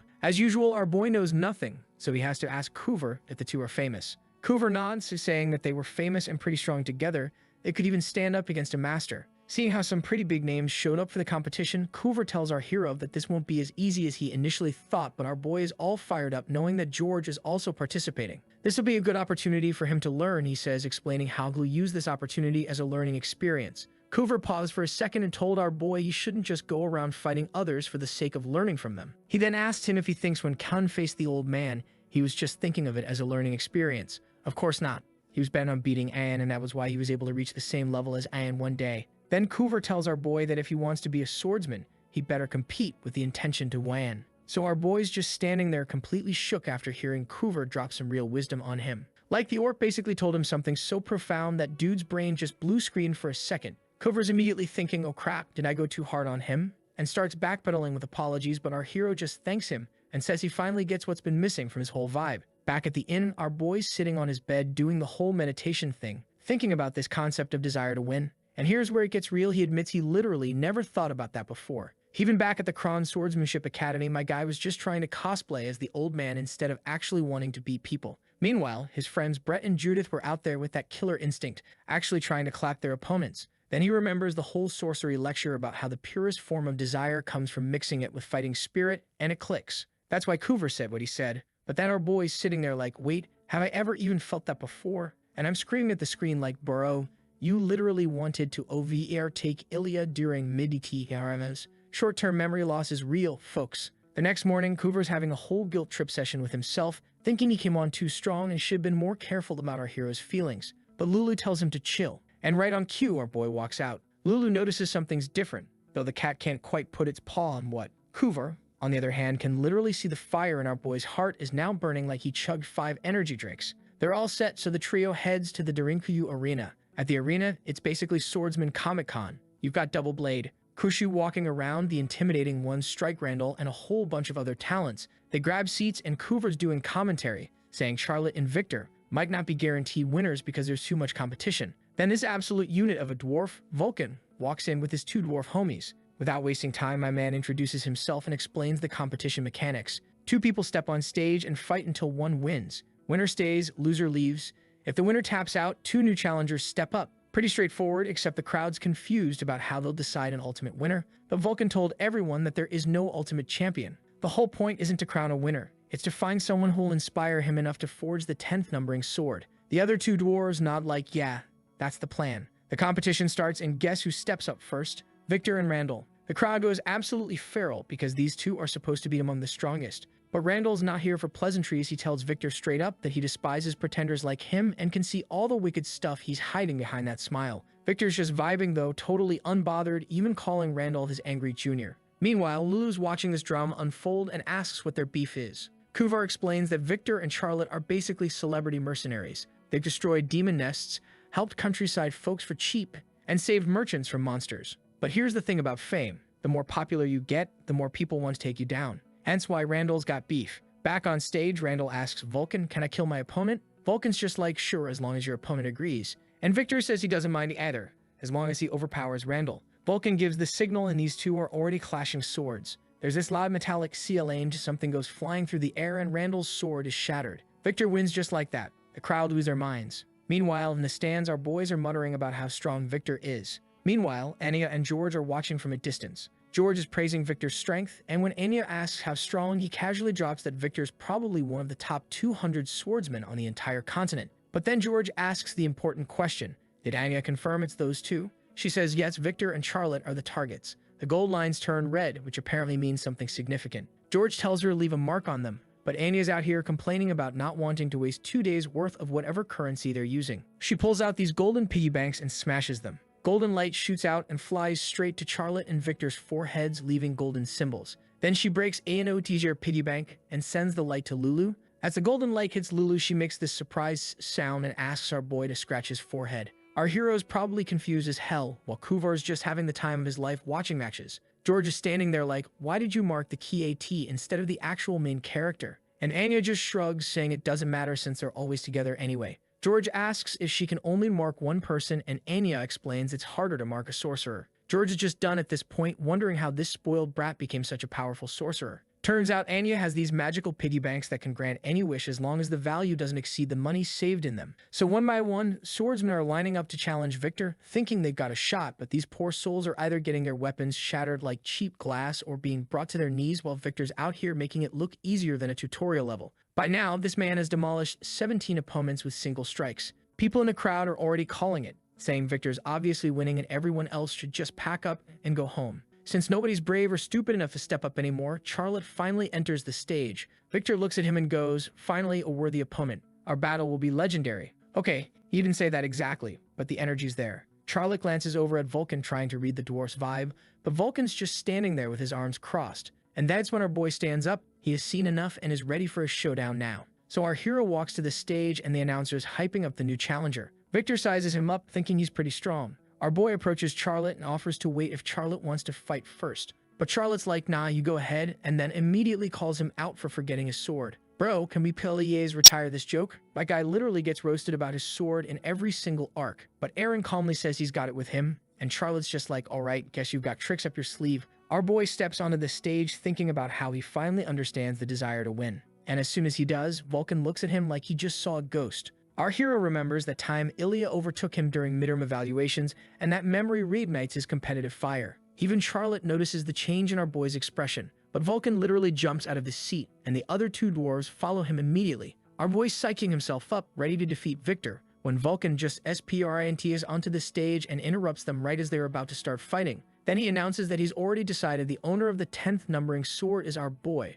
Charlotte's the first to be like, excuse me, wait, while the crowd loses their collective minds. People are screaming about how unfair this is, calling it rigged. They're thinking this whole thing was some elaborate scam. But Vulcan grabs his megaphone and tells everyone to shut up, reminding them that the competition was never about finding the strongest fighter, it was about finding someone who'd inspire him. The other two dwarves back him up, saying that usually they would choose someone else as not to overlap their choices, but they can't give up on our boy. With that, Vulcan shooed everyone and told our boy to follow him. Victor's just glaring at the dwarf's back, probably planning dwarf-themed revenge scenarios in his head. But you know what? Victor and Charlotte are actually good sports about it. They congratulate our boy, with Charlotte saying he knew he was special all along. Meanwhile, Randall's sitting in the stands looking like he's plotting murder. And we cut to sometime later and our boy's being made to show off his swordsmanship skills, swinging left and right. Once Vulcan's satisfied, he has our hero put his sword down so the other two dwarves can examine it. And these dwarves are LLSing their minds.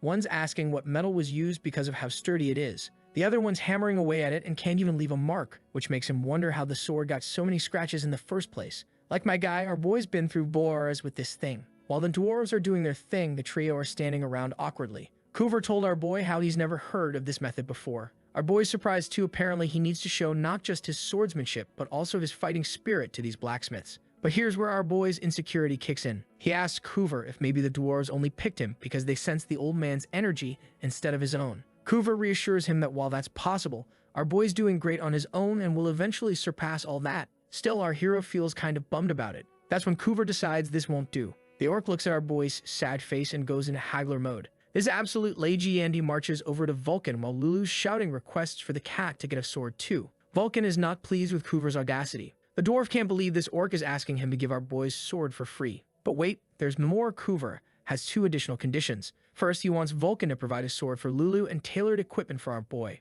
Second, they need to be allowed to watch the whole process. Vulcan throws a fit, asking why he should agree to any of this nonsense, but my man is an excellent negotiator. He tells Vulcan straight up that the dwarf is actually using our boy to improve his rusty skills. The dwarf's shocked, and before he can defend himself, Coover adds that even Pablo and Dyson have been practicing for a while. These three dwarves have been wandering around looking for inspiration, and they struck gold with our boy. They didn't want to miss this chance, so they're exploiting him as inspiration fuel. Vulcan is okay by this accusation and questions Coover's authority to make such claims. Coover then drops that he's one of the finest guides in the land. And just like that, our boy gets new equipment that's way lighter than his old gear, and Lulu finally gets his own sword plus a suit of armor. With our boy's spirits lifted, Coover's sitting there pleased as punch that he squeezed more out of this deal. Honestly, I need Coover to negotiate all my contracts from now on. That night, the dwarves start working on our boy's sword. Dyson's hammering away at the smoldering sword, shaping it with precision. Once he's done hammering, he immediately tosses it into the furnace to reheat it.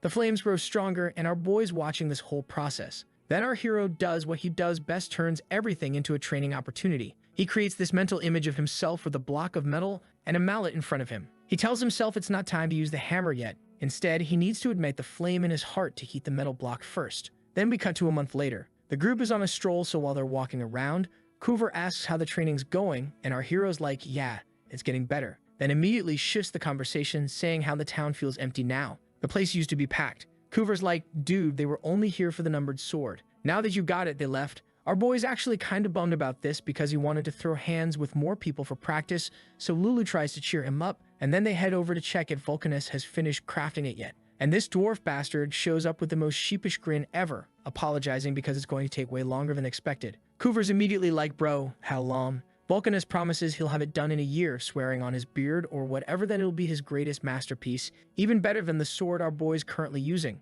Coover's about to lose his absolute mind, but our boy, nah, he doesn't care, so he just accepts it. Coover literally pulls him aside and starts whispering like they're in some spy movie, suggesting they get a contract so the dwarf can't weasel out of this. But our boys are all like, nah, man, we didn't even come here for a sword in the first place, plus we got some pretty sweet gear already. Coover just sighs and gives up because honestly, what can you do with someone that wholesome? So the trio hits the road again, and they're talking about their next destination. Coover mentions Laughin, this city that's apparently swarming with swordsmen. He's about to tell our boy how perfect this is for his sparring addiction when Lulu suddenly tells everyone to sit op, saying she smells blood up ahead. And right on cue, a strong wind blows, and two hooded figures emerge from the bushes. It's Charlotte and Victor, and these dudes are absolutely drenched in blood. Coover, understandably freaked out, asks them what the hell happened. They casually say they've been waiting for them. And then Coover notices one of them is holding something. Before he can even ask, Charlotte just yeets this thing at them, and it's Randall's head. Coover's screaming, asking how they could kill someone. And these psychos just smile and say they got rid of a thief.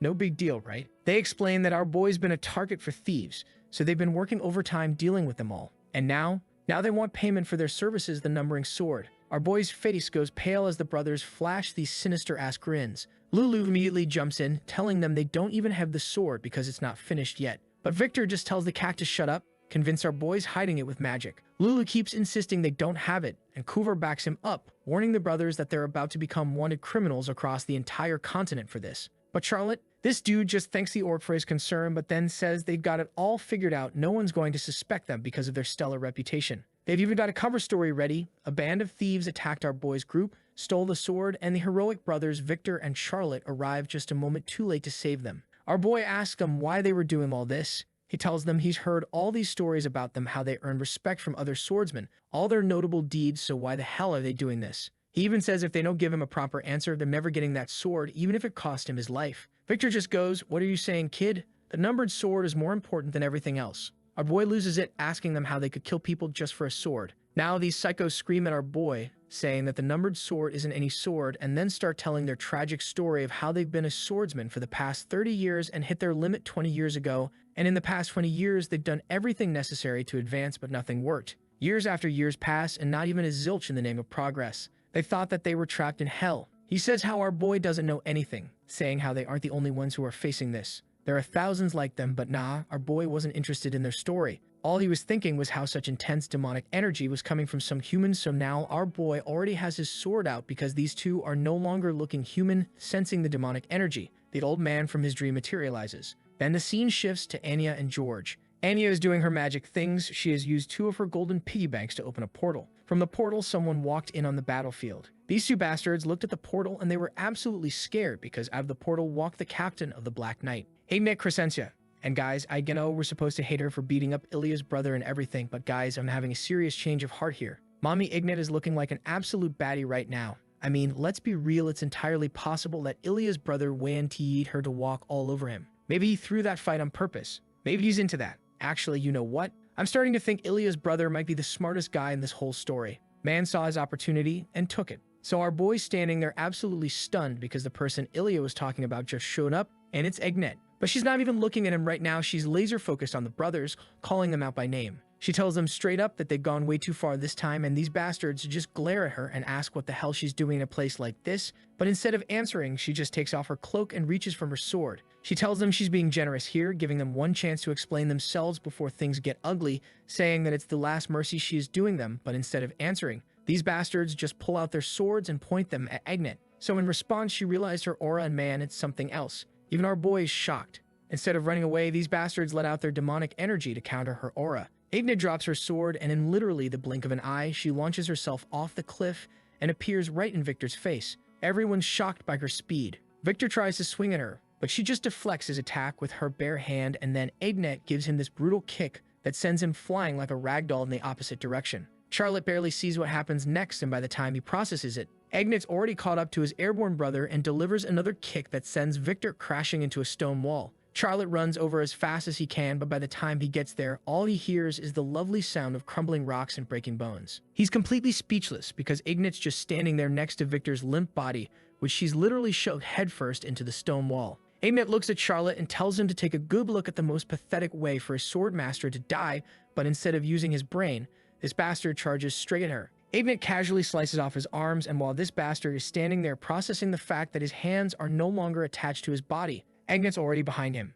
As Charlotte turns to look at her, Ignet says what is shame is how a human could turn into such a thing. Then she tells Charlotte it's time for him to go and crushes his head with her foot. I mean, she steps on him, but not in a fun kind of way. Meanwhile, our boy is just looking at her all surprised, thinking how, even though she is a sword master, she could kill 2 people so ruthlessly. The scene shifts back to Ignet, and Anya is skipping over to her, happily carrying Ignet's sword, asking her if she could clean her hands and shoes. Ignet looks at her bloody clothes and just nods. She tells Anya she'll reward her for being such a good helper once they get back. Anya moves at lightning speed, wiping Ignet's shoes until they're squeaky clean. As Anya was busy doing her work, George walked over to Ignet, and Mommy Ignet immediately switched to fun mode, asking him what he thought of her old informal way of speaking, and if he thought she could pass as one of those fancy nobles from the Holy Kingdom. George laughs a little, saying that she has indeed improved a lot. But their little chat gets interrupted when our boy walks over to her all angry, asking her, "How could you do that?" Ignet turns, and our boy continues asking how she could have such strong conviction when it comes to killing someone. He says that he is not being sarcastic, he's just curious because killing another person is something that humans are naturally reluctant to do, so how could she do it without a shred of hesitation? Meanwhile, George is just standing there with a smile on his face, probably entertained by this whole situation. Ignet then looked directly at our boy, called him by his full name, and stepped closer to him. Our boy asks her, all confused, how she knows him, but nah, she doesn't care. She stops right in front of him and then announces that she's appointing him as a member of the Black Knights under the order of the Holy Kingdom of Arvelas. Man, this is hilarious. He wanted answers but got drafted instead. Meanwhile, Coover is standing there wondering how the hell Ignet knows our boy's name, and more importantly, why she wants to recruit him. Ignet just stares at our boy, waiting for an answer, but before she can even blink, our boy straight up refuses. Lulu and Coover both whip around in shock, but Ignet, she's just smiling, commenting on how swift that rejection was. She asks him what part of her offer he didn't like, but before our hero can explain, Ignet tries to sell him on the Holy Kingdom, saying it's actually a pretty good place. She attempts to list some perks, but man, she couldn't come up with one. She told him to give her a moment because she is not good with words. Our boy flat out refuses again, telling her that she could give him the moon, but he won't be joining the Knight's Order. Ignet glares at him, and our boy feels this particular force emanating from her. Lulu quickly points out that Ignet's doing the same thing George did. She's taking a look inside our hero. It's over in a flash, and Ignet just sighs deeply and says, "Turns out the rumors were true about this young man with a lump of iron in his heart. And this isn't just any ordinary iron, but refined iron that even Vulcanus is dying to get his hands on." Ignet admits she wanted too, but now that she's seen our boy up close, it looks like he still hasn't managed to become its owner. Our boy knows what she said is true, and he's offended by it. But what can he do? Before he can even reply, Ignet appoints him as a Knight of the Black Knight's Order again, except this time it's mandatory. Our boy's getting more pressured, but still refuses. Ignet told him that he has no choice but to join unless he risks getting swept away by this power, which would cause chaos in the whole continent. That's when our resident sorcery mascot jumps to his rescue. Lulu is in full cat mood right now, defending our boy, telling Ignet to get the hell out of here, and telling her that our boy is getting stronger by the day and won't get swept away by a power like that. Ignet's mood suddenly changes, and she tells Lulu she likes him,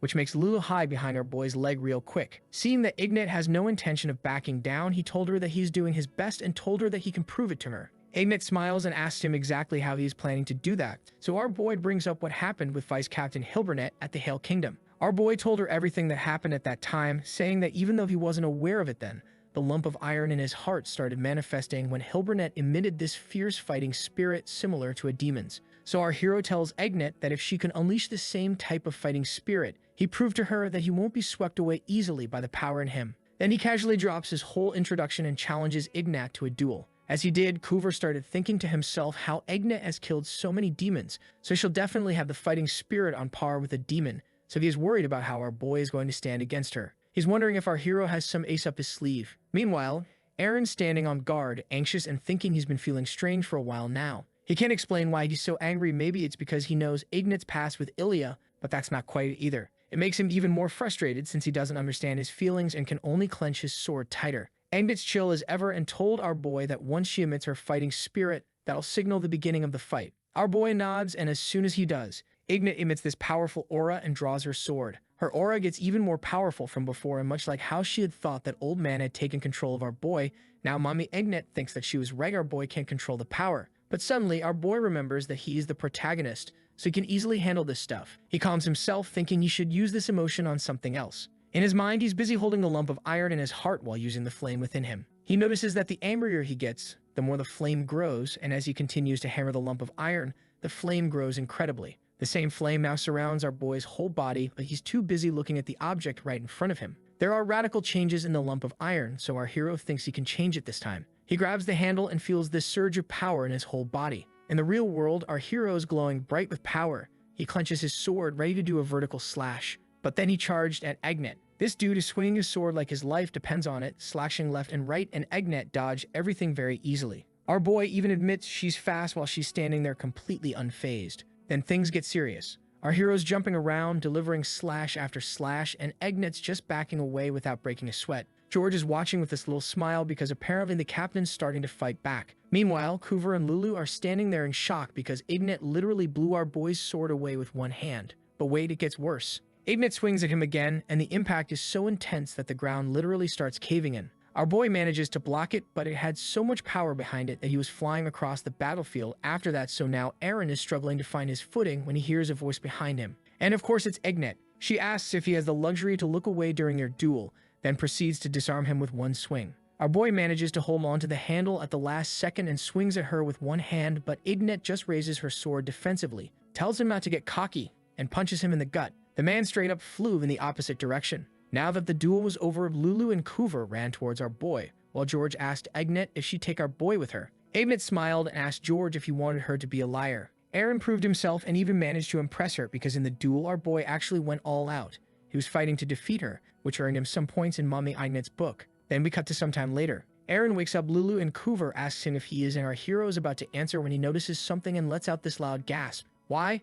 Because Mommy Ignet is sitting right by his bedside. Now that he's awake, Ignet tells him they should finish their conversation. She moves closer, and our boy flinches, probably having PTSD flashbacks when she does something that makes everyone panic. She lifts his shirt. Our boy and Lulu both freak out, with Lulu straight up calling Ignet a perverted witch. But Ignet just tells him to watch his language while she assesses the massive bruise on our boy's stomach. You know, the one she put there. Lulu's watching with curious eyes as Ignat uses sorcery to heal the wound, and it starts fading away. Kuver was surprised because it was holy magic. He was surprised because it's kind of odd that the lady who punches people into orbit also has healing powers. After healing him, she tells our boy he won't have trouble moving, but he's just sitting there quietly processing everything. Then out of nowhere, our boy asks what kind of sword she uses. Ignat smiles, remembering that Aaron is a trainee from the Kronos Swordsmanship Academy. She smiles and says it's definitely something that old geezer would say. Here's where things get deep. Ignat tells our boy that what she's about to say might be too complicated for him right now, but she'll tell him anyway. The sword she uses is the blade that will make her king.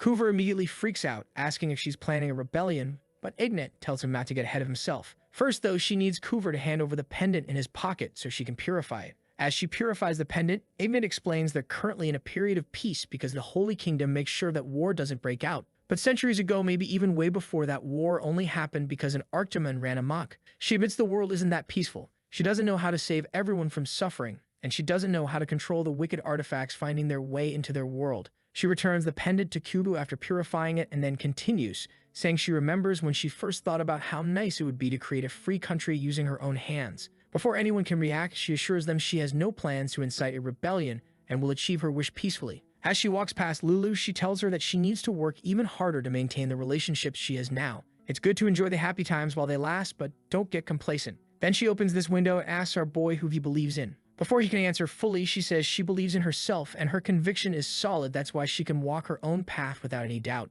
Our boy just stares at her in surprise as she jumps onto the windowsill. She tells him she'll make him the same offer when they meet again someday, but next time it won't be to the steel in his heart, they'll be to our boy himself. And with that, she jumps out the window, parkour style, shocking Kuver and Lulu, who rush over to look down. Now that she was gone, our boy was thinking how. When Ignat killed Charlotte and Victor, he felt what she did was right. It seemed like the right thing to do, especially since he felt the conviction from every act she performed. Meanwhile, he had been hesitating and it made him angry. Ignat acted as necessary, while our boy couldn't do the same. And it took our hero a while to understand that he wasn't angry at all. He was jealous of her. Jealous of her conviction, her certainty, and her ability to act without hesitation. Then we cut to the next day, and the group has already hit the road. This time, they got their own carriage with Kuver handling the reins. Our boy's continuing his mental training while Lulu's watching over him. The cat's staring at him intently as our boy sweats bullets while sitting completely still. In his mind, he's still trying to mold that steel in his heart according to his liking, but the steel hasn't changed much so far. Even when our boy uses fire to torch it, the thing barely budges. Plus, the fire isn't as intense as before. But our hero refuses to give up and keeps hammering away at the steel. Just like that, our boy spends the entire day doing his mental training. Now the sun's set and Kuver's already done preparing dinner. When the orc opens the carriage door, our boy greets him and doesn't even notice it's already dinner time. Kuver asks him how the mental training's been progressing. Aaron told him that he hasn't made any significant progress yet, but he believes his hard work will pay off. Then he turned to Lulu because she was sleeping in a funny position. He asked Aaron what happened to her. He told Kuver that Lulu is concentrating and won't wake up anytime soon. Kuver asked him if this is something every sorcerer does. Aaron told him that every sorcerer has his own method of doing things and Lulu's just happens to be this way. Since Lulu won't wake up soon, the two men decide to share a hearty meal together. Later that night, our hero picks up his sword again and practices his swordsmanship. Kuver's impressed watching this guy. Our boy's dedicated most of his time to training, not even wasting a single second. As Kuver looks on, he's thinking how our boy's such an upright man. Seeing him work his butt off day and night just makes Kuver feel like a slob next to him. After their long days on the road, our trio finally reaches a new town. Kuver explains they'll arrive at Laughlin sometime tomorrow. They check into a nearby inn with Lulu and Kuver literally racing each other to get to the bathroom first. Meanwhile, our boy makes himself comfortable and sits at one of the tables. Just then he hears a voice ordering a bottle of whiskey while another voice nags them, asking what's so good about the drink anyway. Hearing that, our boy is all surprised because he knows that these voices all too well, so without wasting a single second, he turns and yep, there they were, his Sonic and Knuckles. These guys are busy bickering and roasting each other. Just then, Judith sensed that some idiot was staring at her. She looked up and was all surprised, so surprised that she grabbed Brett's shoulder, and then she started questioning the reality, wondering if she was in a dream or something. Seeing her acting weirdly, Brett turned too and was all surprised and happy to see our boy. Man, finally the gang's back together. Brett's just about to ask what he's doing here when Kuver and Lulu appear out of nowhere. They get into defensive positions, asking who these people are and what they're trying to do with our boy. Judith's anything but intimidated, and she's shocked to see Lulu the talking cat. Kuver still has his guard up as he looks at Brett and Judith warily, saying they're pretty strong, like exceptionally strong. But before things could get worse, Aaron told them to calm down and then introduce Lulu and Kuver to his friends as his teacher Kuver, the fortune teller orc, and Lulu, his sorcery master. After learning that they were his friends, Coover's attitude changed real quick. He apologized for jumping to conclusions. So now it's their turn to introduce themselves, so while Brett is getting all buddy-buddy with Coover, Judith approaches our boy, telling him how he has gotten stronger, and then proceeds to put him in a headlock, asking him where he has been and why he hadn't contacted him all this while, saying that they had thought he had died or something. Seeing this tough love, Lulu asks Aaron if he is sure they are friends, but he was busy explaining this hot red of the situation, saying that it's a long story. Judith releases our boy from her headlock, saying they can just talk later. But for now, they need to have a match first. They'd all head outside and decide on one of the training grounds that's no longer being used. The first to face off is Judith and our boy. They get on the stage and Judith pulls and does not see him carrying his sword on his back. She's thinking maybe he changed his primary weapon after all these years. Our boy told her that it's nothing like that and then casually pulled the sword out of nowhere, but nah, it was not enough to impress Judith. After giving him a nod of approval, she charged straight at him with that signature aggressive sword style of hers, but our boy countered it with her technique, but before she could freak out, he stepped back, spun a whole circle, and delivered one of Brett's attacks, knocking her back, and then immediately followed back with her technique. After seeing that spectacle, Brett's 100% sure that our boy was using their techniques, but the main question is how so? Judith can't help but ask him what he's been up to for the last few years. In reply, our boy smiles and asks her if she wasn't the one who said that they could talk later. Meanwhile, Brett comes running, saying that after seeing that he can't wait for a single second more, so they are now going to have a three-way spar, and man, look at the smile on our boy's face. Then the three of them just go at each other like it's the best day of their lives. After trading a bunch of blows, Brett's already questioning our boy about how he managed to copy everything after seeing it once, but our hero just tells him they'll talk later. Before Brett can push it, Judith comes flying in, asking these idiots how they can run their mouths in the middle of a fight. Our boy jumps back to dodge her strike and instantly comes down with a vertical slash when he lands, but even while she's off balance, Judith still manages to fire back with hit after hit. Brett tries to join in again, but barely dodges a huge slash from our hero, and as he's finding his footing, he notices our boy already spinning toward him for another swing. Brett dodges that too, what the ground sure doesn't. There's this loud crack as the stage starts snapping under the force of our boy's attack. Brett can't help pointing out how ridiculously strong this guy has gotten, while Coover's on the side watching the three maniacs go at it nonstop like none of them even knows what giving up means. What shocks him even more is how much they're all enjoying this. They keep going for a while until Judith tells our boy he's way better than she expected. Our boy told them the same thing, saying that they have gotten far stronger than he imagined. Brett finally calls it for the day before the two lunatics decide to keep going anyway. Judith is about to argue, but Brett just points out the sun's already gone. That's when she finally realizes that they have been going at it for a while, but before heading back, she asks our boy to show her that vertical slash he used way back during the final evaluation. With a small smile, our boy gets ready, drops into that calm zone in just a second, shocking the two of them, and delivers that iconic slash that almost splits the stage in half.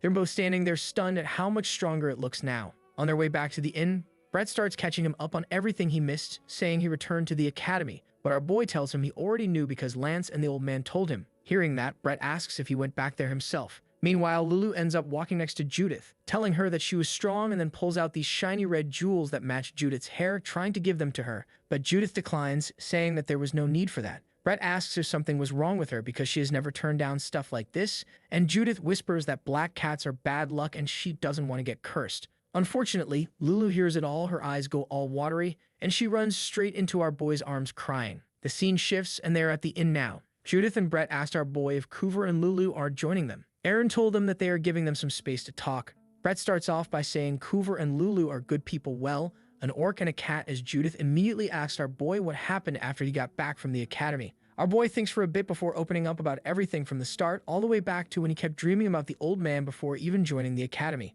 It takes a while, but he explains everything right up to the part where the old man told him to leave the academy and start his journey. The two sit quietly for a moment, and our boy worries he must sound ridiculous, but Judith just tells him it must have been rough. He's surprised, but she keeps going, saying she was actually pissed when she first heard his story because she always thought she was the strongest in the academy, and looking back now, it's absurd to think that when someone like him was right there. She admits she felt cheated because he had someone guiding him, someone helping him, but she also realized he worked twice as hard just to overcome the man in his dreams. Our boy didn't expect that kind of empathy from Judith, but she cheers him on and acknowledges how hard he's been working this whole time. But before they could get emotional, Brett butts in on their conversation, being all proud, saying he turned into a decent person. The two start bickering again while our hero watches them fondly, even noticing Brett looks brighter than before. Speaking of Brett, he asks our boy if he wants to travel together since he's on a personal journey, and Judith immediately agrees. That suggestion catches our boy off guard. He doesn't mind, but he's low-key worried about whether these two will get along with Coover and Lulu. Fast forward a couple drinks and Coover's now best friends with Brett because they both love alcohol. Brett's thrilled he finally has a drinking buddy since Judith's such a lightweight. She gets annoyed and tries to start another fight, but Brett just brushes her off. The scene shifts and we see a drunk Judith clinging to Lulu and apologizing over and over to Lulu for calling her bad luck, buries her face into Lulu, saying how she's a cat that brings good luck. While Lulu hadn't expected this much affection, he was looking at our boy, all hopeful, telling him to get him out of there. Aaron looks at this peaceful scene and thinks to himself how he was worried over nothing. The next day rolls around and the gang heads out again with no real plan on where to go. When Brett and Judith heard that Aaron was thinking of going to Lufan, they immediately told him to forget it because the place sucked, or at least that's how those two made it sound. Our boy asked why they were being so dramatic, and Judith said it was because nobody wanted to spar with them back then. Even the swordsmanship academies didn't want them around, and the famous swordsmen were too stuck up to even acknowledge them. Coover asked if they actually showed their certification cards from Kronos' 27th cohort, and Judith said of course they did. Well, that explained everything. Coover told them that people basically call their year the golden cohorts, so anyone losing to them would have their pride smashed instantly. Judith got annoyed, but Lulu hopped on our boy's head and asked where they wanted to go next. Brett then suggested Partisan, a new city where swordsmen and all kinds of free folk gathered, and the group agreed right away.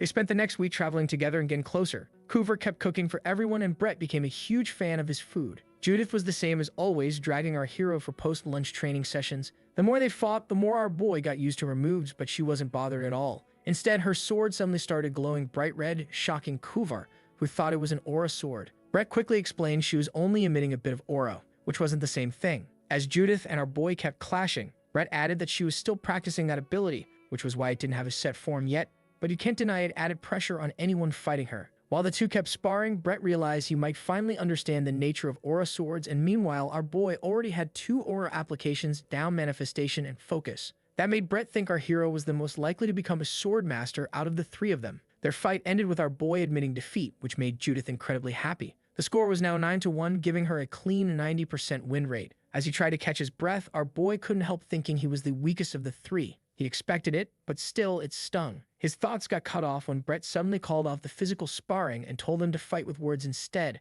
Our boy had no clue what he meant, but Brett immediately started talking about his second sparring day with Judith, explaining how she dodged to the side every time he changed his attack first. That same habit showed up whenever she got flustered. Judith admitted it and said she'd watch out for it from now on. Meanwhile, Aaron was listening all surprised when Brett turned to him and asked him what he thought of their sword analysis, but since it was his first time seeing these two break down fights like this, our hero said he'd sit this one out and just learn. Once again, our boy thought about how amazing his friends were and said he couldn't wait to get stronger so he could join these discussions properly next time. Later that night, Coover noticed our boy wasn't eating dinner and asked what was up, but he said he'd train through the night and come back by morning. Judith heard that and instantly decided she wasn't letting him get ahead, so she went to train too. Seeing her leave, Brett followed after them, and Coover could only ask what their deal was. Brett explained that whenever our boy showed serious conviction, he'd grow like crazy, and Judith knew this, so she worked hard to keep up. Brett even asked Coover if this happened during their journey, and the orc laughed, saying it did. Outside, our boy practiced his vertical slash, remembering what Ian had told him there was no point in copying others forever. He kept swinging, thinking about the 2 things that shaped him,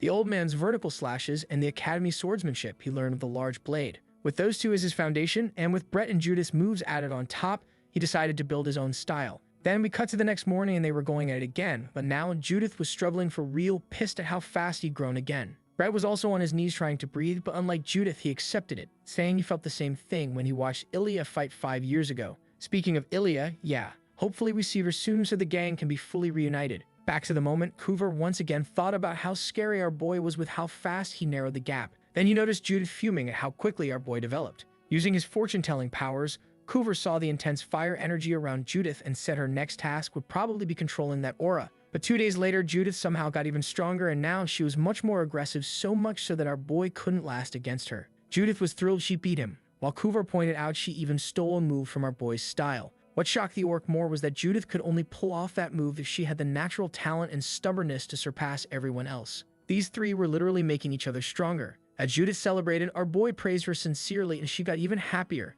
and told them they were heading to Partisan next to spar with stronger swordsmen. Meanwhile, Lulu watched everything from a nearby tree and quietly said that this trio had no idea how strong they already were. Once they reached Partisan, Judith was stunned to see so many swordsmen walking around. Coover said the place felt like a mercenary town. The Orc and Lulu went to the inn while the trio headed straight to Harm's Swordsmanship Academy looking for proper opponents. Right before they knocked, Brett told them to hide their identity as Kronos trainees. The door opened and some dude walked in. Brett told him that they were here to spar. He was about to ask which school they were from when someone inside asked what was going on. Kent replied that they had guests seeking a duel. The voice called them in, and the trio walked into the office of Headmaster Harum. After the trio greeted him, he could already tell they weren't normal kids. He took over from Kent personally and gave them a tour, confirming that they came to duel. When Brett asked who they'd fight, the headmaster casually said he'd take them on himself. Kent was shocked, while Judith was hyped. At his office, the headmaster asked who wanted to go first, and to everyone's surprise, our boy stepped forward. He even checked with his friends first.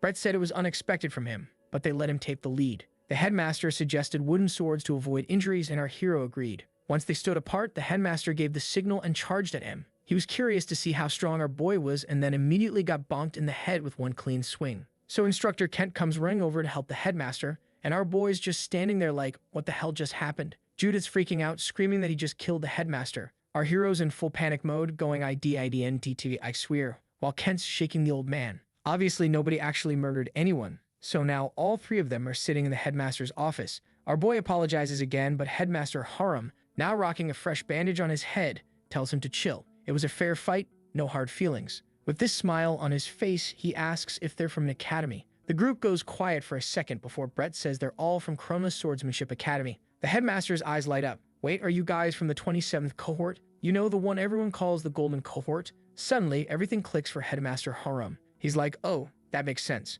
Kronos is the only place that could produce monsters like you three, then adds that at first he'd have thought that they were here to mess with him. Our boy immediately panicked, telling him that it wasn't their intention, but thankfully, the headmaster is a good sport. He believes them when they say they were genuinely just looking for a decent sparring match. Now that awkwardness is out of the way, Headmaster Harum finally addresses the elephant in the room. These three idiots have no clue how strong they actually are. To explain, he asks them what level most swordsmen aim for. Normal people would say swordmaster, but for actual swordsmen, they probably answer expert level. Realistically speaking, that's the highest level someone with average talent, background, and effort can reach. But the expert level might seem like too much of a title for some people. In fact, all the head teachers in the academy are at the expert level. He tells the trio that none of the instructors in the academy could handle them. At best, maybe 4 or 5 people in the entire institution could give them a good fight, and even then, our boy and his friends would eventually win. The headmaster tells them they should be proud of this. But Judith, my girl, does the opposite. She just sighs all gloomy, looking completely defeated.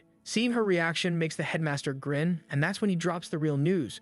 There's one person in the partisan who's stronger than all 3 of them combined. Judith slams her hands on his desk, nearly breaking it, by the way demanding to know how strong this person is and if they're a master. The headmaster literally jumps back from her intensity and says, no, this person isn't a master. Still, he's more famous than the other masters. And considering there are 100 publicly known masters to date, this guy being the next strongest in line is kind of a big deal. And our favorite trio just arrived at the perfect time because Jet Frost will be hosting training duels at his residence in 2 days. Out of the 3, Judith's the most hyped. She already wants to challenge him. 2 days later, the trio makes their way to Jet Frost's manor, and they're absolutely stunned by the sheer number of people waiting at his front door. Our boy asks if there's even a chance they could participate in today's training, while the headmaster, who apparently just materialized out of thin air sighs in frustration.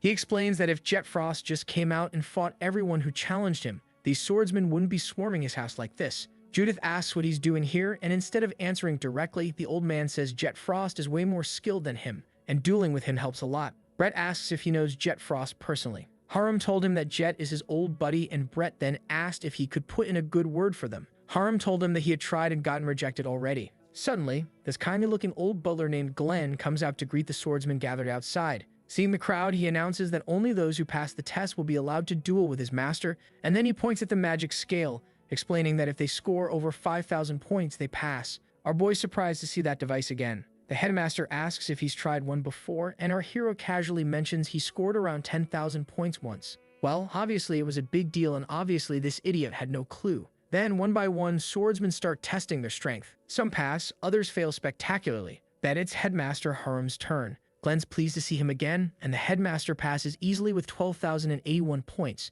Man learns some techniques after trying so many times. Finally, it's our hero's turn. As he pulls out his sword, Glenn asks if it's a magic sword. Our boy explains it's just a really hard sword, nothing special about it. Glenn personally didn't have any issue with that, but others might cause drama, so he brought a sword for our boy to keep things fair. Well, that didn't change much because this monster still scored 18,817 points. Glenn can't believe his eyes. Neither can Headmaster Harum. My guy just casually doubled what most experts get. Then Judith steps up and scores 16,581 points. Brett follows with 16,601. Both passers, obviously. Brett walks over to our boy, saying that even he won't let our hero beat him in raw power terms, but our boy just shrugs and says their scores weren't that far off. Meanwhile, Judith's been unusually quiet. Brett can't resist teasing her, saying she should have just let the redhead beat her. Obviously, Judith wanted to answer with violence but held back, saying she was just off-center, which is why her score is a little lower. Now that the test is over, it's time to throw hands. Glenn announces that since so many swordsmen pass, they'll be doing 3 versus 1 duels. He asks everyone to form groups of 3. And because our trio is ridiculously overpowered, they smoke through the competition like it's nothing. Headmaster Harum makes it to the final round too. Glenn tells the headmaster that Jet will fight him one-on-one. Harum's like, oh, so now I get the special treatment as his friend, which leaves our trio as the final challengers. But just before Harum goes in, Brett whispers something in his ear. The blue-haired noble tells him not to worry, and the older man heads inside. Just like his fight with our boy, his fight with Jet ends quickly. Harum looks at Jet, saying he's just no match. Jet basically says, yeah, obviously, but Harum thanks him anyway since he learned a lot. Jet mentions he was guiding the duel the whole time because they're friends. He basically went easy on him. Now that they're done, Harum tells his friend there's one last team to fight. Jet doesn't really care.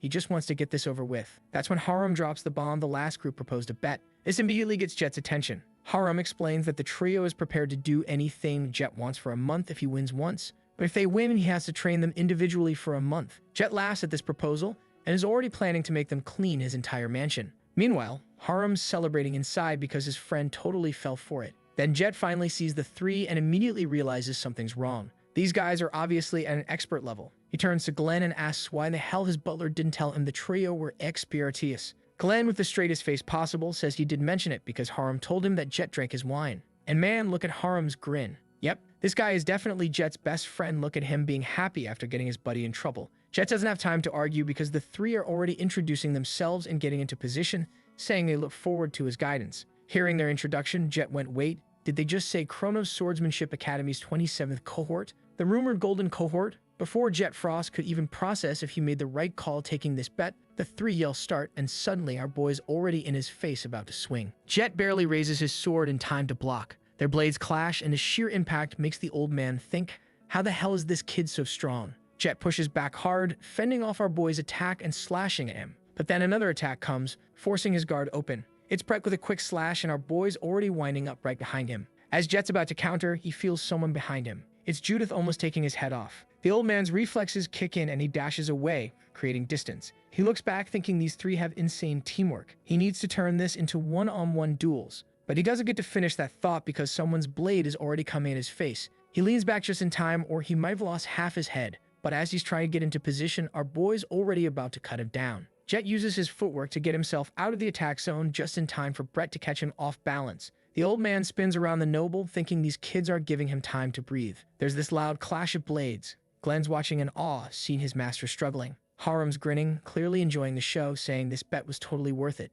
This is getting too intense for Jet's liking. He's gritting his teeth, thinking he might actually end up teaching these 3 if this keeps up. With that thought, Jet finds renewed energy and releases this intense aura that even the trio feels instantly. The former Chronos trainees stop dead in their tracks as Jet keeps releasing more and more power. He acknowledges their strength and decides to return the favor by fighting seriously. Based on his look alone, things are about to get real. Brett's struggling with Jet's heavy aura. It's making it harder to move, like he's about to get cut by the pressure alone. But Judith doesn't let it stop her and charges straight at him, but then Jet throws his sword at her. She blocks it, but it was just a distraction. Brett's still looking at where the old man was, thinking he magically disappeared, when he notices at the last second that Jet's right above him. And the bastard's got another blade. Jet unsheathes his second sword. Brett hesitates since he can't read the old man's next move. Slash or thrust? Brett thinks he needs to block, but Jet uses that hesitation against him and releases this sinister aura that freezes the noble in fear. Then Jet just taps the tip of his blade to Brett's chest. That's one down. As he raises his blade, Jet sees our boy in the reflection trying to sneak up behind him.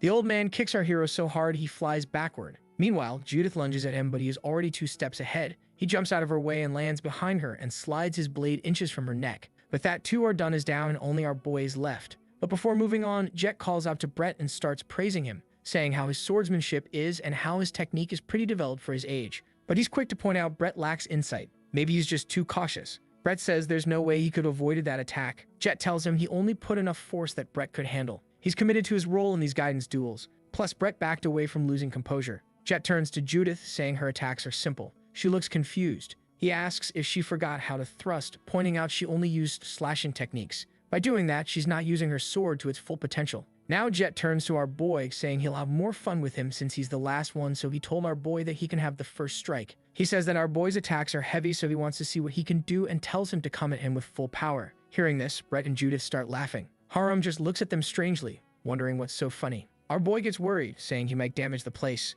The old man just smiles, saying it's a risk he needs to take in a duel. Since Jet gave the okay, our boy suddenly gets into the zone and starts meditating in his usual stance. His aura flares up and Jet is now standing there all shocked to see our boy controlling it. Meanwhile, our boy's thinking Jet's way too strong. He overpowered all three without tapping his full power, so he'll use this opportunity to get trained by him. As he thinks this, the blaze from his aura gets more intense. He won't pass this chance up. Our boy raises his sword. His golden aura is crackling around him. He's about to deliver the vertical slash when Jet yells, "Stop."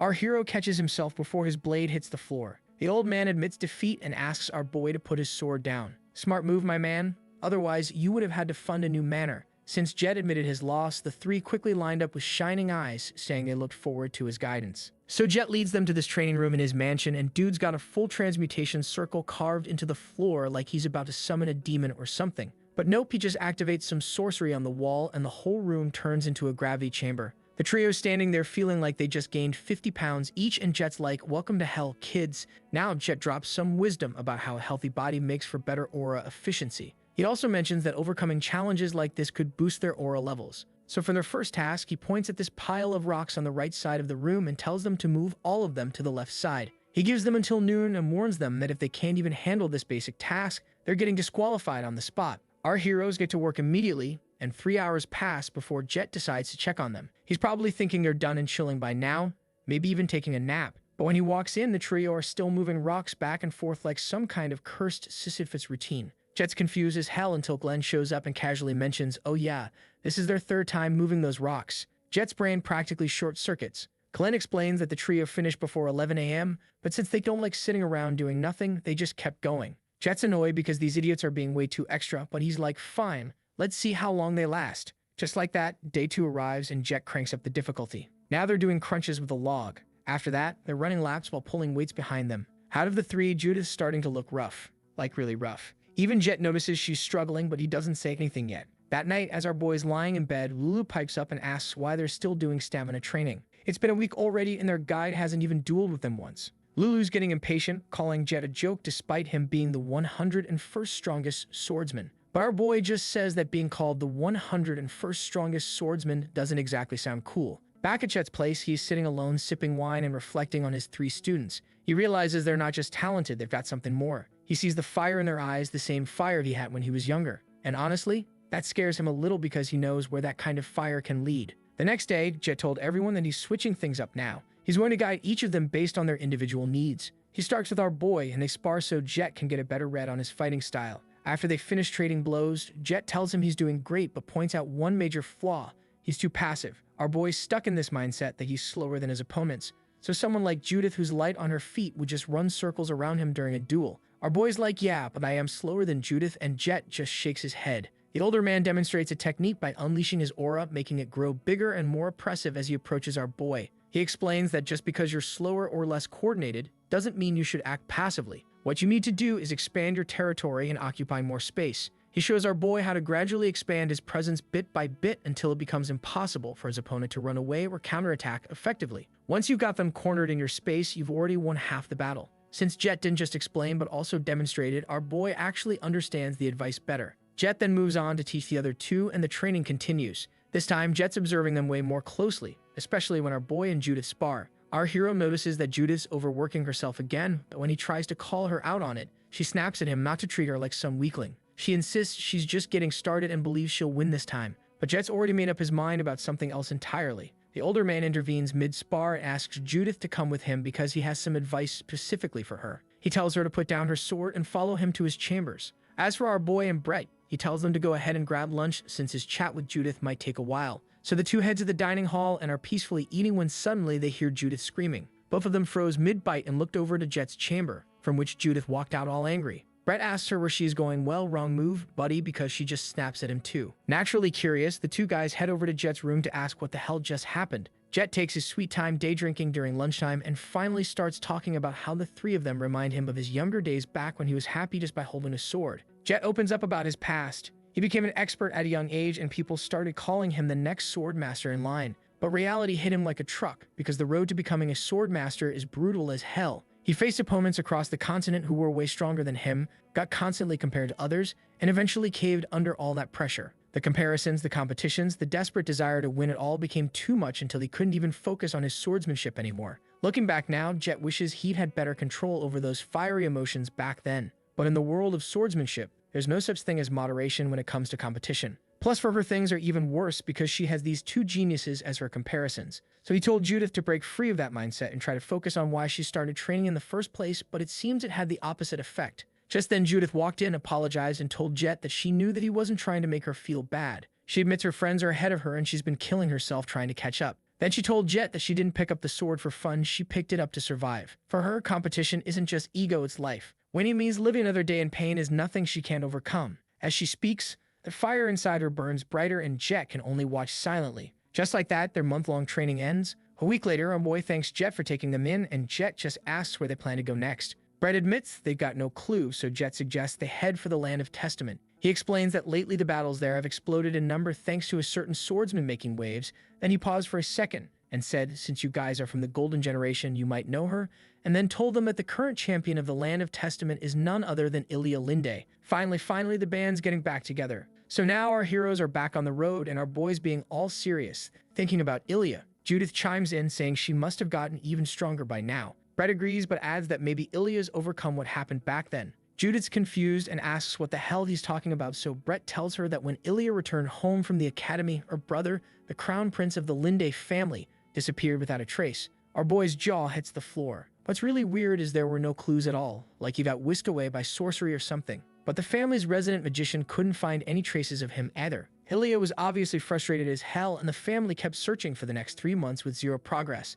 Then rumors started spreading that Carl might be dead, and all the rival families who'd been jealous of the Lindes started talking shit about the family's future. Our boy's speechless. He had no idea Ilia went through something like that. But Brett tells them she's probably fine now since she became the champion of the Land of Testament. She wouldn't have earned that title if she let what people said get to her. Plus, he is hyped because he thinks that he can beat her this time. Judith quickly agrees. Soon enough, they reach Asen, the Card Kingdom's battle city. Lulu's hyped seeing this many people, while our boy notices the place seems packed with rich folks. Then again, Lulu points out there are also tons of beggars on the streets. Coover just shrugs and says that's how it is. Asen's got many battle arenas besides the Land of Testament, which makes betting and gambling super popular here. Right then, some merchant pops up in front of them. He sees they look interested in duels, and before our boy can even explain anything, the guy talks over him. He's got something many people want: 4 tickets to the champion battle at the Land of Testament happening at 4 p.m. today. So obviously our boy buys them. They make their way inside this absolutely massive arena, way bigger than any they've been to before.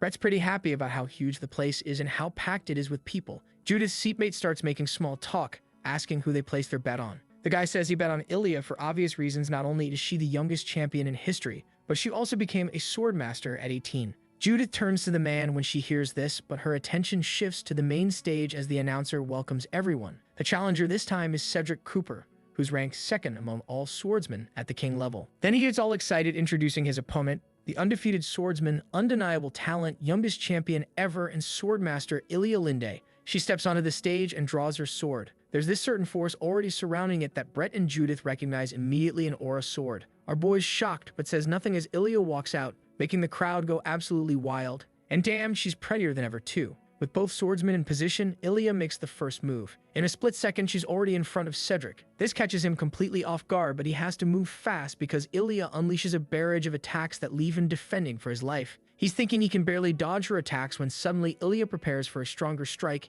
hitting Cedric in the chest and blowing him across the stage. Lucky for him, he had his sword up when she did that, but his blade's already chipped and starting to crack. He realizes if he takes one more blow from that aura sword, his weapon will be destroyed for sure. He can't let this duel end without landing at least one attack, so he decides to go on offense. He's about to thrust his blade when Ilia spins out of range and slashes his sword, breaking it in half. Just like that, it's over in less than a minute. Ilia's already walking away as she's declared champion once again. Coover can't believe it since this wasn't even a challenge.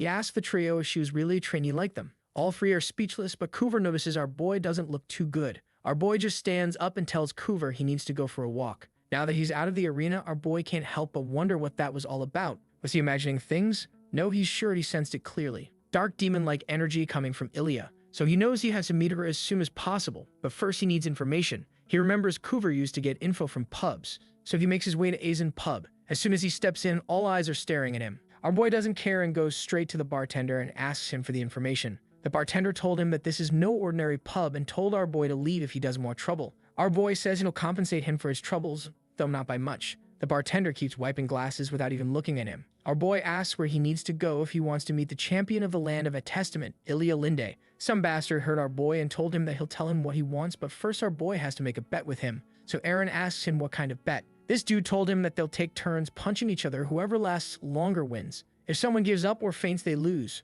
Our boy finds it weird, but then thinks maybe this is how they do things here and nods. As he did that, the bastard's punch landed straight at our boy, and this idiot started laughing, thinking our boy was done. But nah, nothing happened. Then this bastard grinned, saying how the match wouldn't be interesting if our boy had fainted in just one punch, and then our boy said that it was his turn, and then bam, our boy hits his stupid face with the most satisfying punch possible, sending him flying straight to the wall. So now our boy is just standing there thinking, maybe he should add One Punch Man to his title. So now this idiot's lackeys are freaking out. They ran straight to their boss, who is checking the temperature of the ground. One of them gets up all tough, about to swing at our boy for what he did, when this voice cuts through the crowd. Enter Hinch, a pointy-eared reporter dude. One of the goons tries to act hard, but Hinch just gives him the look and casually threatens to plaster this whole pub brawl on tomorrow's front page, and what do you know? The goon backs down immediately. Hinch drags our boy outside and introduces himself as the chief reporter of some weekly arena magazine. He clocks Aaron's whole swordsman getup and asks for his name. Our boy introduces himself and Hinch immediately goes,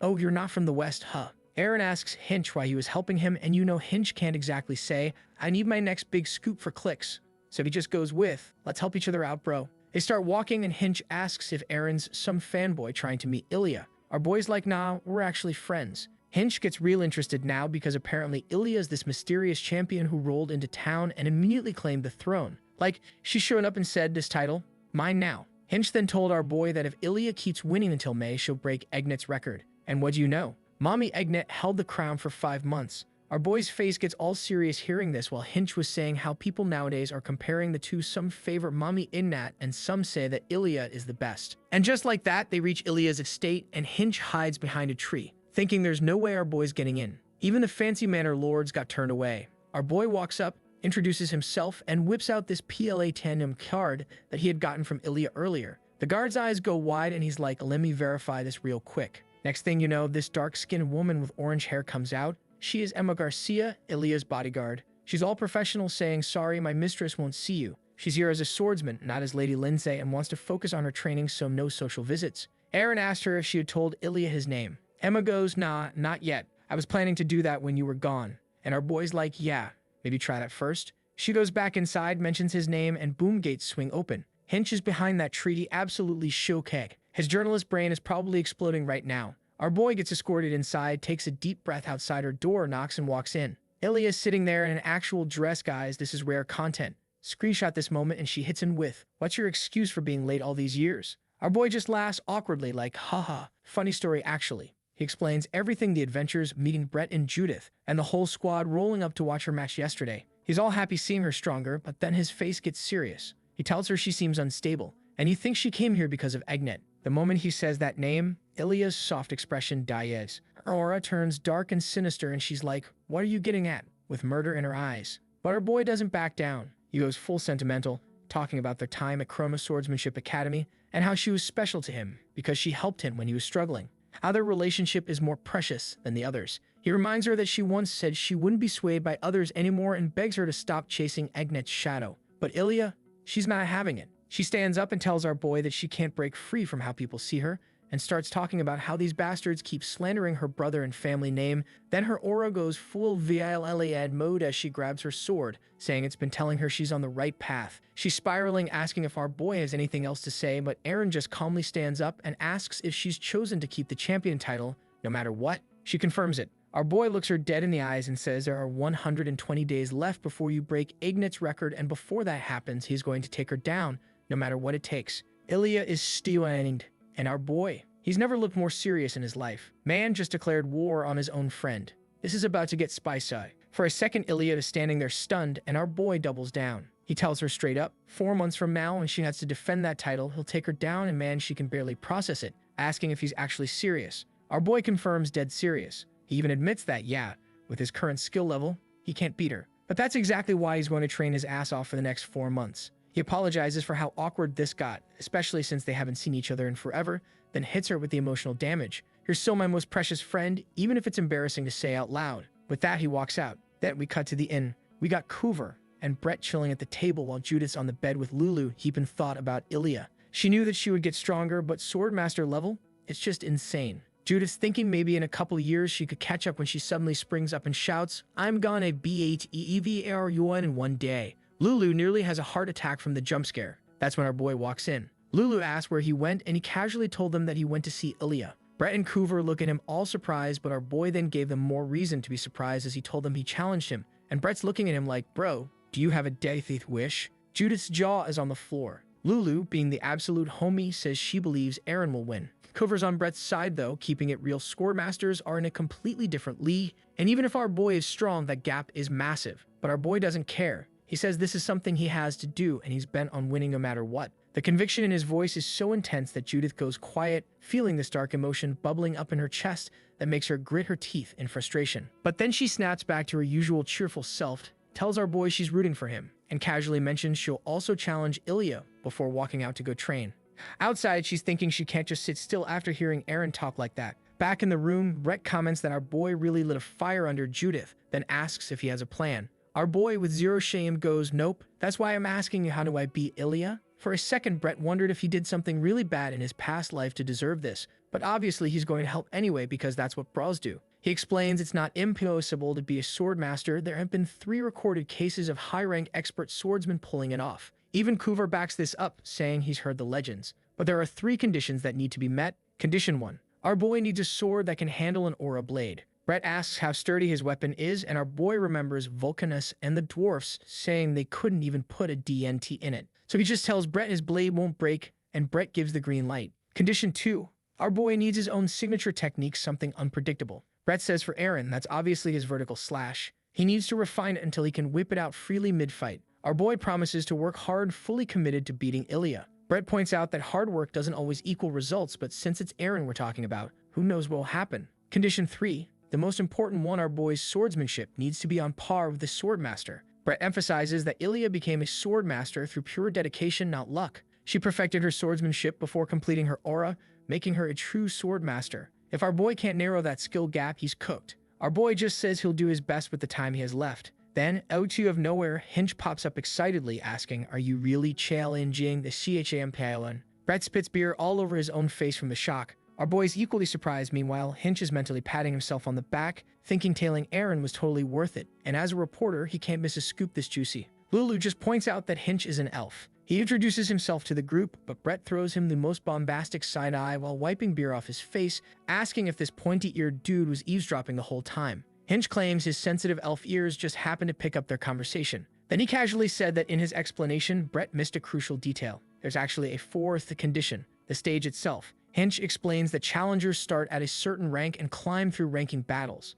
Only the top 10 swordsmen who reach the king level can challenge the champion. Even if our boy meets all the qualifications, there's tons of competition. Unless he catches the public's attention, he'll never get that championship match. That's condition 4 commercial value. Coover gets it immediately. They need to make Aaron the talk of the town. Hinch's eyes start sipping as he pleads with our boy to let him help, promising to turn Aaron into the biggest star the land of Testament has ever seen. The next day, they hit the training grounds. Some bald reporter is scribbling notes, hyped because 2 trainees from Chrono's golden generation are competing today. He identifies Brett Lloyd as a rising star and Judith as a commoner swordsman on his level. He's PE'd because both cleared their 3 matches easily and will probably rank up to Bishop soon. He's thinking he's got a better scoop than Hinch. After their matches, reporters swarm Brett and Judith, asking why they came to the land of Testament, if they're trying to prove the Midland region's strength, etc., but they just push through without answering. Then Baldy's underling tells him about another match. The scene shifts to our boy's match, and our boy won it easily. After that, Hinch immediately swoops in for the interview, announcing our boy's name and confirming he's from Chrono's 27th cohort. The other reporters are like, who? but start writing anyway because Hinch has no reason to lie. They start asking about Brett and Judith and why they're all here. Our boy remembers Hinch's coaching from last night, telling him to sound ambitious and confident. So he tells them he can't speak for his friends and then goes on to drop the bomb that he'll defeat all opponents with a single BLO move until he reaches queen level. But before the public could wrap their heads around it, our boy continues, saying that he doesn't intend to stop there, as his goal here is to become the champion.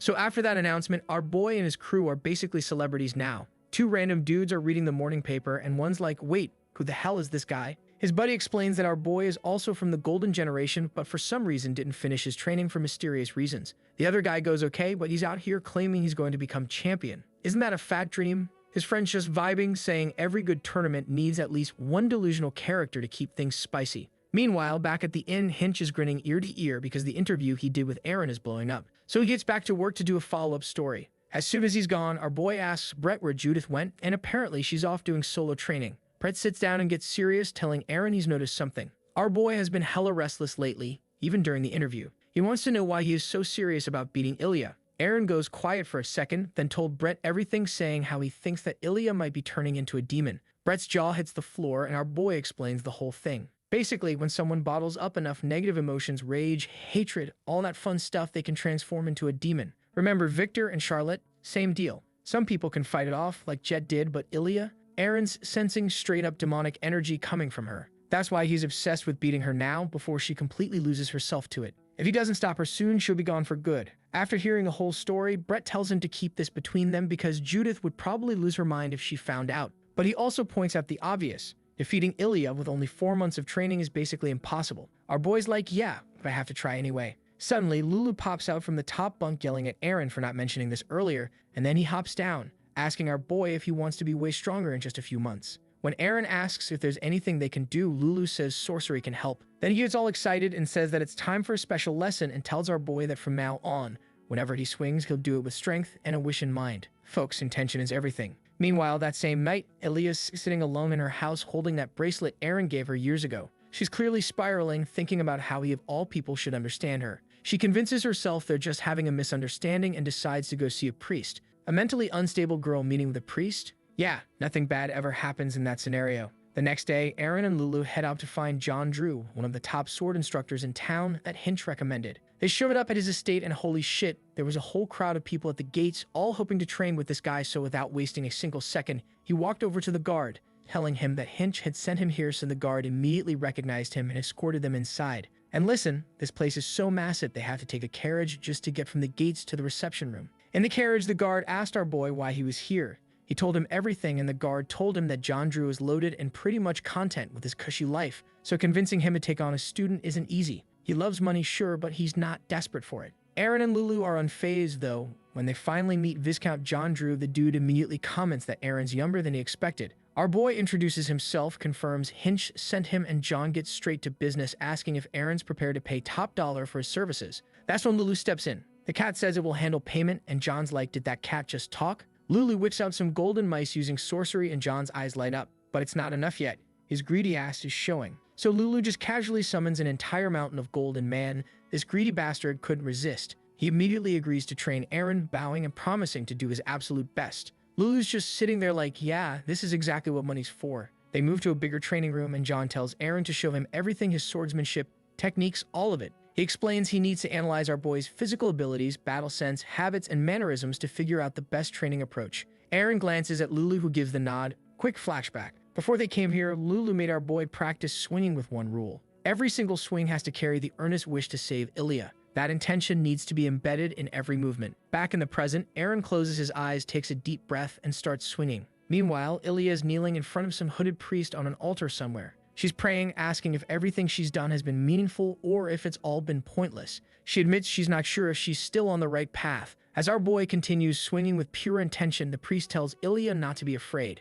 He taps her head, saying she's silenced envy, jealousy, criticism, and ridicule, and she shouldn't be swayed by a simple breeze. At the exact same time, Aaron takes a massive swing, declaring he'll get stronger, and suddenly this force field of energy builds around him. A blue sphere forms, and he's created his own training space using sorcery. John and Lulu are shocked. Meanwhile, this bastard had done something. He smiles this sinister-ass smile and tells Ilya to keep devoting herself until all the wind in the world disappears. And our boy? He's in that glowing sphere, swinging away, repeating to himself, "I'll save Ilya." So now our boy's completely in the zone, swinging away, and Lulu tells John not to interrupt until he stops on his own. Eventually, Eren finally puts down his sword and takes a breather. The training space starts fading, and Lulu walks up, asking if he's done, and our boy is like, "Why would I be?" It's then Lulu tells this idiot that he had been swinging for a whole week. Our boy's head snaps around like, wait. He genuinely had no idea that much time had passed. Lulu figured he wasn't aware, but it's not important, so asked the real question. Did he make progress? Eren thinks for a second, smacks his fist into his palm, and says things are a little clearer now.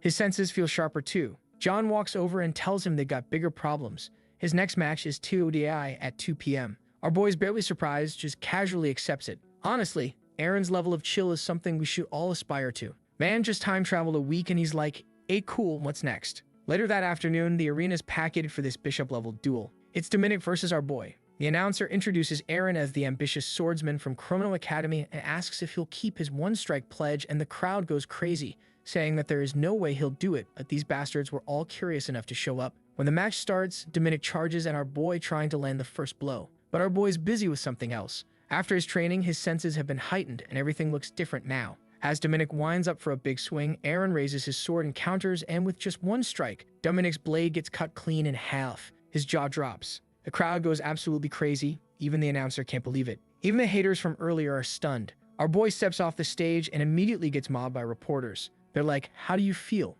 And our boy goes, "I kept my promise and I intend to do so." Then he just walks away while the reporters are probably scrambling to make that into a headline. Back at the pub, everyone's going crazy talking about Eren. They're bringing up his past fights, hyping up the time he beat a demonoid, and now everyone wants to know when his next match is. Meanwhile, Eren heads back to John's place and his instructor immediately hits him with some constructive criticism. He tells our boy that his swordsmanship is too by the book and needs more chaos injected into it. Then John does something absolutely foul. He spits at Eren, like a full-on looby launch. Our boy dodges it and John's just standing there like, haha, just a prank bro. Then he offers Eren a handshake with the hand Koviarity in SPIT. But before Eren can process the biological warfare John just attempted, the old man's already got a blade pointed at him. John explains that real swordsmanship isn't just about technique, it's about mind games, tricks, and being a general menace. He's basically teaching our boy how to fight dirty and, hey, you bastard, don't corrupt my boy. So for the next 10 days, John puts Eren through boot camp, teaching him every underhanded tactic in the book.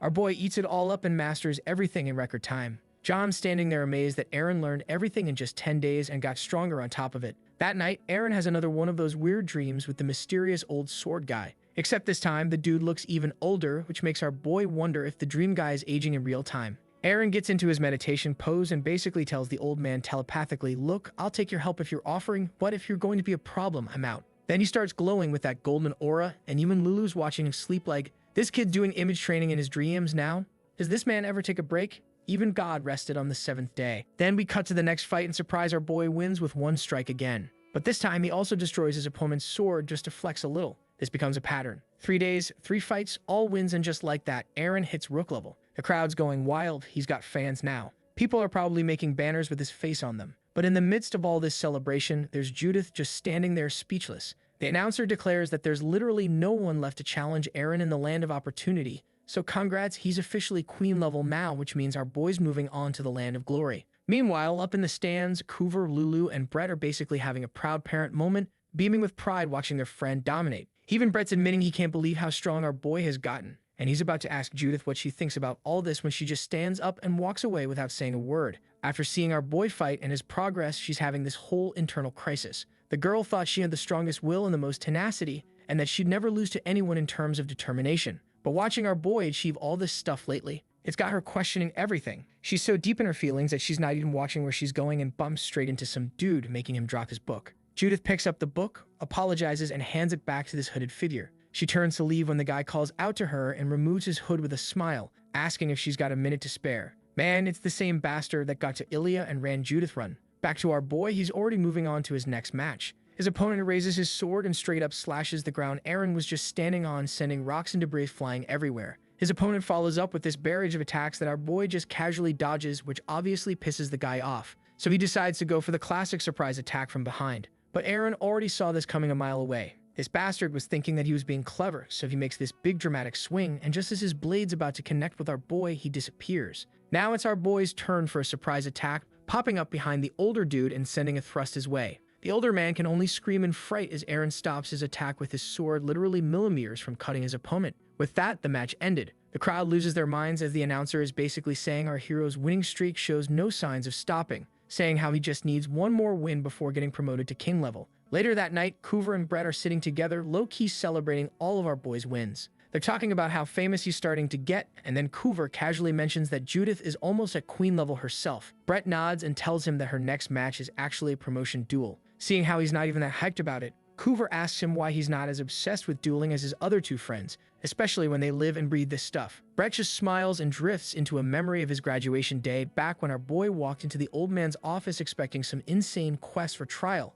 only for the old man to say that Brett already had everything he needed, and there was no test required, signing his graduation on the spot. Snapping back to reality, Coover is going on about how amazing Brett is when Judith walks in looking all down and drained. Brett goes up to her and asks if she's done training, but out of nowhere she asks him for a duel. He's completely caught off guard, but there's no way he can say no to her, so the two of them head outside to fight. Brett tries to break the tension with some small talk, asking how she even found this place, but Judith shuts that down quick and tells him to stop messing around and get serious. Meanwhile, our boy stays locked in on his own training, and this time he can really feel something changing. His body starts glowing, and he tells Lulu that he can actually see it now, that he can feel it. Lulu's shocked and asks if he's talking about his aura, wondering if he seriously hasn't been able to see it all this time. He admits that he could only barely sense it before, but never actually see it clearly. Just then, a servant sprints in completely panicked and tells Aaron that his next match has already been set, and the way he's acting makes it seem like it's something huge. Our boy asks when it's happening, and the servant says it's tomorrow, and that his opponent is a real big shot.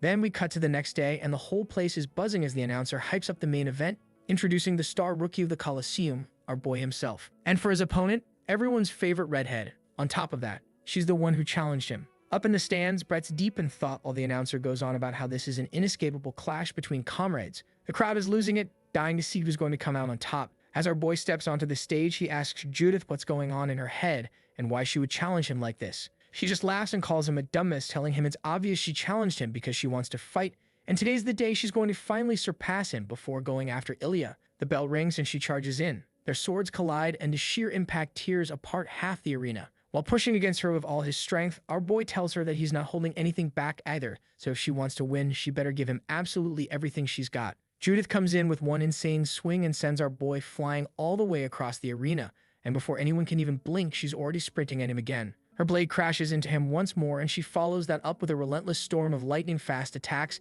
kicking up so much dust and debris that a whole cloud forms around our boy. When she finally stops to see if she landed a clean hit, she freezes because his sword is right there, just a breath away from her face. The crowd absolutely loses it at that sight, calling it a ridiculous level of skill, and even Brett has to admit that Aaron is straight up overpowering her. Our boy tells Judith to get ready because now it's his turn to attack. She manages to block and parry his strikes, but anyone can see she's having a rough time keeping up. She can't understand how his power has skyrocketed like this, thinking back to when they used to train together at Kronos and how he was nowhere near this level. What the hell has he been doing all this time? One mistake and her sword could go flying, and it's already starting to crack under the pressure. In her heart, she knows that this is a level she just can't handle, and even defending herself is becoming a nightmare. With a final heavy blow, our boy sends Judith stumbling back, and that's when she truly realizes how massive the gap between them is. She's gasping for air, barely able to stand straight, while he's still calm and steady like nothing even happened. She starts questioning herself, wondering what she could possibly do to win, or if she even can. But instead of giving up, she clenches her teeth and charges again,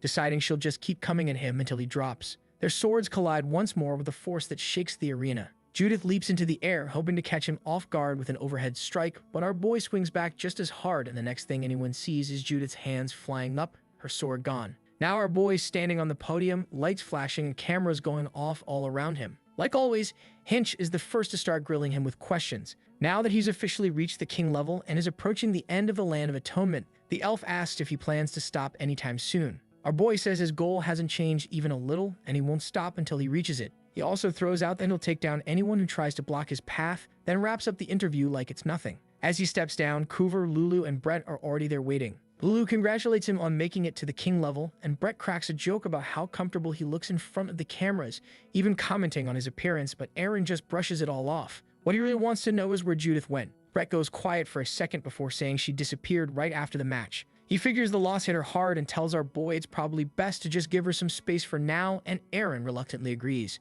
2 days pass, and it's already night again, but Judith still hasn't returned. Brett sits on his bed, sighing, thinking that the defeat must have really messed her up this time. Not too long ago, she was almost on the same level as our boy, and now the gap is just painful to look at, especially since she was dead serious about winning. He remembers how restless she seemed the day before the match, how grim she looked, and then it clicks. He remembers the talk he had with our boy about how negative emotions like rage and despair could trigger a transformation. Without wasting another second, Brett bolts out into the night to look for her, terrified that something bad might have happened. He searches all over, even checking the arena again, but there's no trace of her. Out of breath, he drops to his knees and racks his brain until one place comes to mind: the forest training grounds. He takes off running again, praying his worst fear isn't true.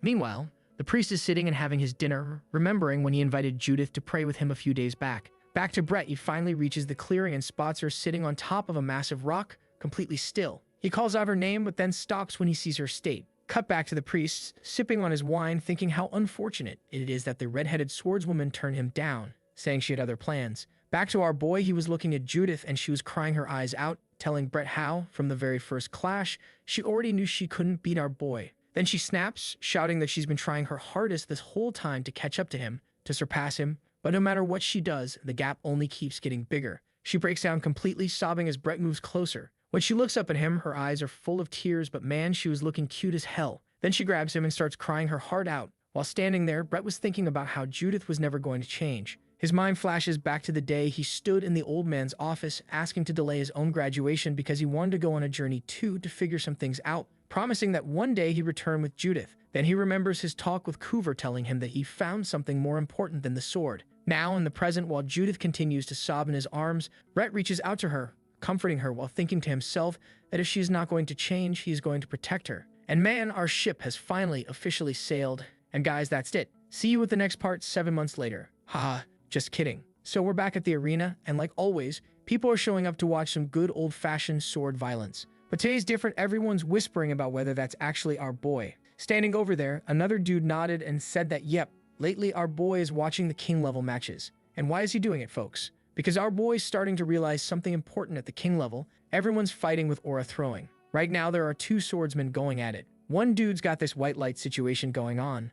The other's rocking red. Very edgy, very aesthetic. Aaron notices that both these guys pump their auras into their shoulders and arms when they swing, which makes sense. You want the hitty parts to hit harder, you know. Then the white aura guy takes a big swing, but the red aura dude's not about to eat that. He focuses his aura on his legs and just yeets himself into the air. Our boy's watching all this, thinking, oh damn, so you can move the aura around your body? The aura gets stronger in their lower bodies when they move. It's like they're constantly redistributing their power bar depending on what they need. White aura lands back on the stage and immediately rushes his opponent, but the red guy's ready. He swings to counter, except the white aura dude just ducks under, and in the next moment his blade is already at the guy's face. Match over. The announcer's like, the winner is Donovan. And this white-haired dude just casually collects his W. Meanwhile, our boy was thinking how even though the red swordsman had more mana, he still lost. After the fight wraps up, everyone starts filing out, including our boy. He's walking around deep in thought, basically having an existential crisis about how he needs to get good with his aura if he wants to close the gap between him and Ilya.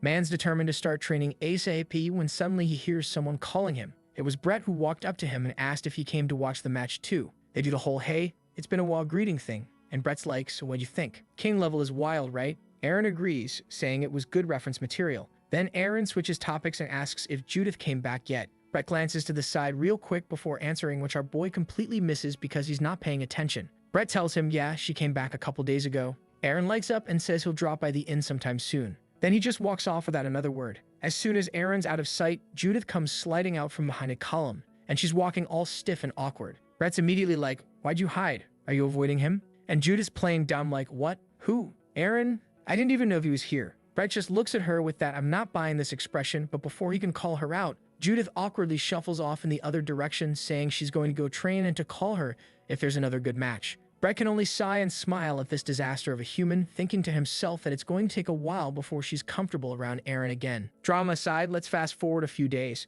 Our boy's back to the grind, training with his aura and really focusing on the motions while gathering aura into whatever body part he wants to beef up. He realizes he's actually been doing this the whole time, he just didn't have a clear picture of it before. Now that he's got the concept down, it's not that hard anymore. His only problem now is figuring out how to actually get better at it, since aura application seems like this weird abstract thing that's hard to quantify. It's like trying to explain what color sounds like, you know? That's when Lulu comes waltzing in and asks if he's going to watch today's match. Aaron says, hell yeah, he is. This is one match you wouldn't miss for the world. Then he picks up Lulu. Then we cut to the arena and the announcers hyping up the crowd, and when Ilya steps onto that stage, the place absolutely irrepetious. People are losing their minds. Her opponent today is Grayson, the 4th-ranked swordsman, and a king-level Vitarakan. Our boy and Lulu are sitting quietly in the stands while Erin's mentally taking notes about how there's some kind of flow to making an aura sword. Then Ilya starts emitting her aura, and it's covering her sword too. Erin notices it's similar to when he uses his downward slash. Except then Ilya just disperses her aura.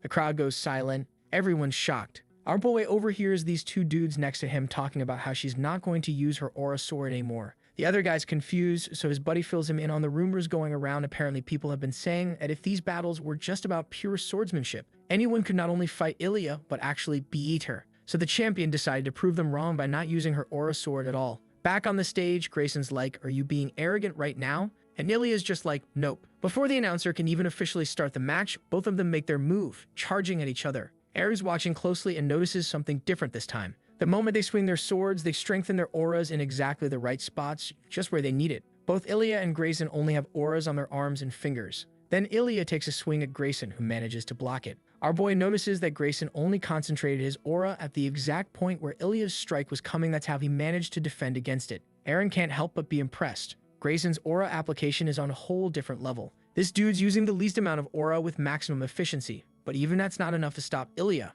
who's now going full combo mode. She's relentless, hitting him with this barrage of consecutive attacks, and with every hit she's managing to inflict these small cuts on Grayson's body, and this bastard was getting overpowered. You can see the dread filling his face as he asks himself if this is his limit. Grayson's having this whole internal monologue about how Ilya surpasses him in everything: strength, speed, stamina, you name it. He didn't think the gap between them would be this huge. That he starts having that classic old guy moment, like maybe if I were younger I could've won. But even he doesn't believe it. He's thinking maybe he wouldn't win even if he was younger. And because he's too busy having his midlife crisis, Ilya sees the opening and goes in with a powerful swing that breaks his blade in half. Then we cut to 4 days later. Our boy decided to pay Grayson a visit, and Kuvar was all surprised, asking our boy why he wanted to meet him. He points out that the guy might still be salty since it's only been a few days since he got his ass handed to him. Erin explains he wants to ask the older swordsman for a favor, but since it's so sudden, he's not sure if Grayson will even agree to it. Kuvar just waves it off and says don't worry about it, he's good drinking buddies with Grayson, so Erin just needs to trust him.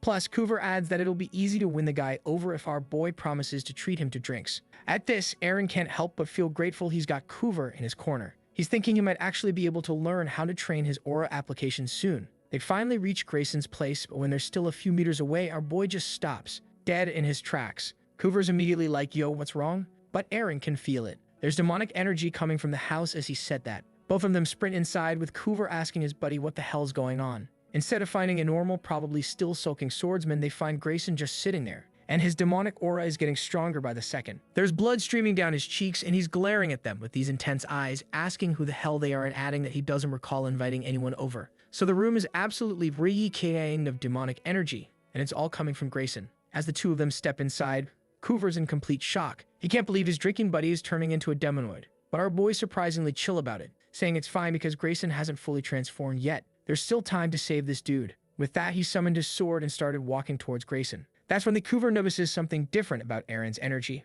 It's not like rough steel anymore, it's denser and way more refined. And he's perfectly controlling it to match the old man's energy. Our boy's been leveling up apparently. As Erin walks toward Grayson, he stands right in front of the dude. Grayson's like, "Why did you come here?" And our boy, in the most casual way possible, says he heard that people in Asian like to duel and bet. So he's proposing a duel. The condition? Simple, the loser has to listen to the winner's requests. At this, Grayson starts standing up, looking genuinely interested. He smirks and without another word, grabs his sword. The demonic aura around his body instantly intensifies, and he tells Erin that what he wants is our boy's life. As soon as Grayson grabs his sword, he just dashes straight at Erin, throwing multiple powerful slashes at him. But our boy, he's fending them off without breaking a sweat. Grayson decides to go for another powerful slash, and Erin's still calm as hell, blocking it just fine. Seeing that all of his attacks aren't having any effect on our boy, Grayson decided to change tactics and came in from the above, but Erin just casually sidestepped out of the attack area. The moment he does, Grayson lunges toward him and swings his sword like a WHIP.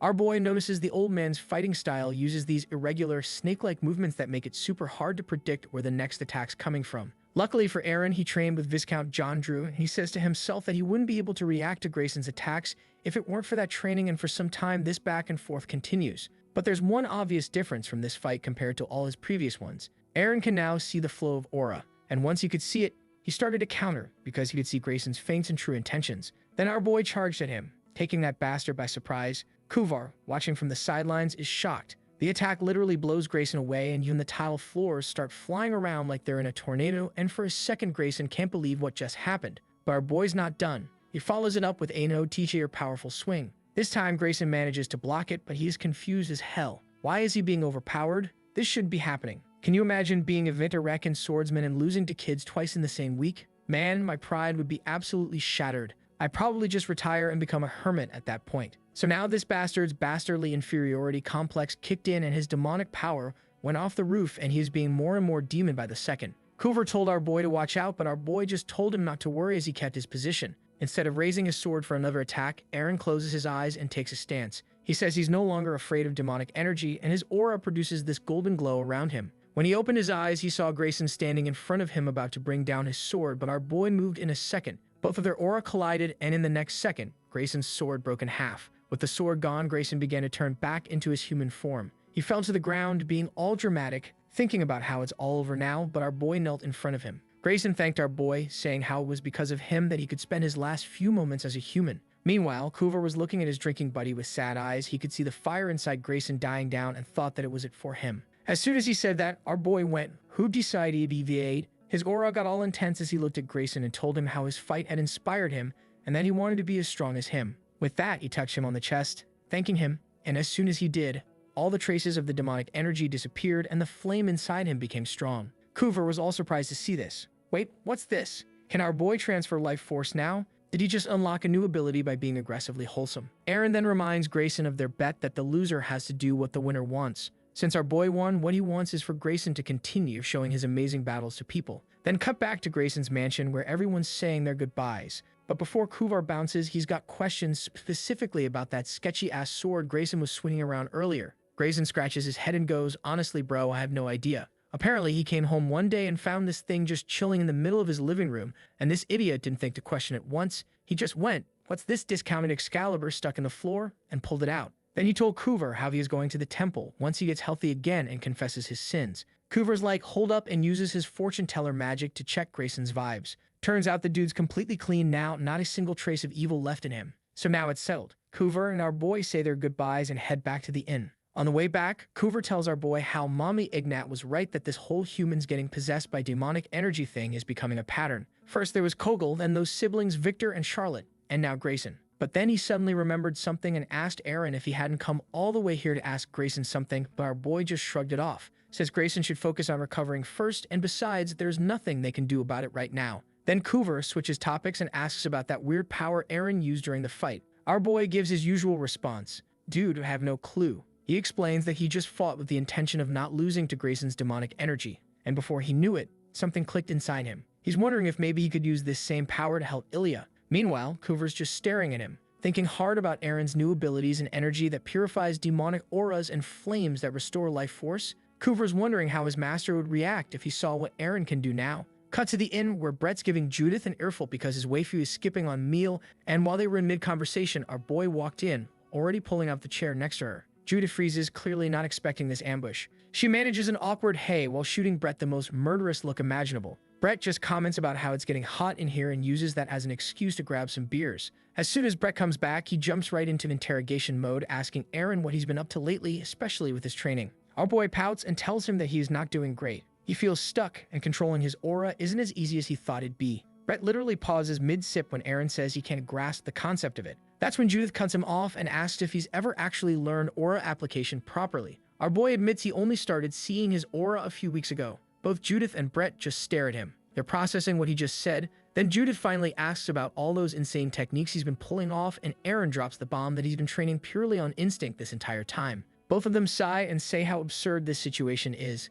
They can't believe this guy's been this powerful just by winging it, and then they start explaining that aura application is taught during the later parts of training at Criminal Academy, and even then, not everyone can pull it off. He points out that Eren's been manifesting his aura since the final evaluation, which makes him a complete anomaly. Our boy just blinks and goes, "I wasn't even aware of that." Judith goes quiet for a moment, then suddenly stands up and tells Eren they're leaving. She's got no choice. She's going to teach him the chrono style of aura application herself. Our boy finally made up with her, though knowing him, he probably doesn't even realize she was mad in the first place. Before they go, Judith threatens to beat the living daylights out of him if he can't keep up with her lessons. Aaron agrees immediately, and Brett just smiles, happy to see his friends getting along again. They head to Judith's training spot, this clearing in the forest, and Judith goes full teacher mode. She breaks down the 6 basic concepts of aura application. First, there's accumulation, gathering mystical power inside yourself. Second is strengthening, actually displaying that power. Third is hardening, so you can endure the strain of using all that strength. Fourth is enlightenment, which sharpens your senses. Fifth is focusing and concentrating your aura in one specific spot for maximum impact.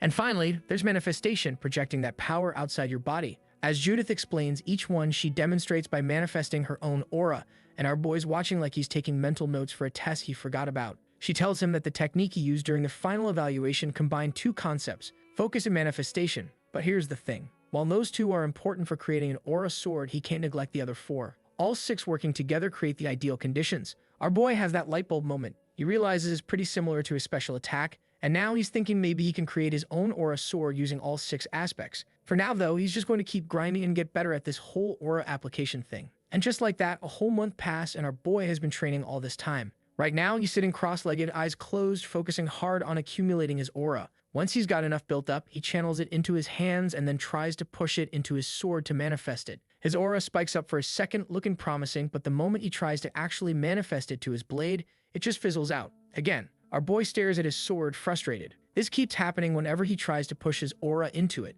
and it's driving him nuts. It's like the sword's absorbing his aura instead of channeling it. The weird part though, his blade feels way sturdier than before as he was in the middle of figuring out what's happening. Hinch comes sprinting over with news. Aaron's next match has been set and his opponent is Ricardo Pinto, the former champion. Hinch explains that Ricardo is a top-tier expert who recently came back, and apparently, word on the street is that Ricardo inherited his father's numbered sword. But instead of freaking out, our boy flashes him this smile and asks him, is that one of those numbering swords that can actually withstand an aura sword? Hinch confirms it but adds that if Aaron wins this match, he'll earn the right to challenge the champion. Hinch warns him this won't be an easy win, but our boy just smiles. He says someone with a numbering sword is the perfect opponent for him right now. He tells Hinch not to worry. He's going to win no matter what. Then we cut to match day, and as usual, the crowd's absolutely hyped. The announcer introduces the returning former champion, Ricardo Pinto, and the new rising star, Aaron Ferreira. And without wasting a single second, this bastard started trash-talking and told our boy that he came 1,000 years too early to fight him. Just then the bell rings, signaling the start of the match, and this time our boy doesn't hold back. He manifests his golden aura immediately, telling Ricardo that he can't be so sure about that whole 1,000 years thing. Ricardo looks up, confused, but he doesn't have time to react. Aaron lunges forward with insane speed, thrusting his blade straight at him. Ricardo barely manages to block, thinking to himself that our boy's got some serious speed. But Aaron used a feint and suddenly he's behind Ricardo. This bastard barely got enough time to register what happened before our boy charged at him again. He somehow managed to block it, but got sent to the other side of the ring with the impact alone. He barely got enough time to collect his thoughts when Aaron closed the gap between them and went for another big slash of his. Ricardo managed to block it, but this time something's different. Ricardo's arm is literally trembling. The dude standing there realizing that Aaron's strength just keeps climbing and his aura, man, it's getting more intense by the second. Before Ricardo can even process what's happening, Aaron's already in his face. Now Ricardo, being the former champ and all, has no choice but to go full defense mode. And here's the thing, he's actually impressed. He's looking at Aaron's focus and technique, thinking, okay, this kid's not just swinging wildly. His skill application is actually pretty advanced. Ricardo realizes he better start taking this seriously or he's going to get swept, and nobody wants that kind of embarrassment. So he tells Aaron, alright, you're not all talk after all. The two of them start trading blows with sparks flying everywhere and debris shooting off in all directions. The announcer's losing his mind, screaming about how these two are putting on a spectacular show. The crowd's going absolutely wild because honestly, it's hard to believe these guys just started fighting. They're already going at it like it's the final boss battle. The announcer gives Ricardo his props because, hey, dude's the former champion for a reason. Up in the balcony, Ilya and her bodyguard, Emma, are watching everything unfold. Then it's Aaron's turn to get praised. The announcer's like, yo, this kid took a 40-day break and he's still fighting on par with Ricardo. Meanwhile, Ricardo's face is showing signs of struggle. You can tell he's getting pressured, and what's really getting under his skin is that Aaron keeps doing this one annoying thing. Our boy keeps aiming for Ricardo's sword, like specifically targeting the blade. The announcer catches on to this pattern. Aaron's giving these extra heavy blows directly to Ricardo's weapon. One hit is so powerful that it creates this massive cloud of dust from the impact alone. The announcer starts wondering out loud if Aaron's actual strategy is to win by breaking Ricardo's numbering sword, and the crowd are looking at each other like, wait, is that even possible? Over on the sidelines, Brett points out something wild. Aaron thinks he can take on an aura sword once he breaks that numbering sword, which, let's be real, makes this whole stunt even more insane. I mean, who wakes up and thinks, you know what? I'm going to break a legendary weapon with my bare hands and willpower. But Ricardo's not about to let some upstart kid disrespect his blade like that. He scowls at Aaron, basically saying, you think you could break my numbering sword? Then he taunts him, telling Aaron to give it everything he's got. And you know what? That's exactly what Aaron does, because this absolute madman doesn't know when to quit. Aaron goes full berserker mode, landing blow after blow on Ricardo's sword. But Ricardo's not just standing there taking it. He's fighting back with everything he has. Every time their swords clash, you get these sparks of red and blue flying everywhere like a fireworks show. This dude just keeps going, hitting Ricardo's sword with the same blunt force over and over. What's even crazier? He never loses his cool. Meanwhile, Ricardo's starting to sweat, stress showing on his face as Aaron tells himself he's not going to lose. Our boy's putting his entire desire to win into every single swing. The spectators can actually see Ricardo being pushed back, which shocks everyone because, again, this is the former Shisha Empire we're talking about. But Aaron doesn't let up. Despite landing one powerful blow after another, the energy he's putting into each swing stays consistent. Aaron's thinking to himself that whatever obstacles come his way, he's going to win. They'll keep pushing harder and harder until he's standing toe-to-toe with Ilya. And let me tell you, his aura is getting more intense with every attack. Our boy tells Ilya to wait for him, and with his next swing, he does the unthinkable. He cracks the numbering sword. The announcer's screaming about how Aaron's overpowering the former champion, and every spectator has their eyes glued to the fight. That crack in Ricardo's sword, everyone can see it. The next clash sounds different enough that even the crowd knows something's wrong. Judith and Brett are holding their breath as Ricardo pulls back to check the damage. The crack's getting bigger, and you can see the fear settling into the former champion's eyes. But Aaron, our boy's all business. He's not stopping for dramatic effect or trash talk. For his final attack, Aaron braces himself and lunges at Ricardo so fast that nobody can even track the movement, and in the next second, Ricardo's numbering sword shatters right in front of him like glass. The crowd's jaws drop. The crowd can't believe it. Even Judith and Brett can't believe what they just witnessed. Our boy actually pulled it off. As the announcer tells everyone that the championship match is happening next month, Aaron's not celebrating. He's staring straight at Ilya, and she too is looking right back at him. Then the scene shifts, and our boy's back at it again, training, and the whole gang's there together in Judith's personal training ground deep inside the forest. Aaron takes a deep breath and tries to force his aura onto his sword, but nope, still not working. Based on what he's seeing, it looks like the sword's just absorbing the aura instead of, actually doing what it's supposed to do. Judith notices he's trying to make an aura sword, but our boy admits he's been at this for days with zero progress. Seeing Aaron struggle and hit this wall gives the redhead some serious satisfaction. She's actually enjoying this, mockingly asking him if he really thought he could master something like this in just a few months. Judith's really rubbing it in his face that what he's trying to pull off is extremely difficult, and honestly, she's having the time of her life watching him fail. Aaron can only stand there wondering why she's acting like this. But it gets worse. Judith goes full petty mode and starts acting like a child, straight up taunting him. Unknown to her, though, a certain blue-haired gentleman named Brett is watching from the sidelines, finding her whole act pretty cute. Meanwhile, Lulu's side-eyeing him suspiciously because Brett the simp is finally showing his true colors. Now let's hop over to the champion's estate. Unlike our boy's crew who are keeping things lighthearted, Ilya has been training like her life depends on it. Her bodyguard, Emma, is looking at her with serious concern, and honestly, I would too. Ilya has been going hard for a week straight now. She looks completely worn out, and Emma can't help but wish her mistress would stop overworking herself like this. Back with our boy, the sun's starting to set as Aaron sits by himself on this large boulder in the forest clearing. He's deep in thought, wondering if he can really bring back the old Ilya. Just then, a voice tells him not to doubt himself. He looks up and sees Judith looking at him with a smile. Aaron asks if it was that obvious he was wallowing in self-doubt, and she straight up says yes. There's this moment of silence before Judith admits something. For the past couple of days, she's been annoyed at him for a few reasons. First, there's the fact that our boy got stronger in such a short time. He was also able to catch on quickly and learn how to control his aura better than her as soon as she taught him something new. But then Judith says she doesn't really know what's going on with Ilya, but she truly believes everything will be alright because of who Aaron is. He cares for others more than anyone else could. Before she gets any sappier though, Judith gives our boy a big whack on the back and tells him to do his best so he'll have nothing to worry about later.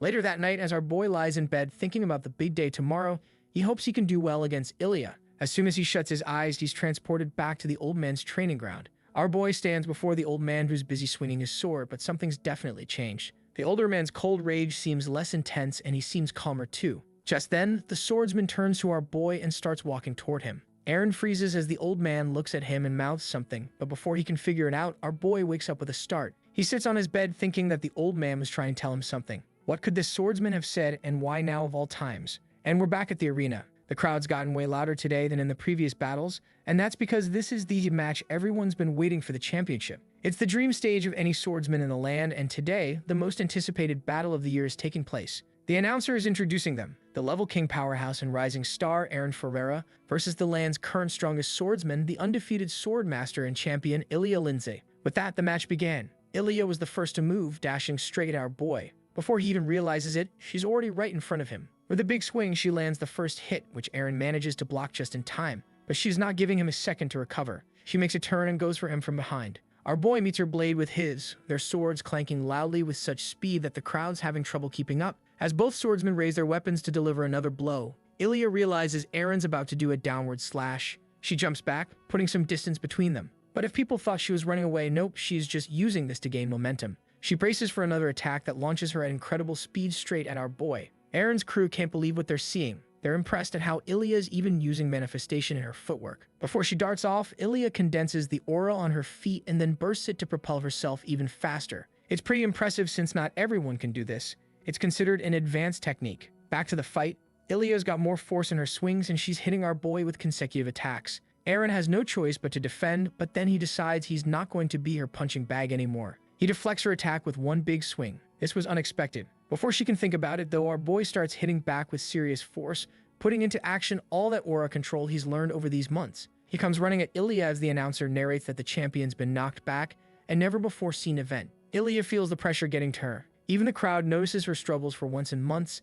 They were wondering if can our boy actually take down the current champion. But then Ilya starts to fight back, preparing to unleash a technique the crowd's not familiar with. Brett, though, he knows exactly what she's about to do. She unleashes her family's unique technique, the Sword of the Sky, but nah, our boy doesn't care. He stands his ground and he braces himself to counter it and does something that no one here expected. Not even Brett and Judith. He counters Ilya's technique using the Sword of the Sky as well. Their techniques clashed into one another so hard in the arena with debris, smoke, and dust all mixed together. Everyone is shocked. Even Brett and Judith can't believe their eyes at their friend pulling a technique like this out of nowhere. As soon as the dust settles, Ilya is all surprised and shocked. She is thinking, how did our boy use her family's sword technique? As she was thinking that, our boy asked Ilya how long she was going to hold back and told her to bring out her aura sword. But our boy is not impressed. Homeboy knows Ilya is holding back. He straight up tells her to whip out her aura sword and threatens to break her blade if she keeps playing around. Ilya gets pissed and boom, out comes the aura sword. The crowd goes absolutely crazy. The announcer's doing his thing, hyping everyone up about how the champion's finally getting serious, and people are already placing bets on an even crazier fight. Even the creepy priest is watching from the stands, and get this, a ton of people are actually betting on Aaron to win. Back to the action. Ilya unleashes her aura sword, and before our boy can even blink, she's right in his face swinging. Thankfully, Aaron's got those protagonist reflexes and dodges by bending backwards like he's in the Matrix. But Ilya's not letting up. She's already launching a whole combo before he can even catch his balance. Judith is watching from the sidelines like, okay, maybe we spoke too soon about Aaron dominating this. But Lulu? Nah, she's got faith. She's convinced our boy's got this in the bag. Aaron's not showing any signs of giving up. In fact, he's matching Ilya's swing for swing with equal force. Then he decides to take the lead and charges straight at her with this massive downward slash. Ilya manages to dodge, but the sheer power and technique behind that one move has everyone pointing out these two are neck and neck. For Ilya, though, her pride's taking a beating. She can't believe she's struggling this much against an expert. But come on, don't feel bad, girl. This isn't just any expert, this is our boy. Before she spirals too hard, Ilya decides she needs to end this quick. Can't have the public seeing her struggle like this. She goes on the offensive again, clashing with Aaron, who's ready and waiting. Even Brett's noticing from the stands that Ilya is getting impatient. Meanwhile, Lulu's been quiet this whole time, just analyzing everything. She points out that, yeah, Ilya's technically got better skills, but Aaron's putting up one hell of a fight thanks to all that training. Plus, he's literally powered up by the dark energy coming off Ilya. In her current state, Aaron's basically her worst nightmare. These two once again charged at each other, clashing their swords. Ilya jumps back to check the damage, and when the smoke clears, there's Aaron walking out like nothing happened. This pisses off Ilya so much that her violet aura starts crackling even harder around her body. She charges at him again, slashing away while he blocks. Now here's where it gets emotional. While they're fighting, Aaron's having this whole internal moment about how thankful he's always been to Ilya. The aura around his sword starts crackling as he thinks about how if she had reached out and helped him back then, he never would have gotten this far. He's genuinely grateful to her. Real wholesome stuff while they're trying to kill each other, you know, normal anime things. But Ilya, she's not having a feel-good moment. She's struggling, thrusting her sword at Aaron, who keeps dodging. Our boy's still in his thoughts, though, saying it's his turn to help Ilya now. And as he says this, his sword starts glowing. There's this whole transformation happening inside Aaron. He's literally reforming and improving his blade in real time in his mind. When is he done? His sword's got a completely new look. The crowd loses it because nobody expected to witness the birth of an aura sword right in the middle of a championship match. Brett and Judith are in the stands like, did our boy just pull off an aura sword mighty fight? There's a bright flash, a loud clash, and then the announcer screams about what an upset this is. Because when everyone looks, Ilya's sword is broken clean in half. Eren wins. Just like that. And of course our boy ends it with a hero pose because why wouldn't he? Bro literally just became the newest sword master and the new champion of the Land of Testament. The crowd's chanting Aren, Eren, Eren, while Ilya is kneeling on stage processing everything. Now that it's over, she's hit with this wave of anxiety and thoughts like, what do I even do now? But before she can wallow in self-pity, Eren calls out to her with his aura still glowing. He walks closer and asks if they can make up. He's embarrassed as hell saying this while reaching his hand out, but Ilya, she feels this worn feeling wash over her, and the last bits of that violet demonic aura finally disappear into thin air. Seeing Eren smile like that with his hand extended, Ilya smiles and takes his hand. Meanwhile, in the stands, everyone is celebrating except for one person. The creepy priest stands up without a word and bumps into his seatmate. The bald guy doesn't appreciate that and grabs the priest by the shoulder, ready to throw hands over some basic manners. But then this bastard does something. A violet aura comes off the priest and completely wipes the bald dude's memory of what just happened. The priest is not happy about how this all turned out. He's especially bothered seeing Ilya with an aura that's now clear as day. But the thing he's most shocked about is our boy and his anti-demonic powers. Then we cut to the next day. Brett's reading some article about our boy's recent win, and people are saying his championship is under dispute. According to the article, some people think that the sorcery blades that can change form during battles shouldn't be allowed, and because of this whole mess, people are talking about a rematch. But then Ilya speaks up and basically says, nah, I accepted my defeat fair and square. And just like that, all the controversy dies down. And just like that, the Land of Testament officially welcomes its new champion. Judith is the first one to lose her mind over this. She's going all faff about how stupid it is that people are complaining about what our boy did. Brett's doing his best to calm her down while Kuver's just sitting there quietly, thinking about how amazing Eren is. The orcs are genuinely impressed by how our boy makes the impossible possible, facing every challenge head-on with unbreakable determination. Kuver starts comparing the Eren from back then to now, noticing how much he's changed. But every time he looks at him, there's this bitter feeling he can't quite place. He's wondering where that's even coming from. Back to the main trio, Brett asks our boy what happened to his sword during the match. Eren tells him the sword kept its new form, but he has zero clue why it suddenly transformed in the first place. Kuvar says that maybe it has something to do with that dream he had, and our boy's like, yeah, could be. I'll ask next time. Judith's confused.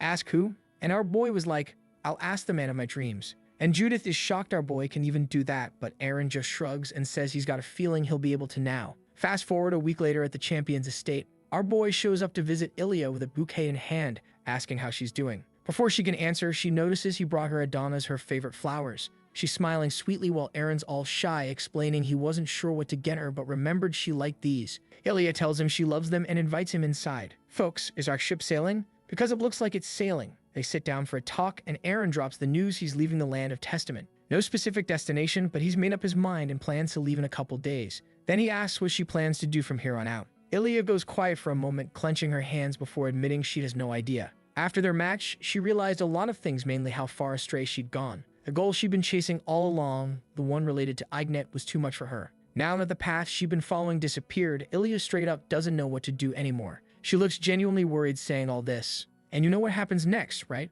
Our boy tells her to come with him. Ilya blushes hard, clearly hoping for something like this. But Eren explains all seriously, like that they're both in the same boat. He's still figuring out what he needs to do and where to go next too. He adds with a smile that the only thing keeping him going is the people who believe in him, and he thinks it's the same for her. Ilya is blushing even harder now as Eren continues he got this far because she believed in him all those years ago, so now he wants to return the favor and believe in her. He tells her not to worry because he knows she can do it, telling her again to come with him. Ilya agrees this time, and then we cut to the inn. Our boy was about to go. Hey, good news everyone. Ilya is joining us, but Brett's against it. Everyone's confused, even Judith's shocked. Ilya's got her head hung low while Brett goes off. He says how she was fine being alone all this time. So what made her suddenly want to join a group now? Our boy tries to defend her, saying they're part of the same cohort and trained together, but Brett ignores him completely. He looks straight at Ilya and asks if she ever considered him and Judith as comrades. She doesn't answer. Brett continues saying how she only ever trusted Eren before. Judith starts calling Brett out for running his mouth, but he doesn't back down.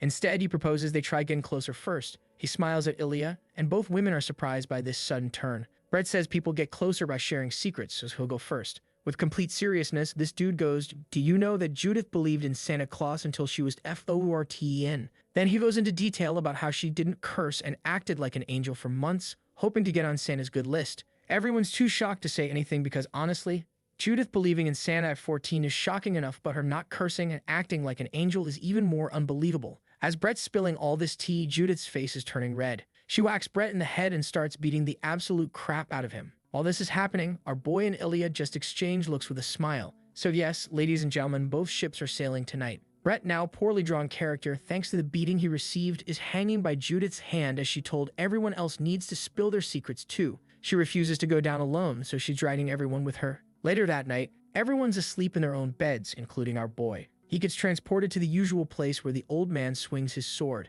For the first time ever, Eren approaches him immediately and asks who he is. He also wants to know why he keeps showing up in his dreams and what he was trying to tell him before the fight with Ilya. The old man just stares at him and gets into position. Our boy's newly forged sword appears between them, lodged in the ground. Our boy smiles and realizes what's happening. He says how this old man is also a swordsman. Before anything else, the language they should speak is through their blades. Finally realizing this, our boy pulls his sword from the ground, accepting the old man's challenge. The old man makes the first move, lunging straight at Eren with his sword already mid-swing. They clash, dust and smoke flying everywhere. Now there's letting up. Eren braces himself while the old man stays completely calm, and now they both manifested their golden auras. Then the old man makes a massive swing and slashes at Eren, who manages to block but gets pushed back out of breath. Our boy tells the old man he's pretty strong and that he can tell he spent countless days practicing to reach this level. He says how he wants to be like him before dashing straight at him. As our boy gets closer, he focuses his aura on his hands, amplifying his grip on the blade as he prepares for a downward slash.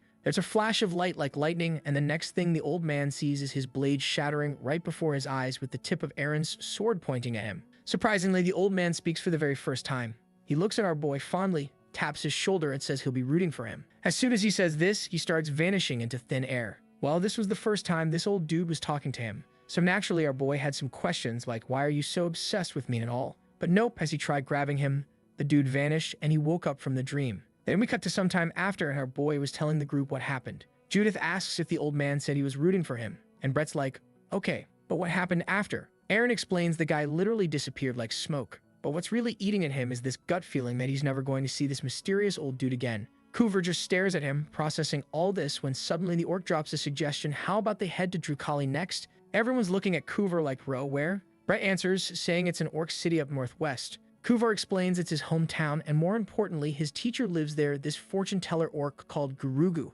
who's basically the grand sage of all orc tribes. Kuvar thinks this guy might be able to figure out what's up with Eren's dreams. That catches our boy's attention real quick. Brett gives the green light, saying he's cool with going to Drukali, and then asks Judith what she thinks. She's down for it too, but honestly, the girl's just happy she gets to fight the two strongest people in the group every day. As long as she can keep throwing hands with Eren and Ilya, she's living her best life. Ilya is also fine with the plan, and Lulu's all excited because she has never been to an orc village before. With that settled, the group wastes no time packing up and dipping from the Land of Atonement the very next day. Before they bounce though, Ilya says goodbye to Emma, telling her bodyguard to send word to her parents and asks her where the priest is since he wanted to give him a visit before going. Emma tells her not to worry, the dude already left a couple days ago for some emergency and sent his regards through her. Ilya doesn't think too much of it, and finally says her goodbyes as their carriage rolls into the distance. Lulu waves one last time, telling everyone to take care. Cut to some time later, our heroes had decided to camp for the day since Drukali is pretty far away and nobody's in a rush. The group was feeling grateful, so they told Kuver to rest for the day.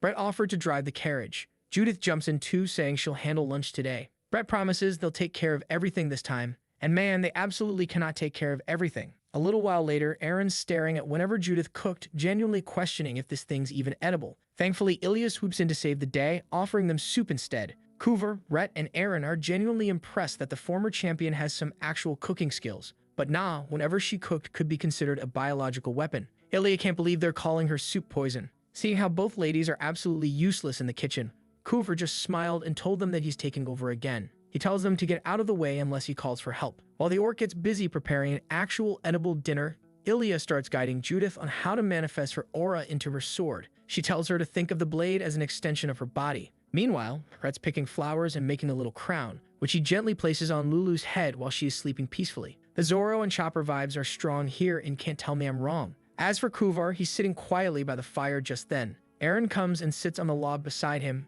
and Kuver asks if he's done with training. Our boy answers with a question of his own, asking the orc if something's been weighing on his mind. Kuver just sighs. Nothing really gets past Eren when it comes to reading people, so the orc decides to be straight up about it. He reveals he's actually scared to go back to his hometown. The reason he left wasn't exactly on good terms, and going back alone feels terrifying. He admits it sounds cowardly, but it's the truth. Meanwhile, our boy was thinking so this was why his friend had been wandering the continent for the last 10 years. Kuver apologizes for wanting to lean on them for something like this, even calling himself pathetic for acting this way at his age. But our boy's too kind to judge. Instead, Eren says that Kuver was the one who suggested going to Drukalai in the first place. He had the courage to make that choice despite everything he's feeling, and that takes guts. Kuver smiles, maybe cries for a little, and thanks our boy for being well Eren. Then we cut to the next day. The gang hits the road, and now it was Brett's turn to mess up because the carriage wheel breaks. Kuver sighs and goes, first the girls try to kill him with their cooking, and now Brett's out here demolishing their ride. And how can Judith miss this chance to roast Brett?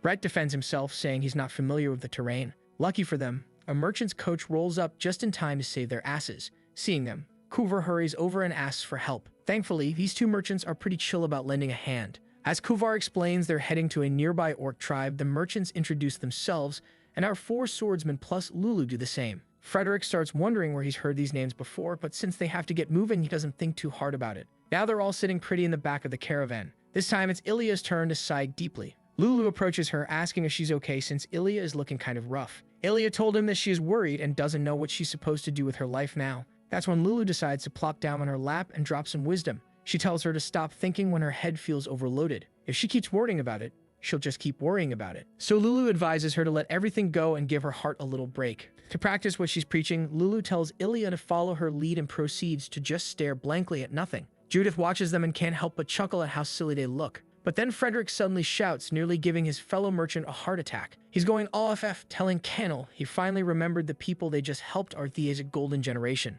The same famous Golden Generation from the Land of Atonement. Frederick's absolutely hyped about this realization, but Kennel's not buying it. He points out that just because they share the same names doesn't mean it's actually them. Besides, if they really were the Golden Generation, they'd probably be making bank fighting in arenas somewhere, not stuck in the middle of nowhere. He even tells Frederick to just look at them. And yeah, the whole group is currently staring blankly at nothing. Not gonna lie, this is not the best look for our heroes. It's kind of hard to convince people you're legendary swordsmen when you're all sitting there like a bunch of malfunctioning NPCs. Frederick immediately thinks he must have been mistaken, but he's about to find out real quick that he was right all along because it's action time, baby. The merchant is trembling with fear. Kuver looks at him and asks him what happened, dude. He points to the top of the hill and tells everyone that they have been surrounded by the orc bandits and things are not looking good because their leader is someone powerful. As he was telling the group all this, the orc leader ordered his group to kill everyone, so all of them charged at the carriage screaming and doing their orc thing. One of them leaps into the air about to smash Frederick's face in, but our Eren swoops in and slices the orc clean in half. He tells Frederick to stand back while the rest of the gang dashes straight into the fray. It's been a minute since we've seen Brett in action and damn, dudes still got it. Judith's doing her usual hack and slash routine while Ilya manages to decapitate not 1, not 2, but 3 orcs in a single move at insane speed. Frederick's just standing there with his mouth hanging open, watching the crew absolutely demolish these bandits. Despite the common belief that orcs are way stronger than humans, our heroes are taking them down in single blows like it's nothing. They're called the Golden Generation for a reason, man. Seeing them fight in the flesh proves they're the real deal. Frederick realizes he wasn't mistaken after all, these really are those swordsmen. Eren jumps into the action, and despite watching their buddies get absolutely demolished, these orc bandits just keep coming. Our boy stabs one who's mid-battle cry, but he's got no time to process that because another one's already charging at him. Eren yanks his blade out and takes this massive swing that cuts clean through 5 more orcs in one go. And that's when it hits him. He just ended 6 lives in an instant. You can see it on his face. The dude's reeling from that realization. Brett notices Eren struggling and calls out, asking if he's okay since he's looking pretty rough. Our boy says he's fine, though even he knows now's not the time to get all melodramatic about it. See how our boy made quick work of 6 of the strongest warriors.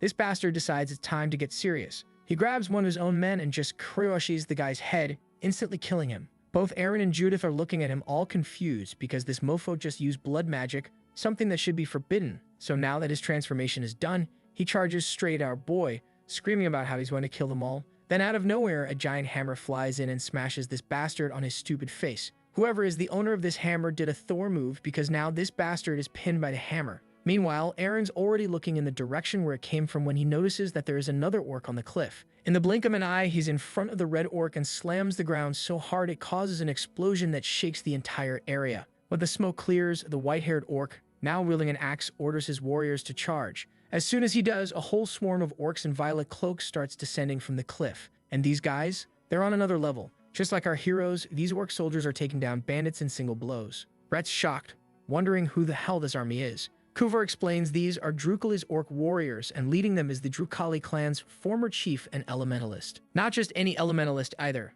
Kuvar adds that this guy is one of the top 10 strongest on the entire continent. His name? Orc Karakam. Oh, and one more thing, that's his dad. Now father and son are standing face to face. Kuvar greets his father, but the older orc doesn't share the warm and fuzzy vibes. He straight up orders his son to go back, adding that this is his last act of mercy as his father. Before Kuvar can even respond, his dad suddenly turns hostile, telling him to leave and never set foot in Drukali again. But Kuvar stands his ground, saying he can't do that. He needs to talk to Tarakan. His dad's not having it though. Seeing that this old dude is not exactly friendly, our boy decided to back his friend, telling his dad how Kuvar mustered a lot of courage to return and asking his dad if he could at least consider talking to him first. But Karakam ignores this and questions who the hell Aaron even is. Our boy introduces himself as Kuvar's friend and apprentice, but nah, he doesn't care. He told our boy not to intervene as this is between their clan and bloodline, and since Aaron's a stranger, he has no say in it. But our boy's not backing down. He told him that it does concern him since it involves his teacher and friend,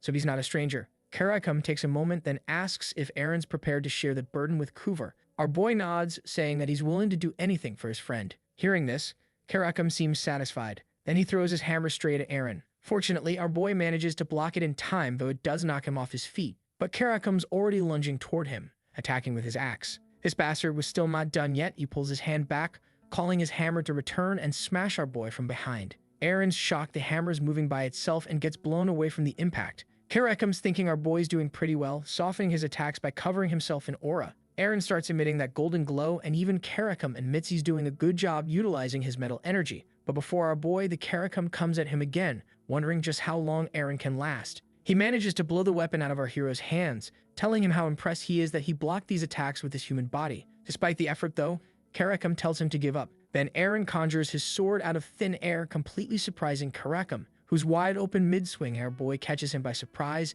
sending him flying back. So now this old bastard is interested in our boy. He's wondering if our boy used magic to bring his sword back. Then he told our boy that he acknowledges Aaron's strength, admitting it won't be easy to win if he doesn't get serious, and for some reason it made him mad. He got all serious and told our boy that it's his last chance to back down, and if they refuse, he'll make sure that he can never swing a sword again, and this made Lulu mad. She started glowing and told this old bastard that if he dares do anything to our boy, he'll have to deal with her. And then in the next second, Lulu turned into a loli. Lulu's got horns and wings popping out, and man, the look on Brett and Judith's faces is priceless, because at this point, they're genuinely wondering if their talking cat friend just ran her way into becoming a full-on dragon, and even Lulu herself is freaking out at the sight of her own reflection, especially those wings because they're stiff and weird and absolutely not the fluffy kind she had in mind. Karakam immediately gets his guard up since in all his years he never once thought that tiny little furball was a sorcerer of this level, and while everyone's stuck in shock mode, Lulu suddenly snaps out of her existential crisis,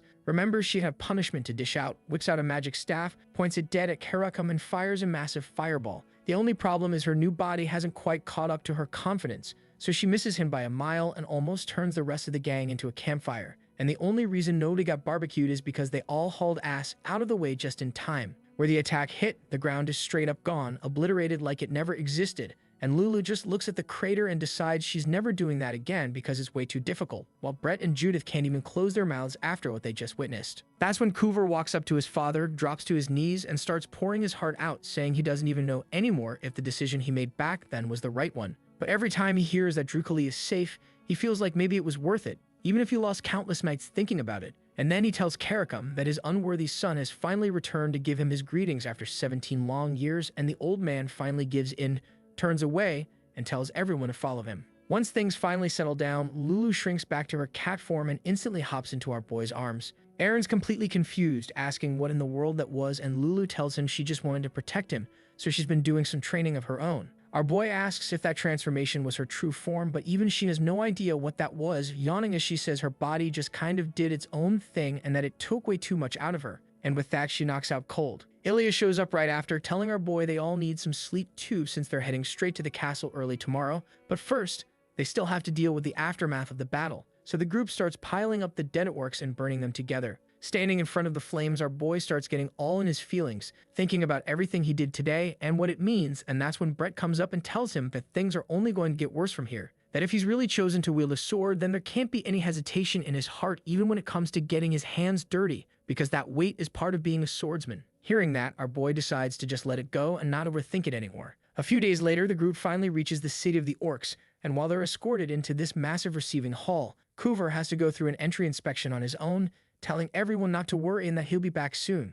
Judith thinks it's a little extreme, but Brett points out that their friend used to be the crown prince of Drukali, so of course they'd hold him accountable. Not long after Coover leaves, another orc shows up and tells the group to follow him, saying that Lord Tarakan is waiting for them. As they walk, Judith asks if this Tarakan is Coover's younger brother, and Brett confirms it, adding that he's also the tribe chief and apparently the most aggressive orc there is, so he told Judith to keep her guard up then. They enter a massive room with a long table and a single figure sitting at the far end, and a short-haired orc greets them, introducing himself as Tarakan, the very same guy they were warned about, only instead of being some raging monster, the first thing he does is thank them for bringing Coover back safely, smiling like an actual normal, warm-hearted guy. Now Brett and Judith are wondering where those rumors even came from, while our boy starts to ask about the inspection. Tarakan explains that Coover has already been cleared and is just dealing with some administrative stuff now. Then he asks him how much he knows about the current situation. Our boy told him that he basically doesn't have a clue, so Tarakan decided to fill the group in on some orc politics. He starts talking about how his father had 2 wives and how his own mother couldn't have a child at first while Coover's mother did, making Coover the heir, until years later his mother gave birth to him, creating a split between the people who supported the firstborn and those who supported the legitimate son. Even though the 2 brothers themselves were always on good terms, the factions backing them weren't. To avoid bloodshed, Coover chose to disappear, but now that he has returned after 17 years, all that tension has flared up again, and yet Tarakan can't help but respect the courage it took for his brother to come back, which was made possible because of our heroes. He decides to reward them. Lulu immediately jumps on his table demanding a reward too, fully back to her fluffy, chaotic self, and the next thing they know, they're being led into another room where everyone just freezes in shock because they've been brought to Drukali's legendary treasure chamber, packed with weapons and artifacts from dreams and legends, and Tarakan straight up tells them to take whatever they want. So now our boy and the gang are standing in this armory, absolutely losing their minds. This place is packed with weapons. We're talking walls completely covered, floor to ceiling with swords, axes, and every sharp object you could imagine. Lulu points at this one axe that's literally the size of Coover's entire room, and you can tell she's thinking, who the hell is swinging that thing around? Tarakan walks up to Brett and Judith, says his brother suggested something special for these 2 and told them to follow him. He then pointed to 2 swords on the wall, telling the group that they're called the yin-yang swords. He then explains that one sword has this cold, shadow-like energy, while the other radiates warmth like the sun. The moment these 2 pick up their respective swords, the blades straight up change color. Tarakan's standing there thinking his brother's a genius because clearly these swords just chose their masters. Brett asks if they can really accept something this legendary. Tarakan's like, "Bro, the swords literally picked you. Just take them already." Meanwhile, our boy is wandering around with Lulu and Ilya still browsing. He asks Lulu if she's picked anything yet, but my girl is overwhelmed. They walk past swords that are bigger than they are. Some are too sharp, others too big. Then both Aaron and Lulu simultaneously spot this pendant sparkling with white, blue, and orange at its center with sync. They both go, "That one," and Ilya's just standing there confused. Our boy says he has no idea why the pendant called to him. He just knows it did. Lulu agrees, saying she's got a good feeling about it. Tarakan comes over and explains that this pendant belonged to some incredible elementalist way back in the day, but the thing's so old that even he doesn't know the full story behind it. He personally wouldn't recommend it, but as someone who believes in mystic stuff, he's not about to ignore a sorcerer's intuition, so he just hands it over to our boy and Lulu. Meanwhile, Ilya still hadn't figured out what she wants. Judith walks up asking if she's picked a weapon yet, and Ilya just grabs this small sword that's basically a dagger. Judith's like, "Really? That's what you're going with?" She expected something bigger and cooler, but Ilya doesn't know what she's doing right now. Her internal monologue is all kinds of messed up. She doesn't know what she wants to do, doesn't know what she likes, and doesn't even know what type of blade fits her fighting style. The next day, Coover finally finishes his boring administrative paperwork and meets up with the crew. Lulu immediately calls him out, asking why he's playing the lone wolf card instead of sharing his problems with his friends. But Coover just laughs it off, saying his younger brother probably already spilled all the tea about their tribe's drama. Then he turned to our boy and delivered the bad news. His teacher, the one who was supposed to interpret our boy's dreams, died a year ago, but he did leave him a letter before he kicked the bucket. It turned out his teacher knew all along that he'd come back years later with Aaron and the gang, but instead of being direct, that old bastard left the message in the form of a riddle. Coover hasn't solved it yet, but once he's done, he'll get whatever his late teacher left behind. Then we cut to some time later and the gang is already in the training ground busy with their training when some orcs roll to see the gang train. The orcs recognize Ilya from the Lindsay house and Brett from the Lloyd family, prestigious bloodlines and all that. When one orc asks about the kid with the long sword, another explains that's Aaron, disciple of a nobleman, though the house isn't as well known as the other noble houses, but he still gets a pass. Except Judith. These orcs start talking matey trash about our redhead, calling her the red hair without a last name, questioning how she even joined this crew, and calling her a disgrace of a warrior. And the worst part? Judith hears Iviari thing and folks, it's a miracle that she hadn't kicked their ass. You know she's holding back because if she pops off right now, it could cause problems for Coover, and tensions are already high enough and she doesn't want to cause problems for her friend. Then we cut to a week later and by now a whole crowd of orcs has gathered to watch them spar. Even these trash talkers are getting impressed by Judith's skills, though they can't help but throw in backhanded compliments like she's pretty good for someone who grew up poor. Judith lets out the most exasperated sigh you've ever heard, then she snaps, points at one of these racist bastards and goes, if you got something to say, come down here and say it to my face. The orcs are Sheishu okay. This human girl just challenged them. But Judith's not done, she starts calling them fools and jerks in their own language. The orcs are like, wait, how do you know our language? Judith fires back saying Coover taught her some choice words, and now she's putting that education to good use. She tells them they're disgraceful warriors and issues an open challenge. If they got beef, they can settle it in the ring. She'll take all of them on. Now, instead of the regular orcs who were running their mouths, this big armored orc steps into the ring. This is Gunther, vice commander of the Crimson Axe Battalion, and he's tall, like towers over Judith tall. But our girl doesn't back down for a second. Brett's looking worried because this is the exact orc Coover warned them about. Gunther tells Judith she can't just insult their whole tribe and walk away. She needs to take responsibility for her words. But before he can finish his lecture, Judith cuts him off. She tells him maybe he should teach his people some manners instead of lecturing her. Points out that they talk big about bloodlines and honor, but their actions don't match their words. Gunther is pious as he did now. Tells her he'll make her regret those words. Judith keeps taunting him, fully ready to brawl. But before fists can fly, another orc comes running and yelling for Gunther. Says Gurunguru, Coover's dead teacher, just appeared on Spirit Mountain. Everyone's confused. Gunther's like, wait, did this dude just resurrect? The messenger orc can barely explain, so they all run to Spirit Mountain to see what's going on. When they arrive, Coover's on the ground looking shocked, staring up at a floating figure. It's Kuroguru, looking ghostly but very much present. Gunther immediately gets suspicious, asking Coover what he did, probably thinking our fortune teller friend just pulled some necromancy nonsense. But the old sage tells Gunther to chill out. He's only here to chat with his student and thank the people who brought Coover back. Once he's done, he'll leave. Kuroguru basically tells everyone who's not involved to scram and give them some privacy. Once it's just the crew, the old sage thanks our boy and the gang for bringing Coover home. He admits he wasn't even sure he'd get to see his disciple again. Then Hiroguru uses his special orc vision to check everyone out, and his eyes immediately land on Aaron. He confirms this is the person Coover was talking about. Then he tells our boy straight up that the man from his dreams, the one he's been obsessing over and trying to understand, is actually a past version of himself from way back in time. So now everyone's standing there confused as hell. Brett and Judith are literally repeating what Guruvaru just said. Guruvaru confirms it, yep, that mysterious dude from our boy's dreams is literally a past life. Aaron then adds that he can't show them the memories right now. While he's getting ready, Guruguru tells the crew he's got something for them. But before he can hand out his gifts, he needs to talk to Tarakan first. Then he turns to Coover and orders him to go fetch the orc chief. After what I assume was a lengthy meeting full of orc politics and deliberation, Coover comes back with Tarakan. The orc chief steps forward and announces the gift they want to give our boy and his friends, the 5-element divine technique. This is basically the orc tribe's secret sauce and application method passed down only to high-ranking Dukali warriors.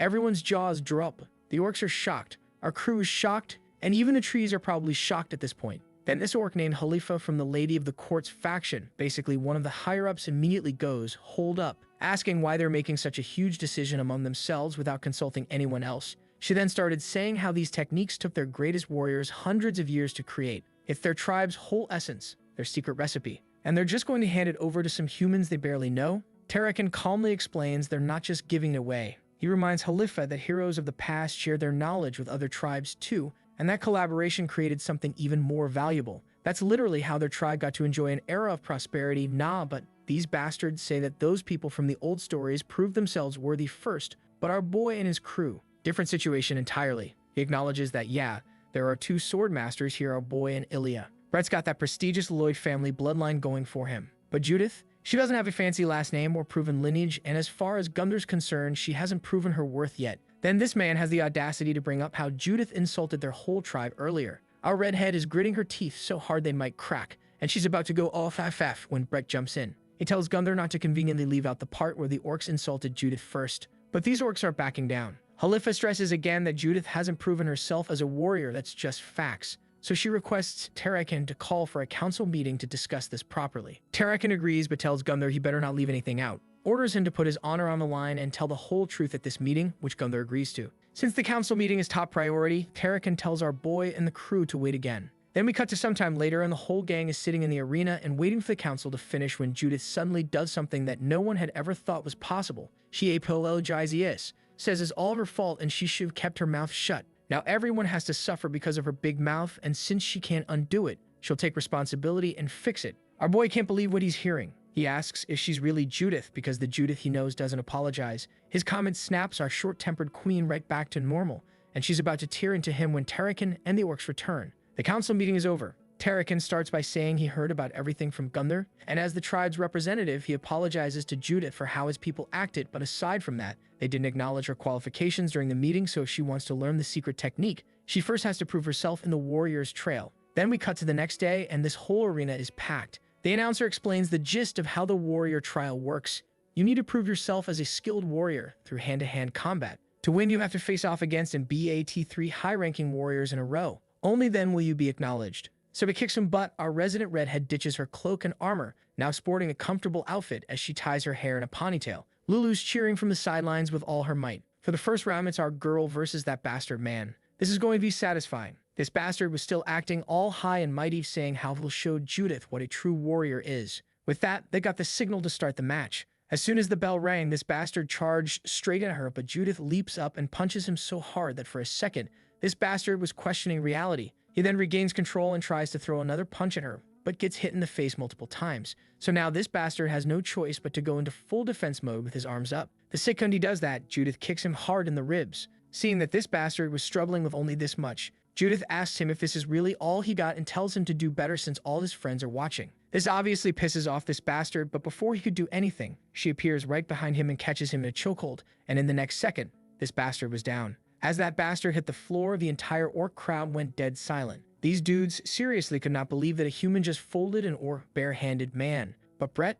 Oh nah, this man is having the time of his life, screaming at the top of his lungs for his girl. The silence barely lasts a few seconds before Judith's next opponent steps into the ring, talking about how Gunther got careless and how he won't be making the same mistake. As soon as this dude sets foot inside the arena, the crowd loses it all over again because this guy is apparently the strongest out of the three. The bell rings again, and the moment it does, this bastard just launches himself straight at her. He's moving so fast that Judith barely even manages to get her sword up in time, and even then she gets blasted all the way to the other side of the arena. The impact alone has people losing their minds. Then he straight up tells her that this round's going to be different from her fight with Gunther because he doesn't like taking chances, and that's why he goes all out from the very beginning. After that, Iram started walking towards Judith, Brett already shaking his head, saying this fight's going to be rough, saying how the orc has more aura than Judith. Now the match kicks off again, and the second Judith moves in to throw a punch, Iram's already responding. She dodges the first strike, but that bastard was ready with the second one. She throws her arms to protect herself. Now she is thinking about how this dude's got gorilla arms.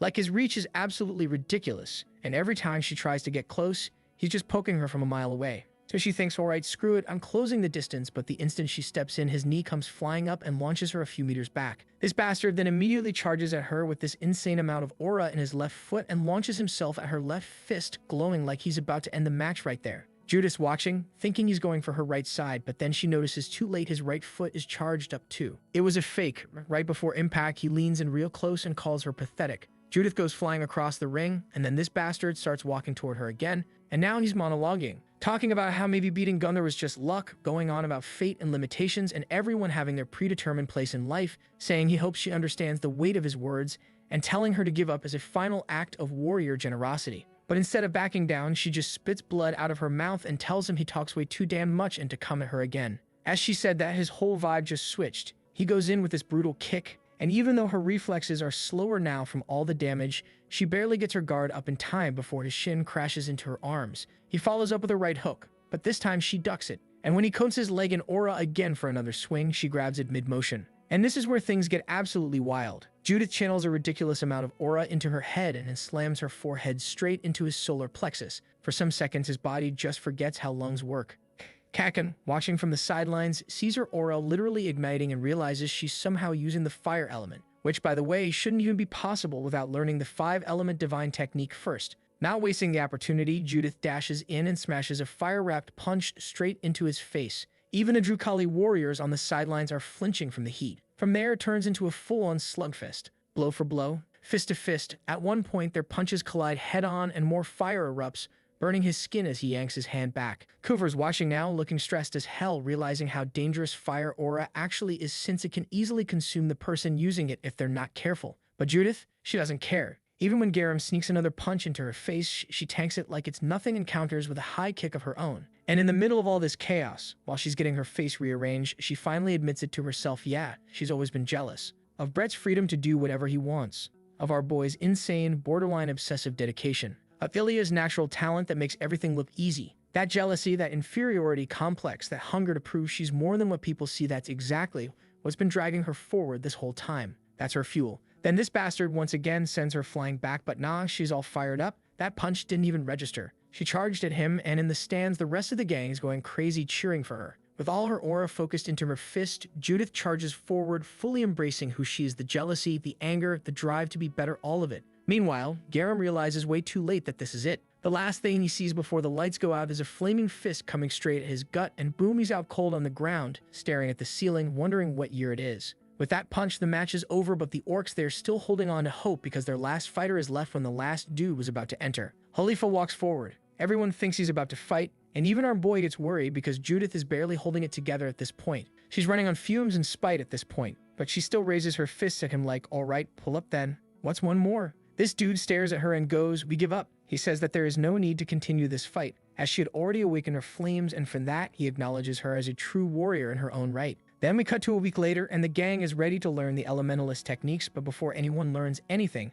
they have to do this sacred ceremony first. So this elder dude lines them up and points to this ancient urn sitting in front of them, saying that it has been passed down from their ancestors, and explains the process. Stick your hand inside, grab some formless energy, and yeet it to the side. Whatever element pops out, that's your compatibility, and it will help them learn the 5-element technique way easier. Garua calls on Judith first, asking if she'd like to give it a try. The moment her hand comes out of the urn, there's this orange orb floating in her palm. Garua tells her to throw it, and as soon as she does, the orb explodes into this blazing torch that shoots up at least 10 feet in the air. Everyone's just standing there stunned, including Coover's father. When the flames finally die down, Judith turns to Garua like, did I do it right? But the elder orc looks like he just saw a ghost. He tells her that the flame she just summoned is the largest he's ever seen during a 5-element ceremony. He adds that he sensed it before during her trial. She's naturally blessed when it comes to the fire element. Step aside, Mary Elena. We've got another fire prodigy. Since she's done, Judith steps aside and Garua calls our boy next.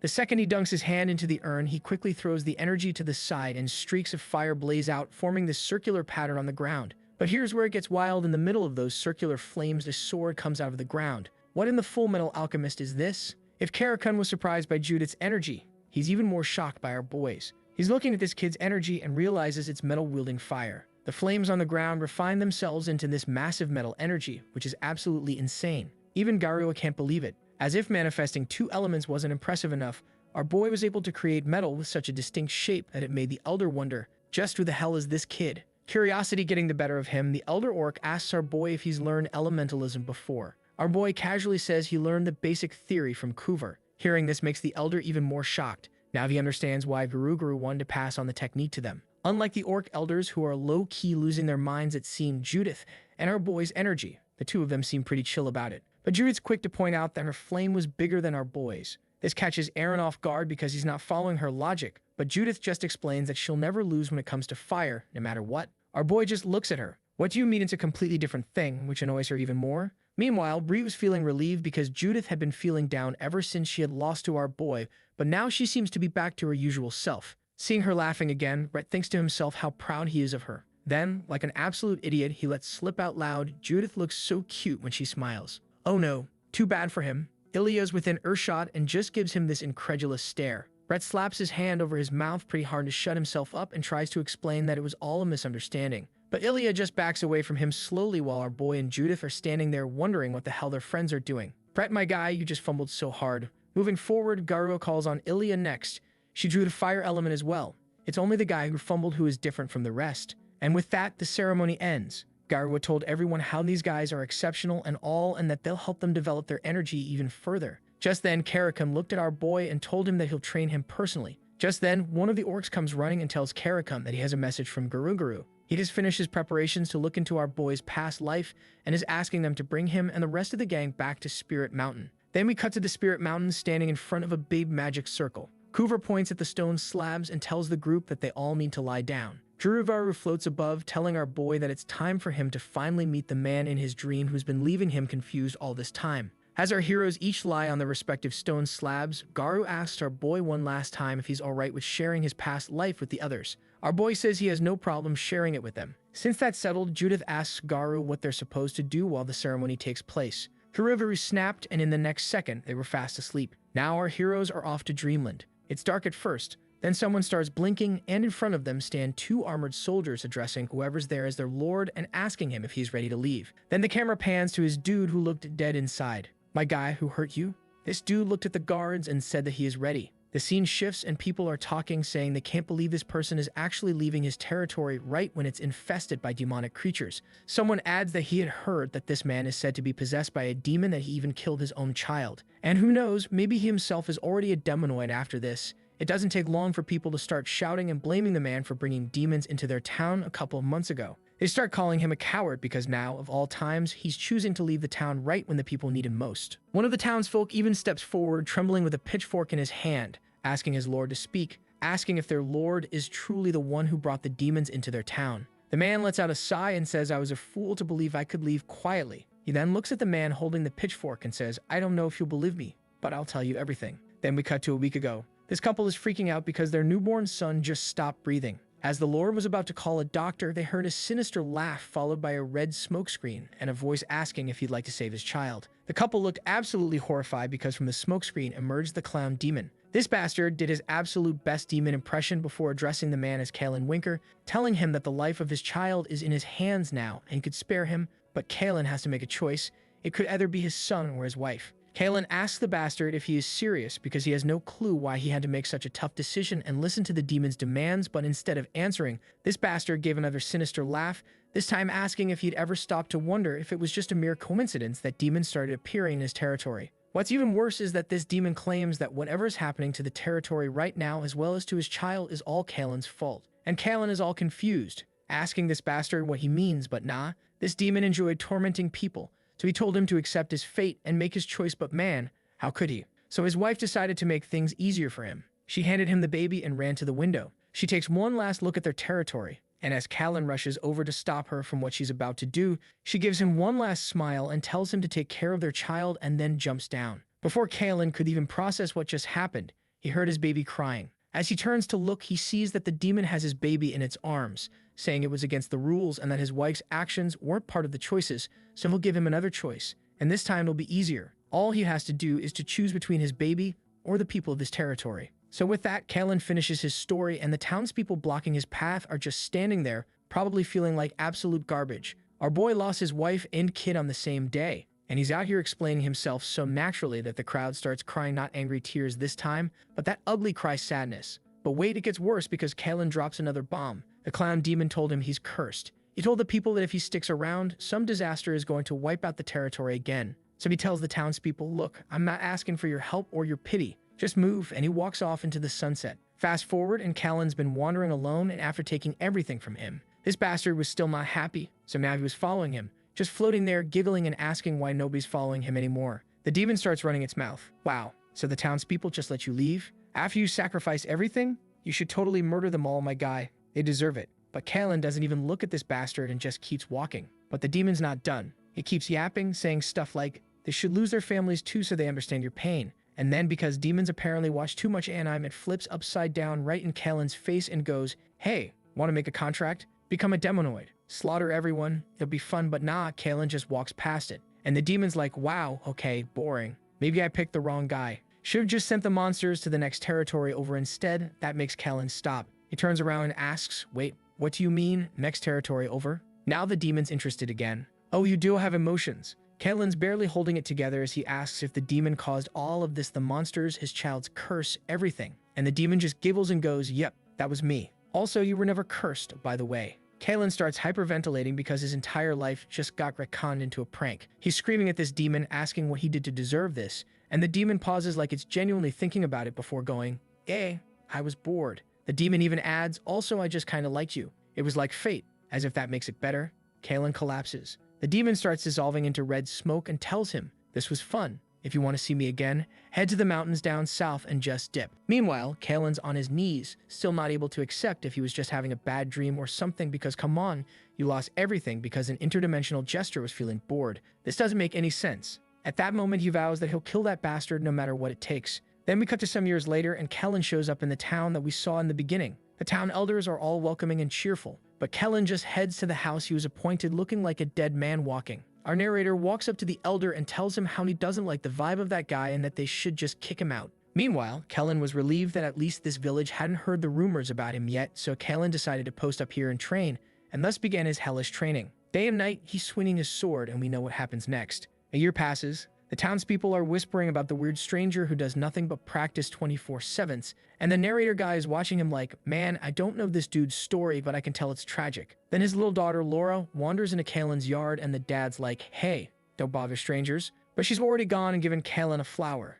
Later, the dad glances over and sees something that actually surprises him. Kalen's smiling, just a little, holding that flower. So Kalen's just standing with that flower in hand when this weird feeling starts bubbling up inside him. He can't quite place it at first, but then it clicks. It's that unconditional love his parents gave him. And just like that, something shifts. He starts swinging his sword again, but this time it's not pure rage fueling him. He's remembering his people's loyalty, their adoration. Then his wife and kid pop into his head, and man, the warmth of those memories just floods through him. For the first time in forever, he's not swinging out hatred, he's swinging because he actually felt something good again. Then that cold feeling inside him changed to one of pure warmth, and he kept swinging the sword just like that as seasons passed. Autumn hits, and then winter comes, and before you know it, it's already spring and our boy is still swinging his sword. So now after a year of maybe non-stop swing, Kalen's jacked, both physically and mentally, but he's still plagued by these shadow nightmares that crawl out and blame him for everything. But here's where it gets interesting. Kalen realizes these nightmares weren't sent by the demon. No, they were his own anger,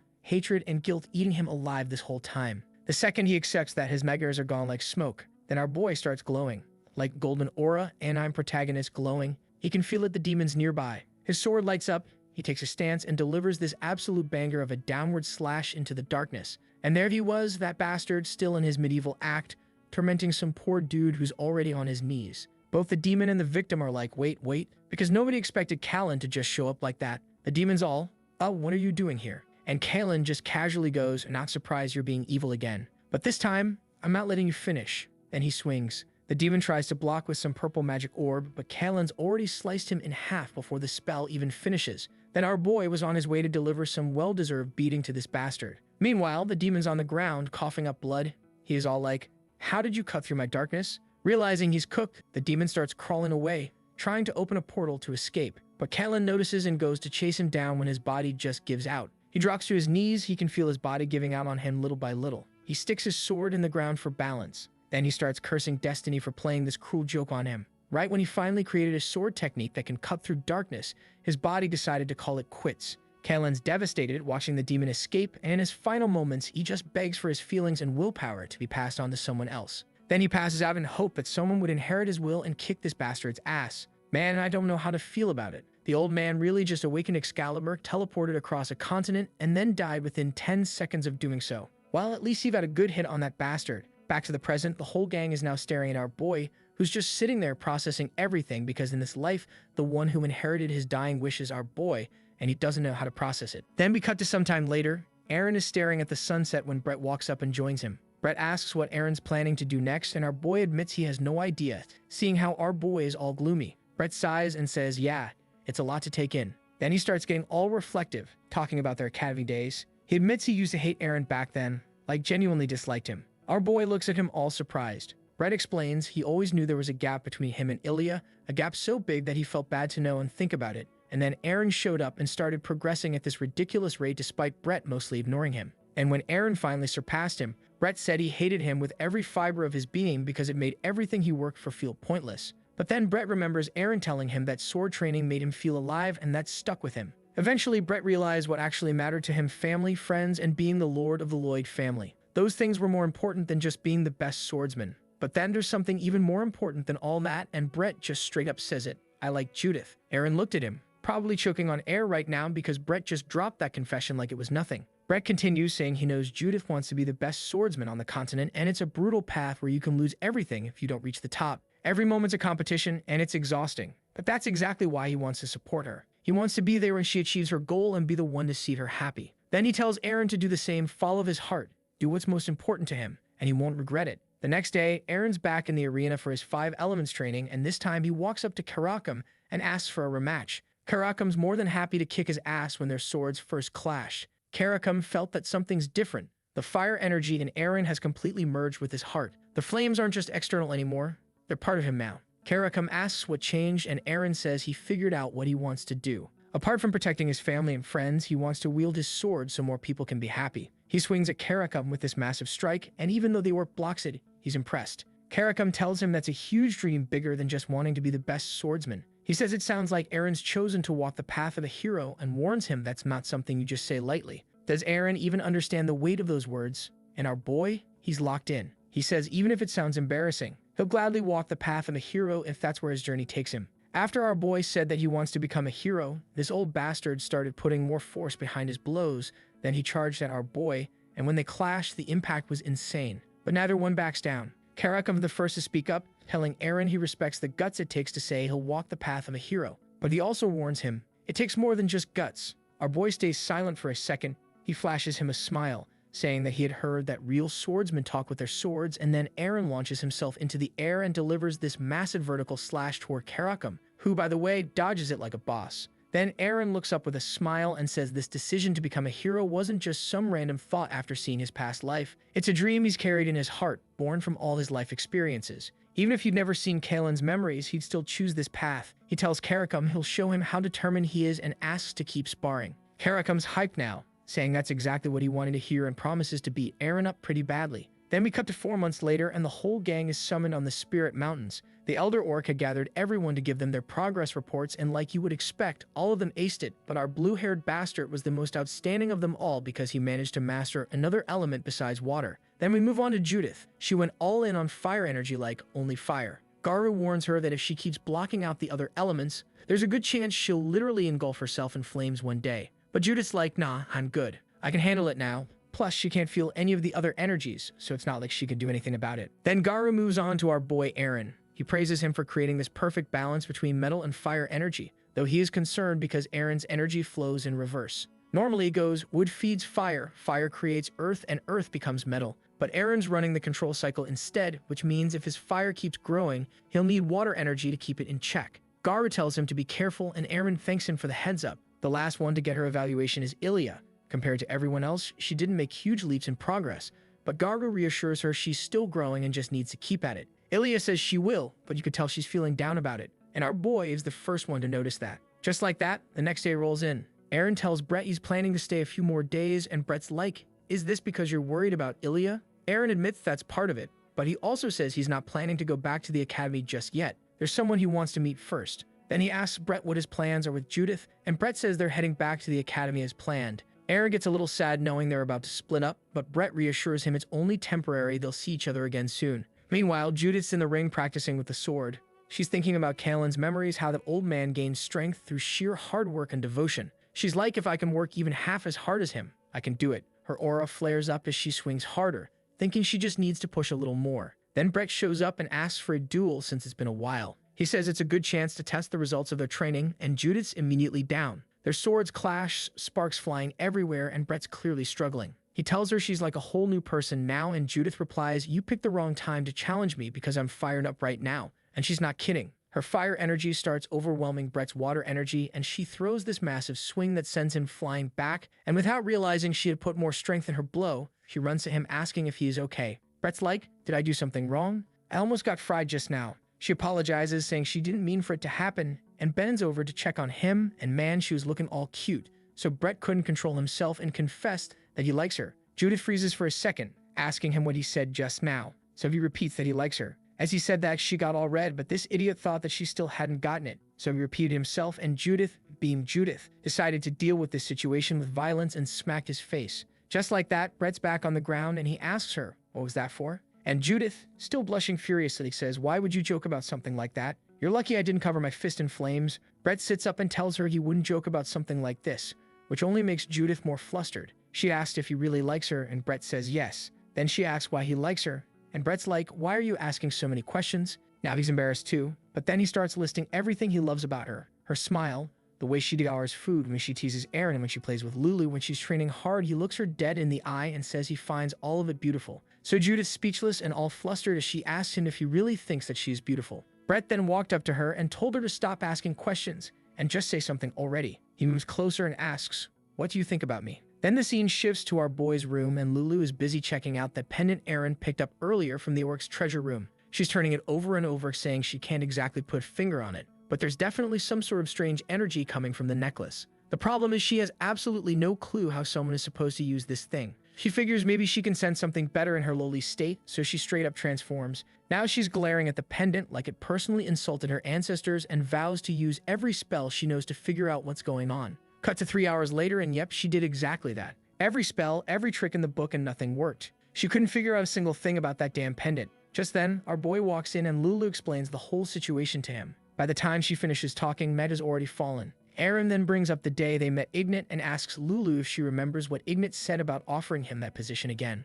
He straight up asks her if he's finally become worthy enough to stand in front of Ignat once more. Lulu's like, "Bro, what are you even saying? You've been grinding nonstop all this time, you're more than ready." She asked if he's really going to meet her now, and our boy just flashes that confident little smile and goes, "Yeah, I think I'm ready too." Then the scene shifts to Ilya, who's still training even though the sun has been down for who knows how long. Her mind is a full-on battlefield of doubts. She's wondering if what she's doing is even right anymore, thinking about how she doesn't really have a reason to obsess over Ignat the way she used to, and yet she just can't let it go. She can't stop thinking about her, even in the middle of this whole existential crisis. That's when our boy walks up and asks if they can talk for a minute. They sit down and she asks him how his training's been going. Sitting beside him, she can feel this warm energy coming off him, and it really calms her down. Her heart feels lighter, her worries start fading, and she catches herself thinking about how she wants to stay by his side all the time. Then Aaron tells her there's someone he wants her to meet, and that his next destination is wherever that person is. Ilya gets all curious, asking who this special person is, and our boy just casually drops it he wants to go meet Mommy Ignat.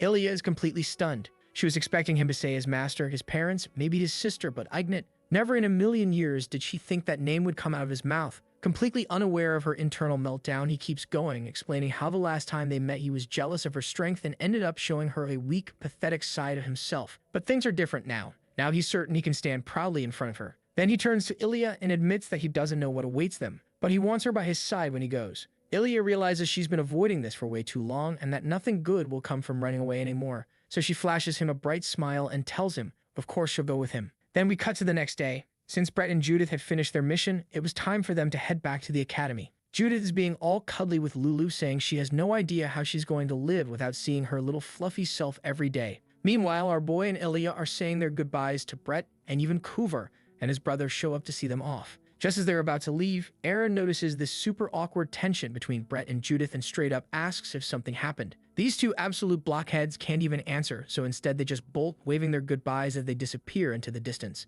Once they're gone, the group heads back to the arena. Our boy goes straight into another duel, while Lulu and Ilya get back to working on their 5-element divine technique. And just like that, a few months fly by, and now it's finally time for our heroes to say goodbye to the orcs. Kuver can't believe Aaron is really leaving, it just feels wrong to him, but he knows it has to be done, so he quickly changes the topic and says that he heard from his father that you should